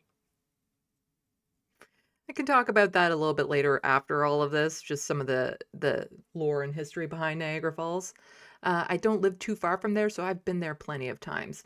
And also the Wild West, thank you so much for the gifted memberships. I caught that out of the side of my eye. Let's just scroll up. Yeah, 5 memberships. Thank you so much. I really appreciate it. So everyone who got a membership from her, sent her a thanks. So yeah, super appreciate all of this. Okay, back to the news. So yeah, I'm not, so like I said, I'm not against like redeveloping areas to make them more tourist friendly. In fact, build on the Ontario place, like what we had, make that bigger, better. You know, we have the aquarium in Toronto. I really like that. Do you know what? Let's make the science center, what used to be the science center, into like a planetarium or something like that. Like there's so much we could be doing that would actually bring people into this province, not fucking spa. Oh my God. I'm so upset with that. Because, you know, the Ontario Place was, as someone who grew up in not the greatest situations, with not the greatest supportive family, that was one of the few places I had good memories from. You know? I have good memories from Ontario Place. And to see it getting destroyed and that so many other families won't have that opportunity is just devastating. And it's the same with the Science Center. I remember going there as a kid and how great it was. And to see that these are lost to future generations because of the greed of this premier is sickening. So here is how bad things are getting in this province. So, you know, let's spend billions on new casinos. Meanwhile, some Torontonians are selling their blood plasma to make ends meet. Now, yeah, Americans might be thinking, well, that's just par for the course. That's normal. Was technically illegal here in Canada. So amid ongoing costs of living crisis, some cash-strapped Torontonians are turning to a new controversial way to get by, selling their blood plasma. Schools falling apart, hospitals falling apart. You know, no real good things done with transit. Oh, let's spend all of our money on new casinos. All of this. Meanwhile, people are selling their blood just so they can go grocery shopping. So a new income generating strategy has been made possible by the opening of 2 new paid plasma collection clinics, which offer up to $100 per visit. I kid you not, this is enticing. If I lived close enough that it wouldn't cost me that much in gas, I'd be tempted. The purchase of blood plasma is illegal in Ontario. However, after facing a shortage of plasma donations during the pandemic, Canadian Blood Services utilized an exemption to that rule in 2022 and entered into agreement with a Spanish pharmaceutical company, Grifols, permitting the business to pay Canadians for their plasma. Oh, those little loopholes, huh? As part of that agreement, the for-profit company has established several new clinics across Ontario, including 2 new locations in Toronto as well as in Whitby and Hamilton. The sites are not without controversy. Last fall, with word of the planned Toronto clinics, City Councillor passed a symbolic motion declaring the municipality a paid plasma-free zone. Attracted by the money. So asked for his reasons for being there. So when this clinic first opened up, a man from Scarborough who appeared to be in his 40s said he was fucking broke. I came out because I'm on Ontario Works. If I get fuck all for money, and I get fuck all for money, yeah. So I came out because I'm on Ontario Works and I get fuck all for money. $733 is what you get on Ontario Works. As far as I know, I don't think there's been any increases, so it's probably still that. That's it. That's how much you get to live. That's not enough. It's not enough. He said, I can't even afford to eat, so that's why I've come here to give my blood. In Ontario, here we go. In Ontario, a single person with no children receives $733 per month on Ontario Works, which is supposed to cover both basic expenses and shelter. In recent years, advocates have demanded provincial government increase OW rates, which have remained frozen since 2018, despite the cost of housing, food, and other necessities raising significantly. The man who, like others, spoke to Toronto Today on the condition of anonymity said he learned about the company's paid ads on Instagram. He said he'd been paid to donate his plasma. He says he has been paid to donate his plasma 6 times so far and plans to continue in the future unless he gets a job, in which case he will stop. This is medical coercion. That's all. It's coercion. These are people who wouldn't normally want to do this, who are doing it because they are desperate for money. That's all. This shouldn't be allowed. Canadians should be able to get enough to get by, to not have to turn to this. Ontario Works should be able to cover the basics. And keep in mind, a lot of people who are on Ontario Works should be on disability, but can't get on it because it's damn hard to. They purposely put up barriers to make it so it's very difficult. So there's a lot of people who have to rely on Ontario Works that have disabilities that can't work. So a man in his 60s who lives near Finch and Bathurst Streets said after learning about the company's paid social media ads, he has gone to both its Toronto locations and given plasma 14 or 15 times. The man who is self-employed says he comes when he's having income issues. He says he believes the payment amounts should be higher. During the first 3 visits, individuals are typically paid $100 for their plasma. Thereafter, the fee is lower, often between $40 and $60. So you don't even get to keep that high amount. A third woman who spoke with Toronto Today by telephone on Monday said she also visits the clinics because she is low on money. Yeah, that's it. It's just money. It's, yeah, concerns about exploitation. That's exactly what this is. So I'm just going to toss the rest of this article into the SandBox so that you can read up on the rest of that if you like.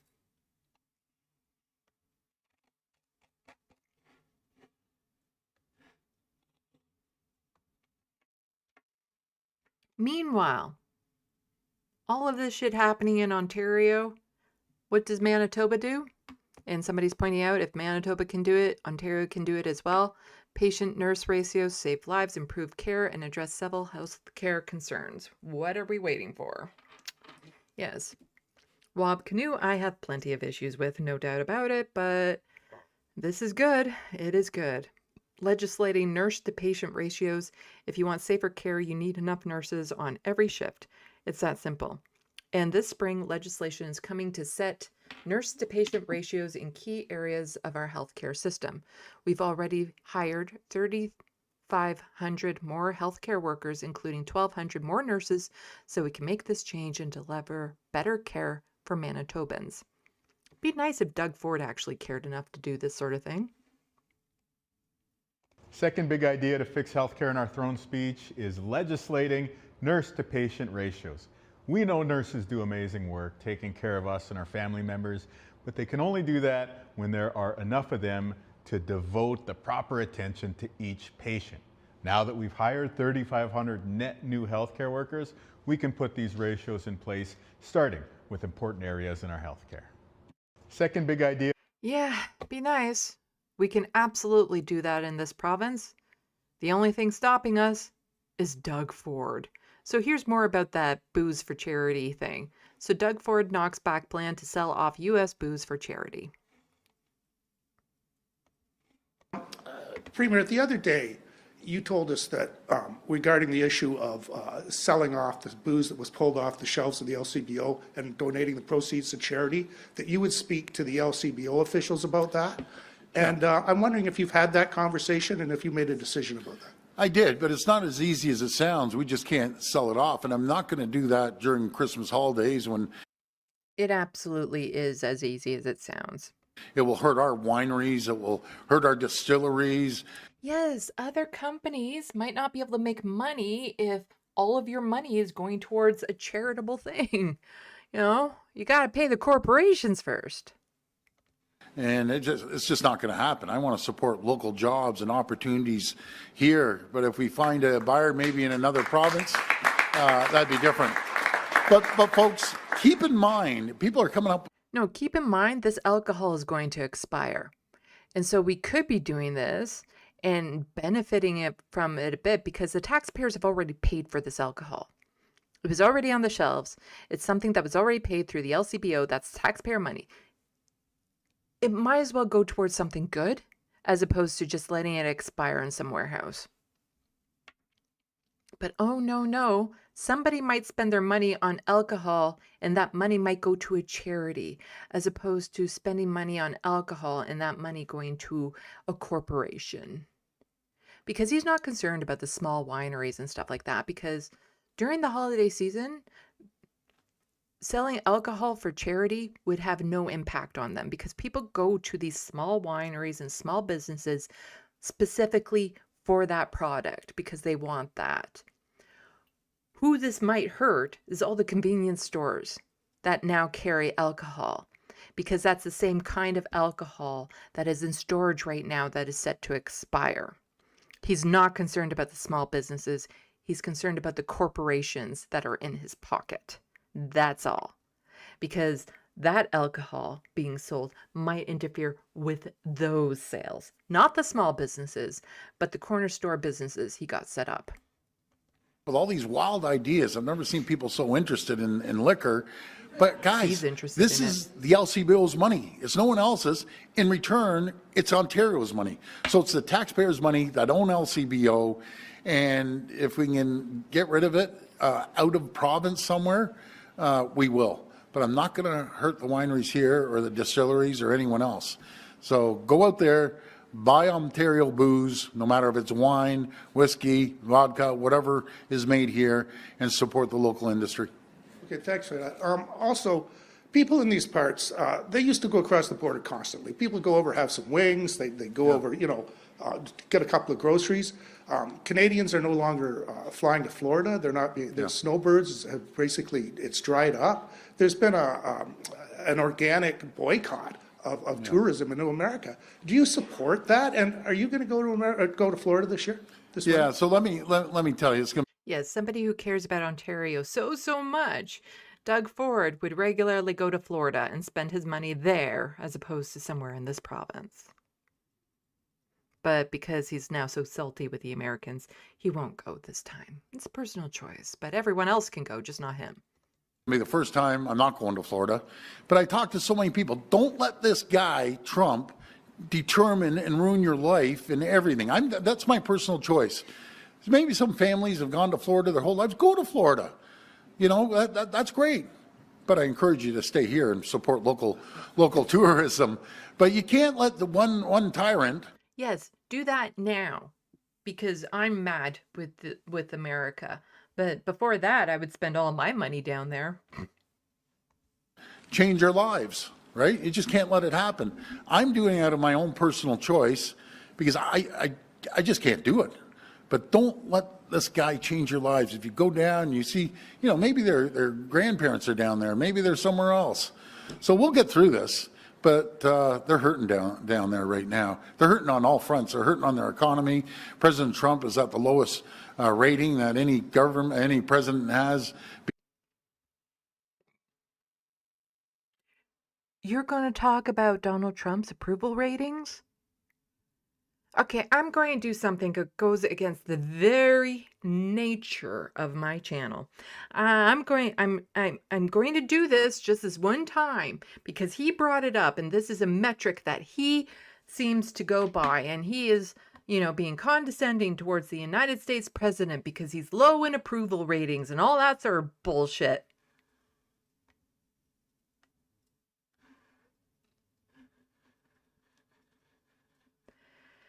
Doug Ford is sitting at 34% right now. That's down 7 points. And these are the Angus Reid Institute's final premier approval ratings for the year of 2025. He's the second lowest. And even Legatt, he actually has gone up. He's one of the few that have gone up. Mm-hmm. But Doug Ford, sitting there at 34%. Mm-hmm. And you want to talk about Donald Trump's low approval rating? I don't even think it's that low. Being in the first year, and God knows, probably 100 years. So it's taking effect. And I always say, we love our... And it'd be nice for once if maybe a reporter called him out for that. It's like, oh, you're talking about Donald Trump's low approval rating? What about yours? I would love to see that exchange. American friends, and the Americans love Canadians. And there's just one guy, I just don't see eye to eye with us, President Trump. So we'll keep fighting. And I'll never apologize to that guy, ever, ever. But just to go down, so it's talking about, oh, if we can get rid of the alcohol in their province somewhere, we will. Newfoundland and Labrador announced this month it would sell its U.S. booze for charity, joining Manitoba and Nova Scotia, which are doing the same. Funny, all these provinces don't seem to have an issue doing it. But somehow Doug Ford does, because his corporate buddies might not make as much money. So all that money that could go towards the food bank and help people, because, you know, the people going to the food bank, the rates at what people are going to the food bank is skyrocketing, you know, to help that out at this time of year and struggling families. No, you can't do that. Gotta help the corporate buddies first. What a fucking monster this guy is. And also, just T-Dot was pointing out, Doug Ford's government, December 15th, selling booze to raise money for charity is not as easy as it sounds. Doug Ford's government, December 16th, hosts cocktail fundraiser selling booze for $500 to raise money for the Ontario PC Party. So knockback plan to sell off booze for charity. Because, again, he's not worried about the small businesses. He's worried about all the convenience stores and stuff. The corporations that are now selling alcohol.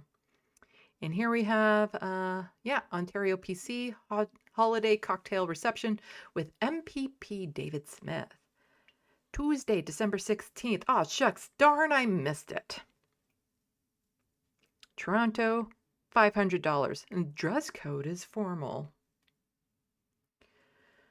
Oh. The amount of people that have $500 to go to one of these things, it's...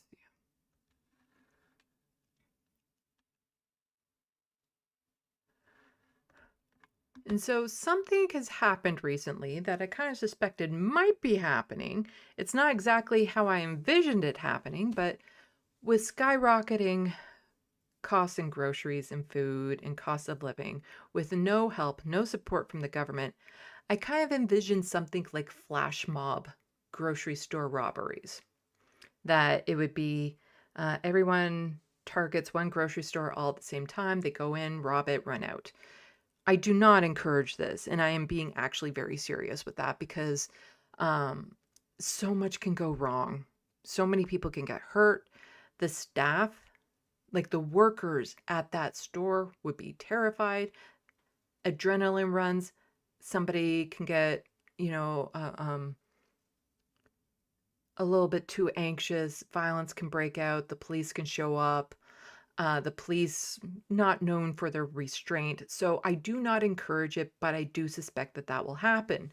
Well, this is a version of it, and people are going to applaud this. And again, I don't agree with this because it is just, it can spiral out of control and people can get hurt.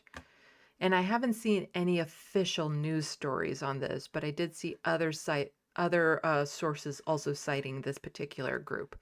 So a group in Montreal calling themselves Backstreet Robin Hoods dressed up as Santas and elves and robbed a supermarket chain for $3,000 worth of groceries before distributing it to local food banks. According to them, the real thieves are the corporate, overcharging people for basic necessities. They walked out calmly, no one was hurt or injured. all the comments on the news articles about it are supporting their actions. And I can get it. I understand it. This can easily spiral out of control and people can absolutely get hurt. Absolutely. It's not something I want to see happen. But, you know, with all of this going on, it's a good thing we have reporters like Tina Yazdani who will actually, you know, hold Doug Ford's fire to the feet. And Doug Ford, very accountable fellow. Yeah, definitely. Used to be like he's the most transparent government ever. He's the most reachable. He used to give out his personal cell phone number. Like that hasn't run into problems. So of course, when he's questioned on some of these big scandals that are going on, like, you know, the Skill Development Fund, millions going to his corporate buddies, he would absolutely want to talk to a reporter and clear the air. Tina Yazdani. No accountability from the moment we arrived at this press conference. We were instructed to ask on-topic questions only, and that we would be given one question each when we were called on. I was never called on, and Premier Ford refused to take my questions. I have a question. No, respectfully, I drove 2 hours to be here. Premier, can you please answer my question? And Governor, Premier, respectfully, I came 3 hours from Toronto. What about a surcharge? Why can't you take another question? To the U.S. Is that still in place? And more from Tina. The Premier refused to take my questions in Buffalo despite his government facing an unraveling scandal. Ontario's ethic watchdog has launched an investigation into the Labour Minister and the $2.5 billion Skill Development Fund. The plan was to ask why Pinenci hasn't been fired. So, Doug Ford has wasted money on things like casinos and transits and all this sort of stuff, like just the amount of money that is being funneled away to his buddies. And meanwhile, he's cutting back on hospitals and other sources of income, like the LCBO, where that money used to go into the coffer. The profits would go into the coffers of the province. He is destroying this province. It is in the most debt it has ever been in because of Doug Ford. Like, the level of destruction he is doing is just so obscene. And yet, he's still at a 34% approval rating. Like, there should be nothing. There should be nothing. This was just another angle of the video that we just saw. To be here, Premier, can you please answer my question? Premier, respectfully, I came 3 hours from Toronto. Why can't you take another question? To be here, Premier, can you please answer? And then Tina just going into more detail about all of this and why she was doing that. We made the final attempt in Buffalo to ask Premier Ford about the new investigation into his Labour minister, but he dodged our cameras and ducked into his vehicle. One way or another, the truth will come out and Ontarians will finally get the answers they deserve, said Marat Stiles, who is the leader of the Ontario NDP, and because she is the leader of the Ontario NDP will not form government.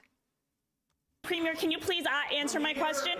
Multiple attempts for answers. Premier Ford, Premier, would you mind just taking my questions? But no accountability. Premier Doug Ford refused to take our questions in Buffalo on an unraveling scandal involving his government.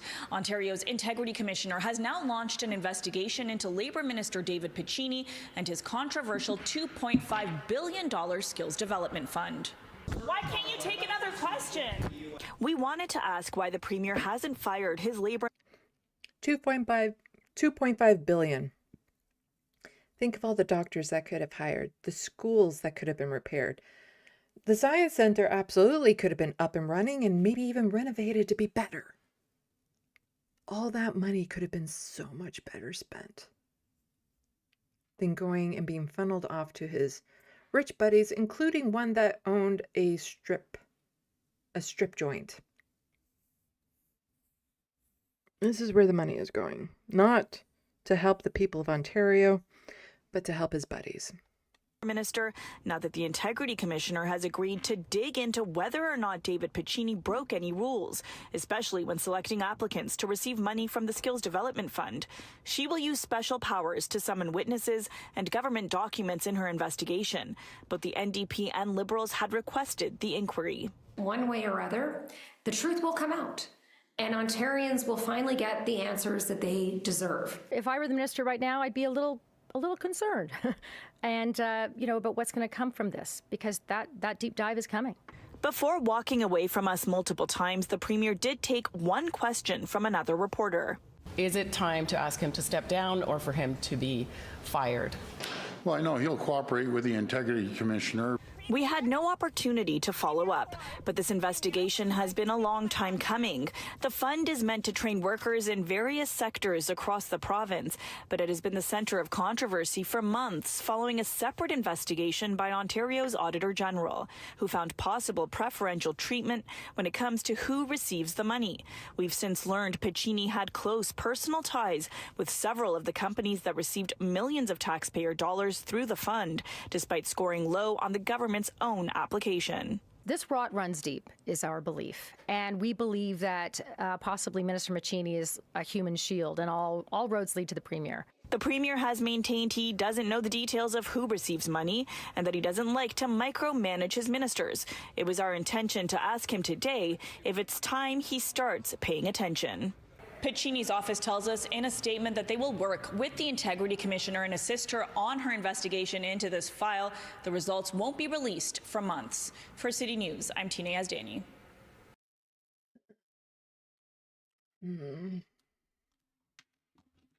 Just a whole lot of horse farting.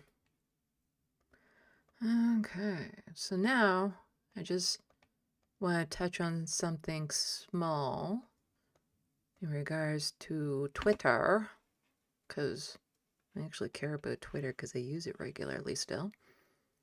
And then, yeah, okay. But first, let's check the SandBox. Hey, we might actually wrap up before 6 hours.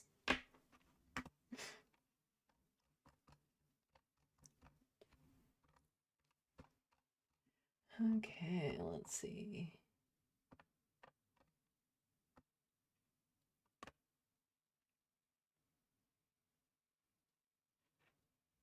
Going back up to the bad cooking. Yeah, it's the only thing I can cook are things that's like put in the oven, cook. Well, no, there's a few dishes I can cook. I do make omelets, and I do have a style of making omelets that's really yummy where I grate the cheese and put it in the frying pan and let it sizzle for a bit and then put the egg on top of it and stuff. And so then when you flip it and whatnot, so you get like an omelet with a crunchy cheese shell. That's yummy. I can make grilled cheese sandwiches with like a garlic spread on it instead of just butter, which makes that yummy. Pierogies. I can fry up some pierogies. Rice with some chicken chopped up in it. That's good. That's about my extent, other than things that you just put in the oven and flip.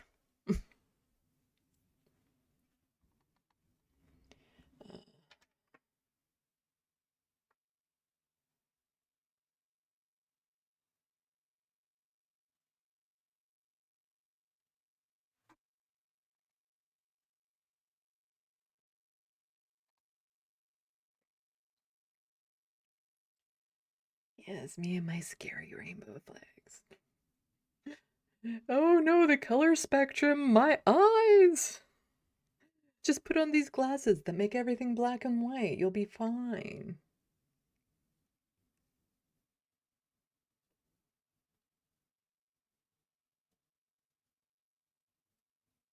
So it was Bad Lefty who made the comment about RFK Jr.'s on his way to Ontario to go swim in the sewage. Yes.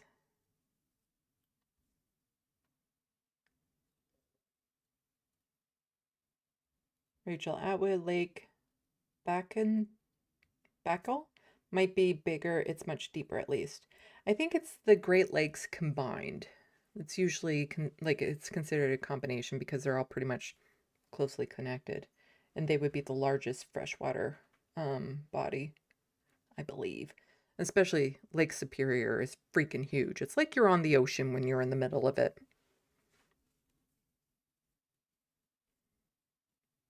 Trevor Borns, I don't understand how Doug Ford keeps getting reelected. Simple, other people don't come out and vote. He wins because people stay home. Amongst, you know, the other party leaders not doing enough to bring them out, and the media doing a piss poor job in covering him, and all that sort of stuff. But I'm blaming the voters. I'm voter shaming on this one. So Life, I went on a date to the Franklin Institute in Philly once. It was awesome. Yeah, there's not too many museums and stuff around here that would make good dating places. Like the Science Center would be an amazing place to go for a date because there's lots of things that you can go and you can talk about, and then you can find what your nerd is, you know? So I might be interested in like volcanoes and stuff. And when we get to that section, be like, oh, talkie about that. And then they might be interested in like some sort of tech thing. And then when we get to that section, be all talkie. Like it encourages conversation and it gives you things to talk about to break the ice and all that sort of stuff. Like if I lived in Ottawa, there's plenty of places I could go for a date with museums and stuff around there. There's just not that much around here. And traveling to Toronto for a date is a bit much. Unless the person I'm going on the date with is from Toronto. And then that might be manageable. And make it a day thing where we go to a museum during the day, like the aquarium during the day, and then dinner at night or something. Not that I've been on a date in a long time, so a Tim Hortons sounds exotic right about now. Although I would not be keen if anyone suggested that. I prefer independent cafes. Cafes that are unique.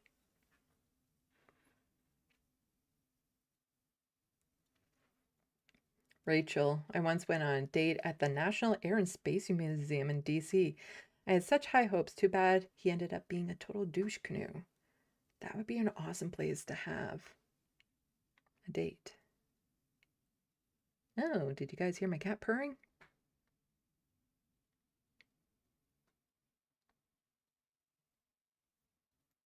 How hilly is Toronto? It's not that. It's not. It's not very hilly at all.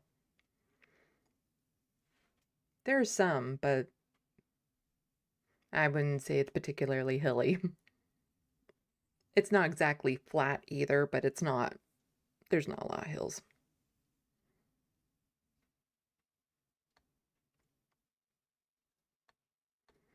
Enjoy your chocolate, the Wild West. I have some chocolate waiting for me after this, after I eat my leftovers.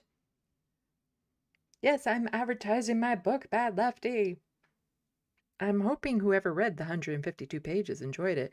And I keep on checking to be like, so have they read, like, they read almost half the book in one setting, whoever this person was. Or at least they went through the pages on the reader, the KenPad reader or whatever they call it.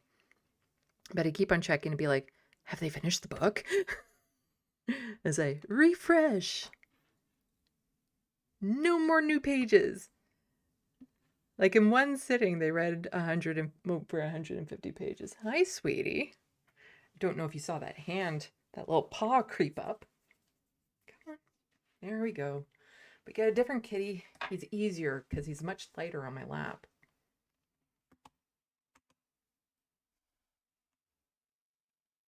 Ethan Darkford would be a Florida man. Absolutely.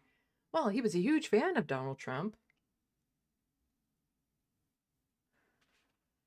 Looney Tunes. Aw, damn, Sandy. I must have passed your area up when I was on the road from Niagara Falls to Toronto this past summer. I told you while you were in Toronto, we could have met up. It's not that far. Although you wouldn't have passed through here to get to Niagara Falls. You would have driven down the 403 to basically through Hamilton to get to Niagara Falls from Toronto.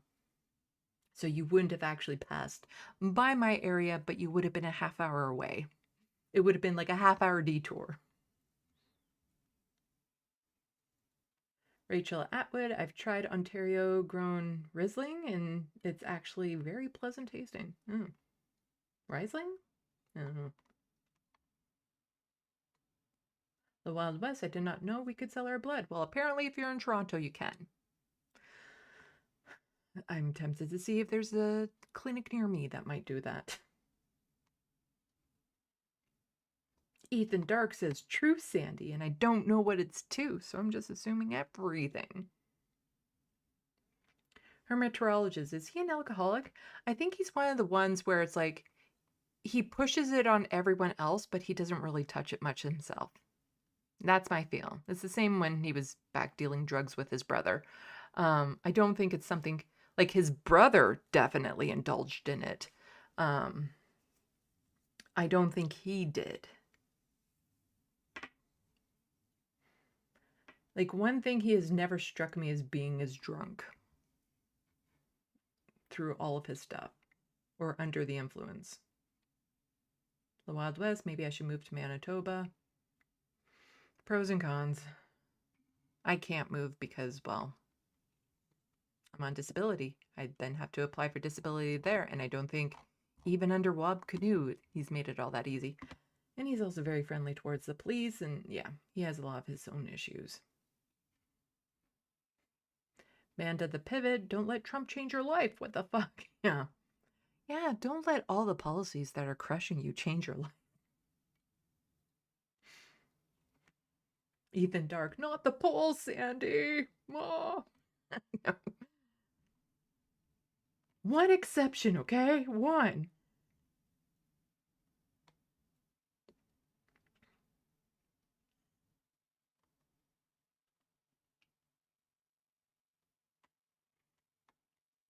Oops. Jumped. Where was I? Boo for booze, says the Wild West.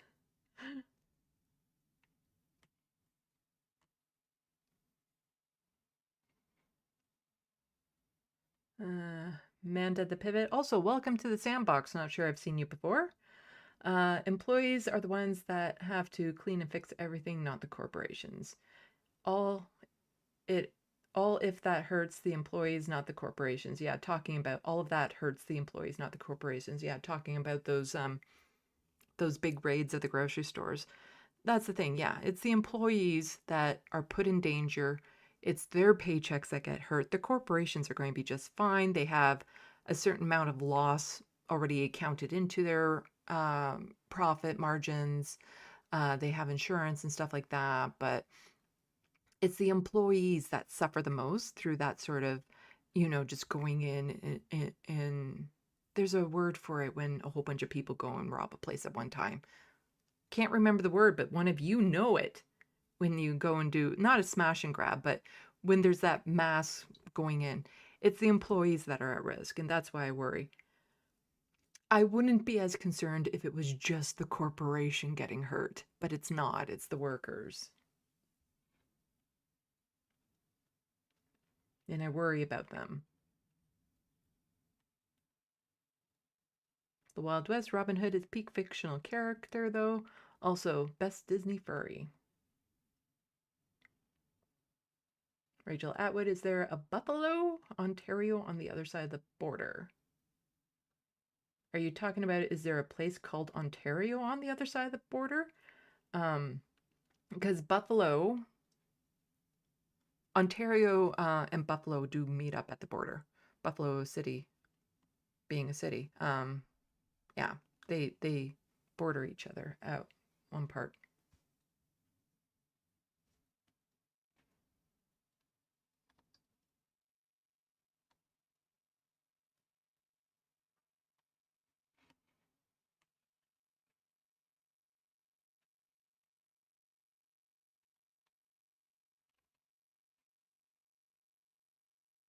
Do people not know the Anthony Horsefarter reference? It was Grand Theft Autobot came up with that nickname for Anthony Housefather. And ever since then, it's easier for me to say Horsefarter because it suits him better.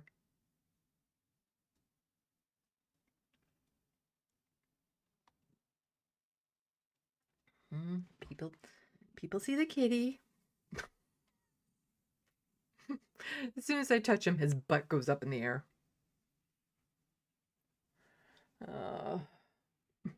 Yes. Just keep that little hole away from the camera so I don't have to censor it again. No flashing the camera, kitty. The Wild West, it's hard to plan anything in life when the world feels like it's hanging by a thread, yes.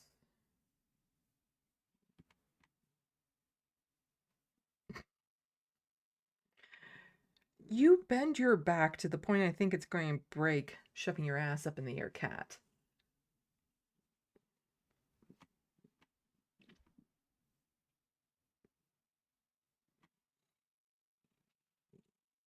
Ethan Dark, LOL, I had to remind myself, I think that I was agreeing with you on the blood plasma topic. I mean, we're saying true that. Yeah, I'd be tempted if there's one in town. Rachel Atwood, as opposed to Buffalo, New York. I don't know if there's an Ontario, New York.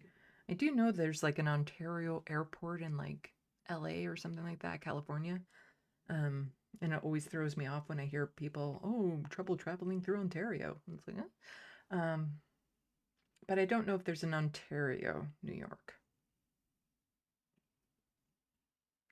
Apparently people are calling it flash robbing, as in flash mob thing though, says Ethan Dark. Well, that's what I was saying, that there would be flash mobs doing this type of thing a long time ago. Okay, how about we just finish off? I just have my gripe of the day, I guess you could say. A big gripe that I have.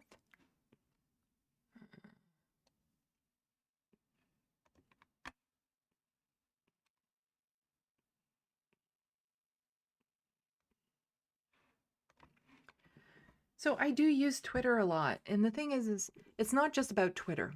This is also about YouTube. It's about all social media. This is where I go to make my living, is on here. I have to use these platforms. These platforms have been very beneficial for me. I have grown and learned about myself. I've expanded my networks. I've had so many wonderful experiences because I've gotten onto my YouTube channel and my social media. I get no say as to how these platforms is run. You know, as YouTube being a place where I go to make money, where my job is, I get zero say in what happens in the terms and conditions and terms of services and all that sort of stuff. It's the same with Twitter. It is a lifeline for a lot of people. It's important to a lot of people, and we don't have any say in it. It can just be fucked around with as much as possible and destroyed underneath us. And meanwhile, all the lives that were connected, the networks, the mutual aid, is at risk. You know, they're exploiting us because a lot of us need to use these platforms. And it's the same as Google taking over everything. You need a Gmail account to do anything you want, the Facebook, the way that they exploit us because we don't have a choice. We have to agree to the terms of services if we want to use it. And in order to be part of society today, you need to be able to use a lot of these platforms. Unless you're some magical person that can somehow unplug and still make a living and have social connections. We have to sign the terms of services. It doesn't mean we agree to them. And it's so frustrating because it keeps on getting worse and worse and worse. The atmosphere on Twitter, especially for anything trans related, the comments under it are just so horrific. It's scaring away a lot of people. People used to be able to go to Twitter to find community in places where they could feel safe. And now it's just nonstop attacks. It's horrendous. And so now some new terms of services came out. And again, I have no say in this. So they get to exploit me as much as they want. With my content that I put up, it's the same as YouTube. They get to profit from it. They get to exploit it. They get to use it for their machine learning or their AI learning, all of that sort of stuff. An image of my drawing goes up, well, they get to use it. They get full rights to it, you know, and that's not something I agreed to, but I have to advertise my stuff. You know, this is how I get my information, my content out in the world. I have no choice. And it just pisses me off. So this is the new terms of services that came out. These are the cold notes of it. I did compare this to the actual terms of services. This is accurate because I don't know who Aaron Day is. And I kind of, anyone who has like a lot of dollar signs and a blue check, I'm wary of. But I think even for people who are blue checks and whatnot, they get wary of this type of overreach from terms of services. But I did compare this against the actual terms of services. This is accurate, what we're about to go over. So this is the new terms of services. And if you're on Blue Sky and you think you're safe, you're not. Because Blue Sky is being made by the same people who made Twitter. A lot of this stuff might go under the radar, might wait till people are more reliant on Blue Sky as their new primary social network. And as soon as that happens, as soon as people need it, as soon as people are using it as their way to promote themselves, to make money, to do whatever, this same shit will happen. It's built into the model. So Aaron Day says, for you, Elon, save free speech. White knight assholes. Read the new terms of services released today. X just updated their terms of services effective January 15th, 2026. Here's what you agreed to. Can't say I agreed to it. AI training rights grab. Everything you post becomes training data for their AI models. Every thought, opinion, creative work. You're building their models for free. No composition, no opt-out. Perpetual content license. They get a worldwide royalty-free license to use, copy, modify, and distribute your content for any purpose in any media now known or later developed. So they're just keeping this in the bank for the future. So if something else in the future comes up and they can make money from your content, they get to. And this is forever. They can sell it, give it to the governments, anything. So much for privacy. You know, if the government wants access, they'll give it. Forced jurisdiction. All disputes must be filed in a Tarrant County, Texas. You waive the right to join class actions. If they wrong millions of users, you sue alone in their court. Arbitrary termination. They can delete your account for any other reason or no reason at our convenience. Years of content, connections, reputation, gone. Zero due to process. And so in this part of the terms and services, they were saying, if you violate this, if you do this, or for any other reason we might come up with, we can just terminate your account. You know, people who maybe are a little bit too outspoken about Palestine, they can just terminate our account. We get no say. All of the networks we build up, all the content we have saved up on there, all of the bookmarks even, you know, the connections, gone. Your history, your slice of life, gone. So $15,000 liquidated damages. Access more than 1 million posts in 24 hours, you owe $15,000 per million. Journalists and researchers investigating the platform face financial ruin. I have no idea how you would do that many posts in a 24-hour period, but I'm sure there are programs to help you search for certain things that could be hampered by this. But just the fact that they're going to charge us if we go through 1 million posts, and part of it is they're so they're spread so thin because of all the things that they're doing to this platform that they don't have the capacity to have people suddenly searching 1 million posts through programs and stuff like that to try to find data, to source mine information, do investigations, all that sort of stuff. So government disclosure, they reserve the right to hand your DMs, drafts, and entire history to governments based on what they reasonably believe is necessary. Again, if you're too outspoken about Palestine, be like, you know what, government, here's all their information.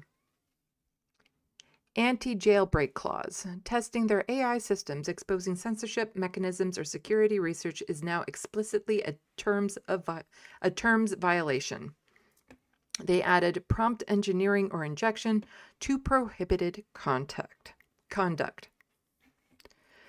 1 year statute of limitations. Discover they harmed you after 366 days? You forever waive the right to pursue any claim. Maximum liability is $100. They destroy your business, reputation, or life through negligence. Maximum recovery, $100.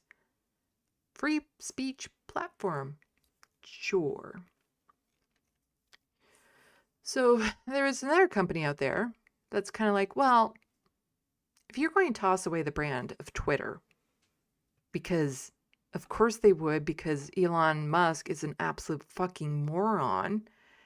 Twitter was like a verb and a noun and everything. It was its own thing. People recognized it. And the little bird, we all know what a tweet is. Well, somebody's like, well, if you're not going to use it, we will. And all of a sudden, Elon Musk seems really keen on keeping it. Now that somebody else might take it, even though he's given up on it, he's upset that somebody might take the thing he threw into the trash. So U.S. startup seeks to reclaim Twitter trademarks abandoned by Musk's X. Washington. So a fledgling social media platform has asked the U.S. Patent and Trademark Office to cancel trademarks for Twitter so it can take it for itself, contending that billionaire Elon Musk's X Corp has abandoned them. The Virginia-based startup Operation Bluebird said in December 2nd petition that it wants to be allowed to use Twitter and tweet for a rival social media platform called Twitter.new. It also filed an application to trademark Twitter.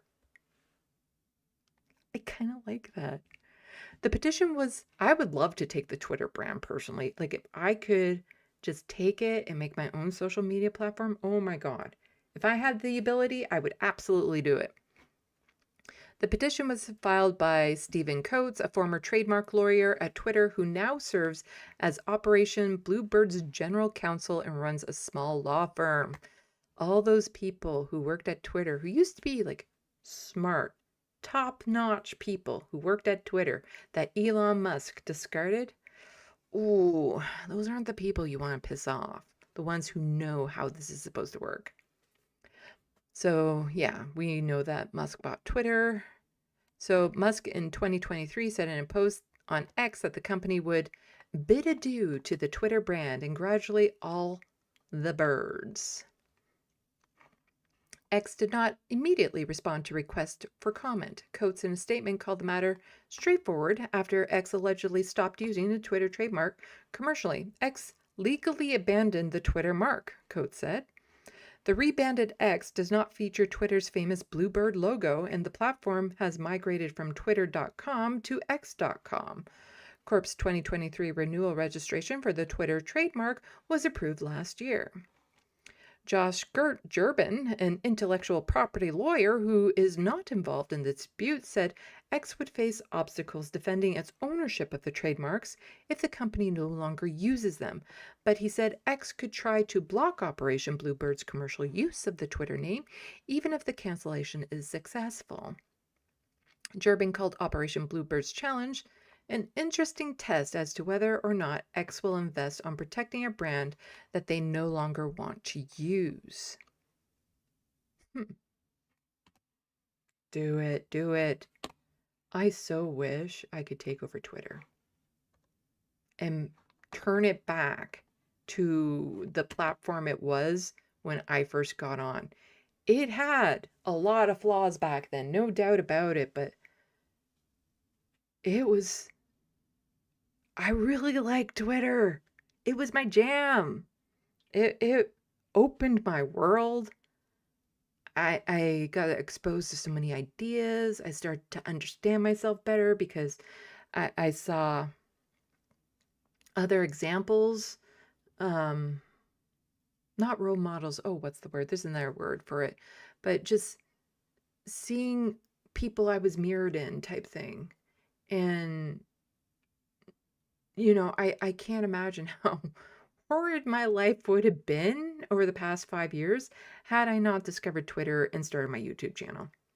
Like how absolutely horrid it would have been and boring and lonely. Anyway. That's it for my dockets. Let's check the SandBox. Also, I'm leaning towards Tuesday. It was last Tuesday that I did a live stream devoted to trans issues. So I think it might be Tuesday again this week where I do another live stream devoted towards trans issues, specifically the ruling in the United States blocking all gender-affirming care for people under the age of 20. Not just kids, but, 18 and 19-year-olds as well. And the implications of that. And then that actually ties in nicely to what I didn't get around to last time, which was Anna Kasparian talking with Bill Maher and being horrendously transphobic. So that will probably be Tuesday, barring any, I don't knows.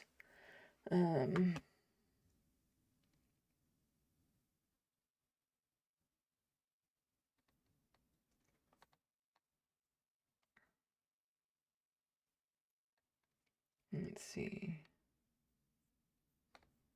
Okay, so all that.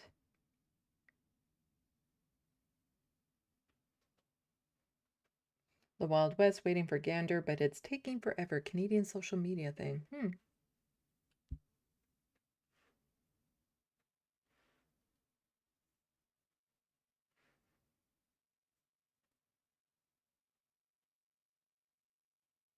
I like the mini Kit Kats because of my OCD.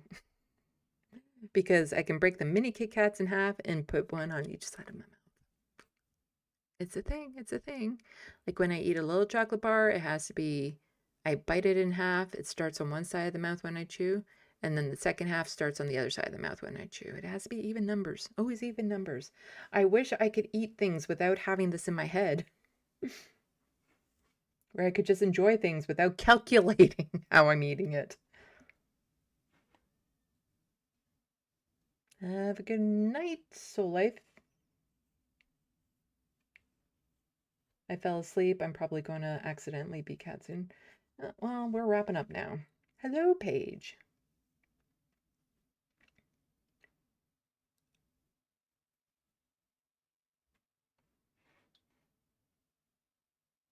Soul Life tweet was added to the dictionary. It was so dumb for Elon to abandon the discarded billion. He discarded billions. Absolutely. At a bare minimum, he should have kept all of that lingo. If he wanted, he was so desperate to have an X.com, just make it something else. It could have been anything else. But to destroy the brand that has been around for decades, like, what a fucking moron. Anyone who thought Elon was smart after that needs to have like a reality check. Like, it's just, no. Donald James found your community on Twitter. I did.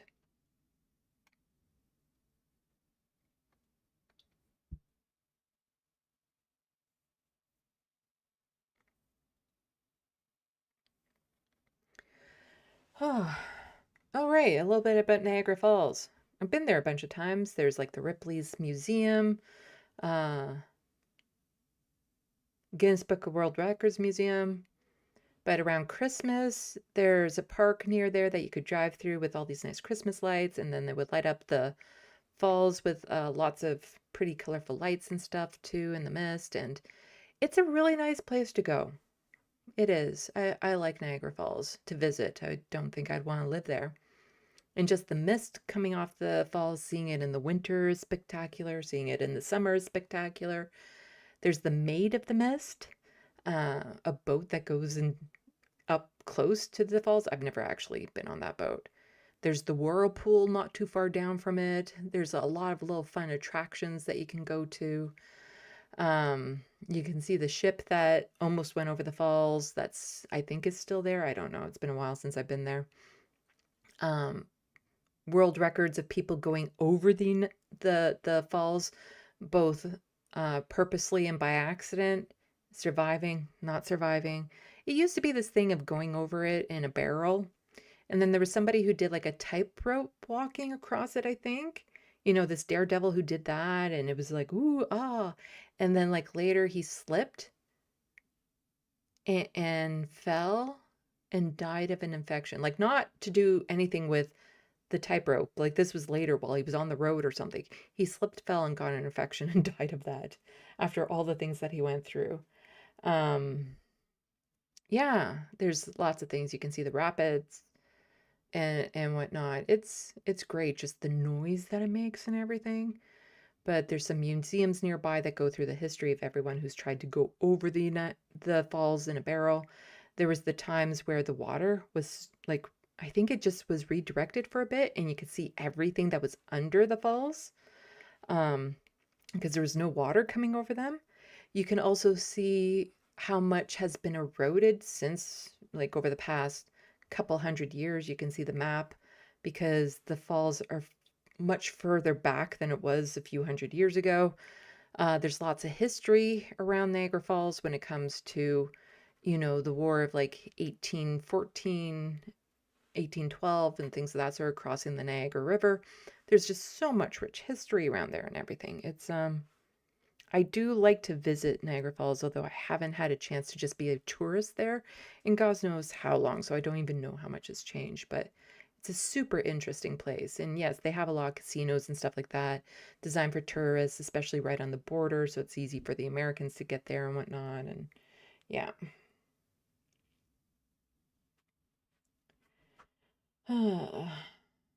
Looney Tunes, I wrote The Maid of the Mist this past summer. It's fun. Not something I'm against doing, I just haven't done it.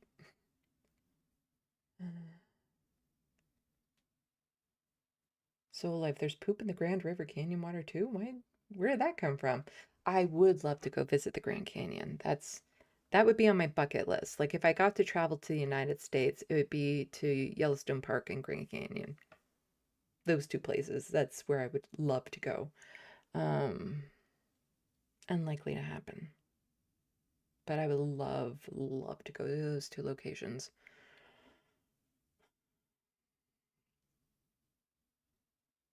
Okay, I think I am wrapping up. And it's only been like just 5 hours. Oh gosh. Okay, fine. Coming back up. Come back up.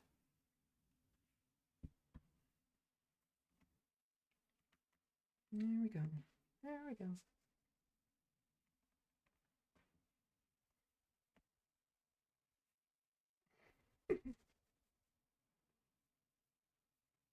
No, you gotta look up here. You gotta look up here. Show everyone your cute little face. Your cute little face. Okay.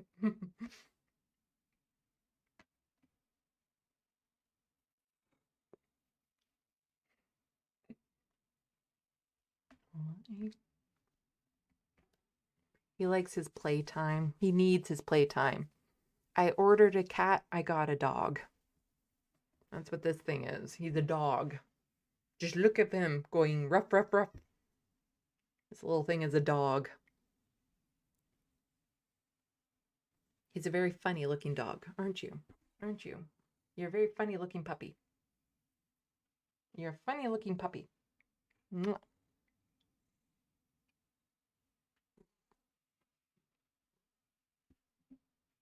Donald James 5 hour? Wow, that's a shift. You mean short?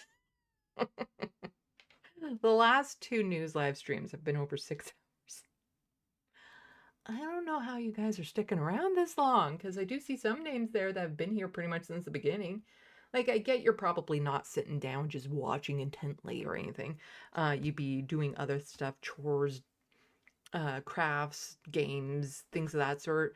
That's what I would be doing.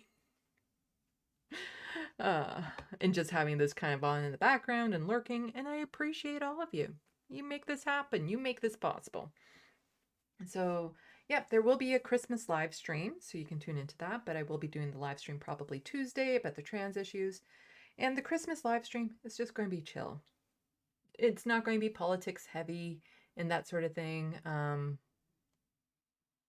I have some ideas as to what to talk about, so we'll get to it then. I was just thinking of going over, like, here are some YouTube channels I'm subscribed to and why, you know, and just kind of go over, like, here's my list of YouTube channels. Not all of them, but a lot of them.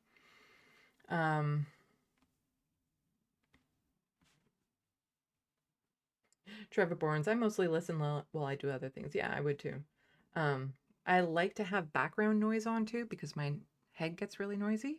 So it helps to have other noises on. I don't like it just being quiet here. But yeah, some people are doing chores and other things. No, I get it. That's what I would be doing. But hopefully in the new year, we can make some gains on this channel. I can do some collaborations with other channels. I'm still waiting to see which channel will be the first one I go on that is bigger than mine. Because so far, all the channels I've done collaborations with, get that out of your mouth, are channels that have been smaller than mine. Even when my channel was smaller, they were still smaller than mine. So I'm very interested to see what bigger channel will be the first to risk having me on. Also, please go check out the interviews I've done recently. They've been doing shit. I don't know what it is, but in the algorithms lately, a video that I've posted, they have just got no traction. So I have a couple interviews with leadership candidates for the NDP. My Charlie Kirk video, I think, still hasn't gotten over 500 views, which is a shame because it's a really good video. So please go watch them. Even if you watch them, click on them, mute them, do something else. I'm not against artificially boosting those numbers. Please buy my book. Let's just do this. Let's start unwinding. I'm looking forward to my leftovers for Din. And it is like after 11 o'clock at night, so I'm pretty pooched.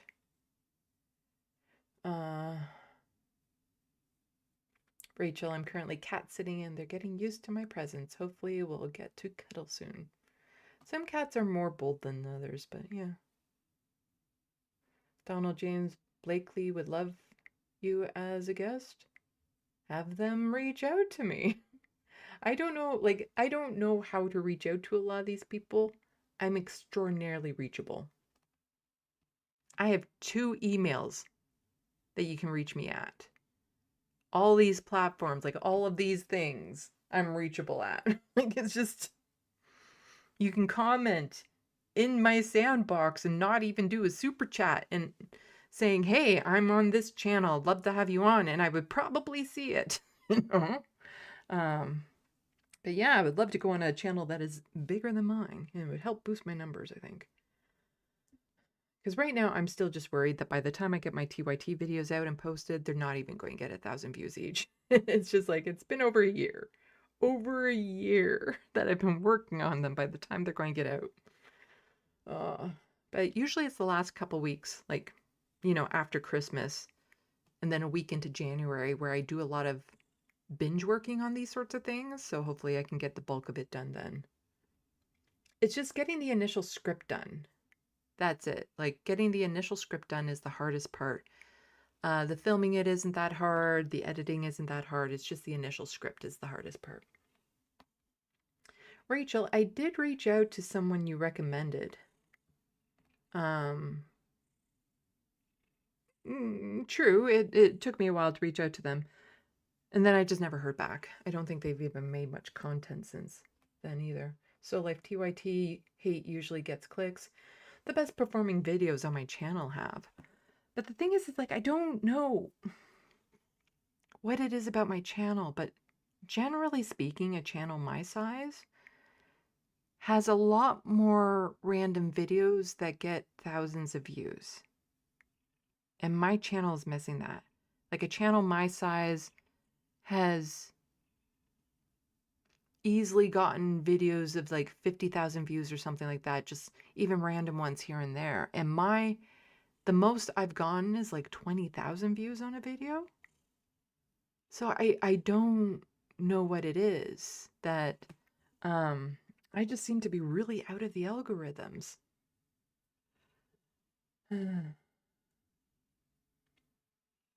Rachel, next time there's something global coming out of Canada, Kevin, Helena, and Turning Left have got to have you as their voice on the ground. I will make a stink about it. Why, thank you. Oh, so much cat hair coming off of this little guy right now. But yeah, so while things quiet down over the holidays with all the other channels shutting down, that's when I'm going to be focusing on my TYT videos. Also, because I'm not so stressed about Frodo, because October was a write-off because of Frodo and my stress about him. Not to mention the Charlie Kirk video that I put together mid-October. Right, it was November that was a write-off because of Frodo's health.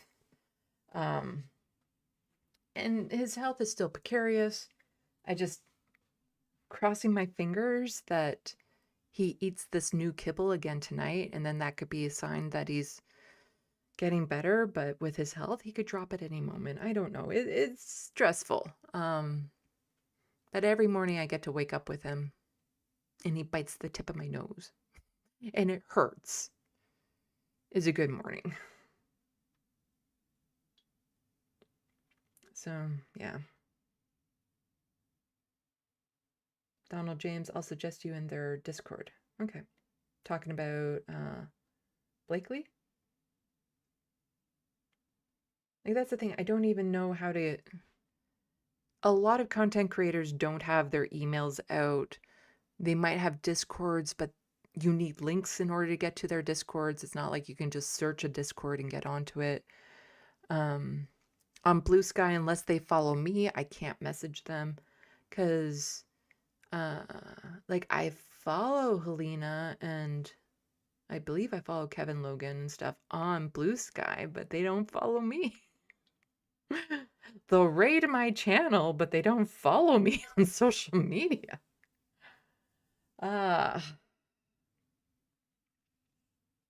Hermatologist Bear used to slap me with his claws to wake me up. Yeah.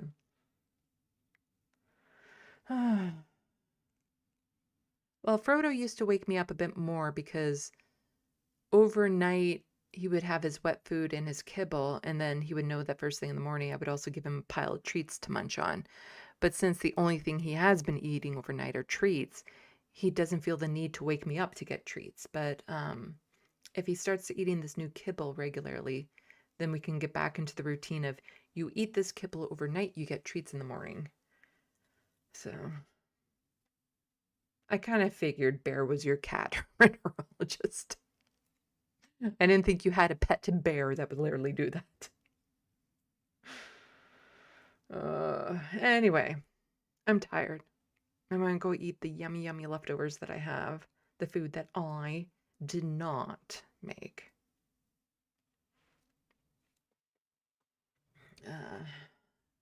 But thank you to the mods. Thank you to everyone who has financially helped out on my channel in any way whatsoever. I have an Amazon wish list. Please check it out.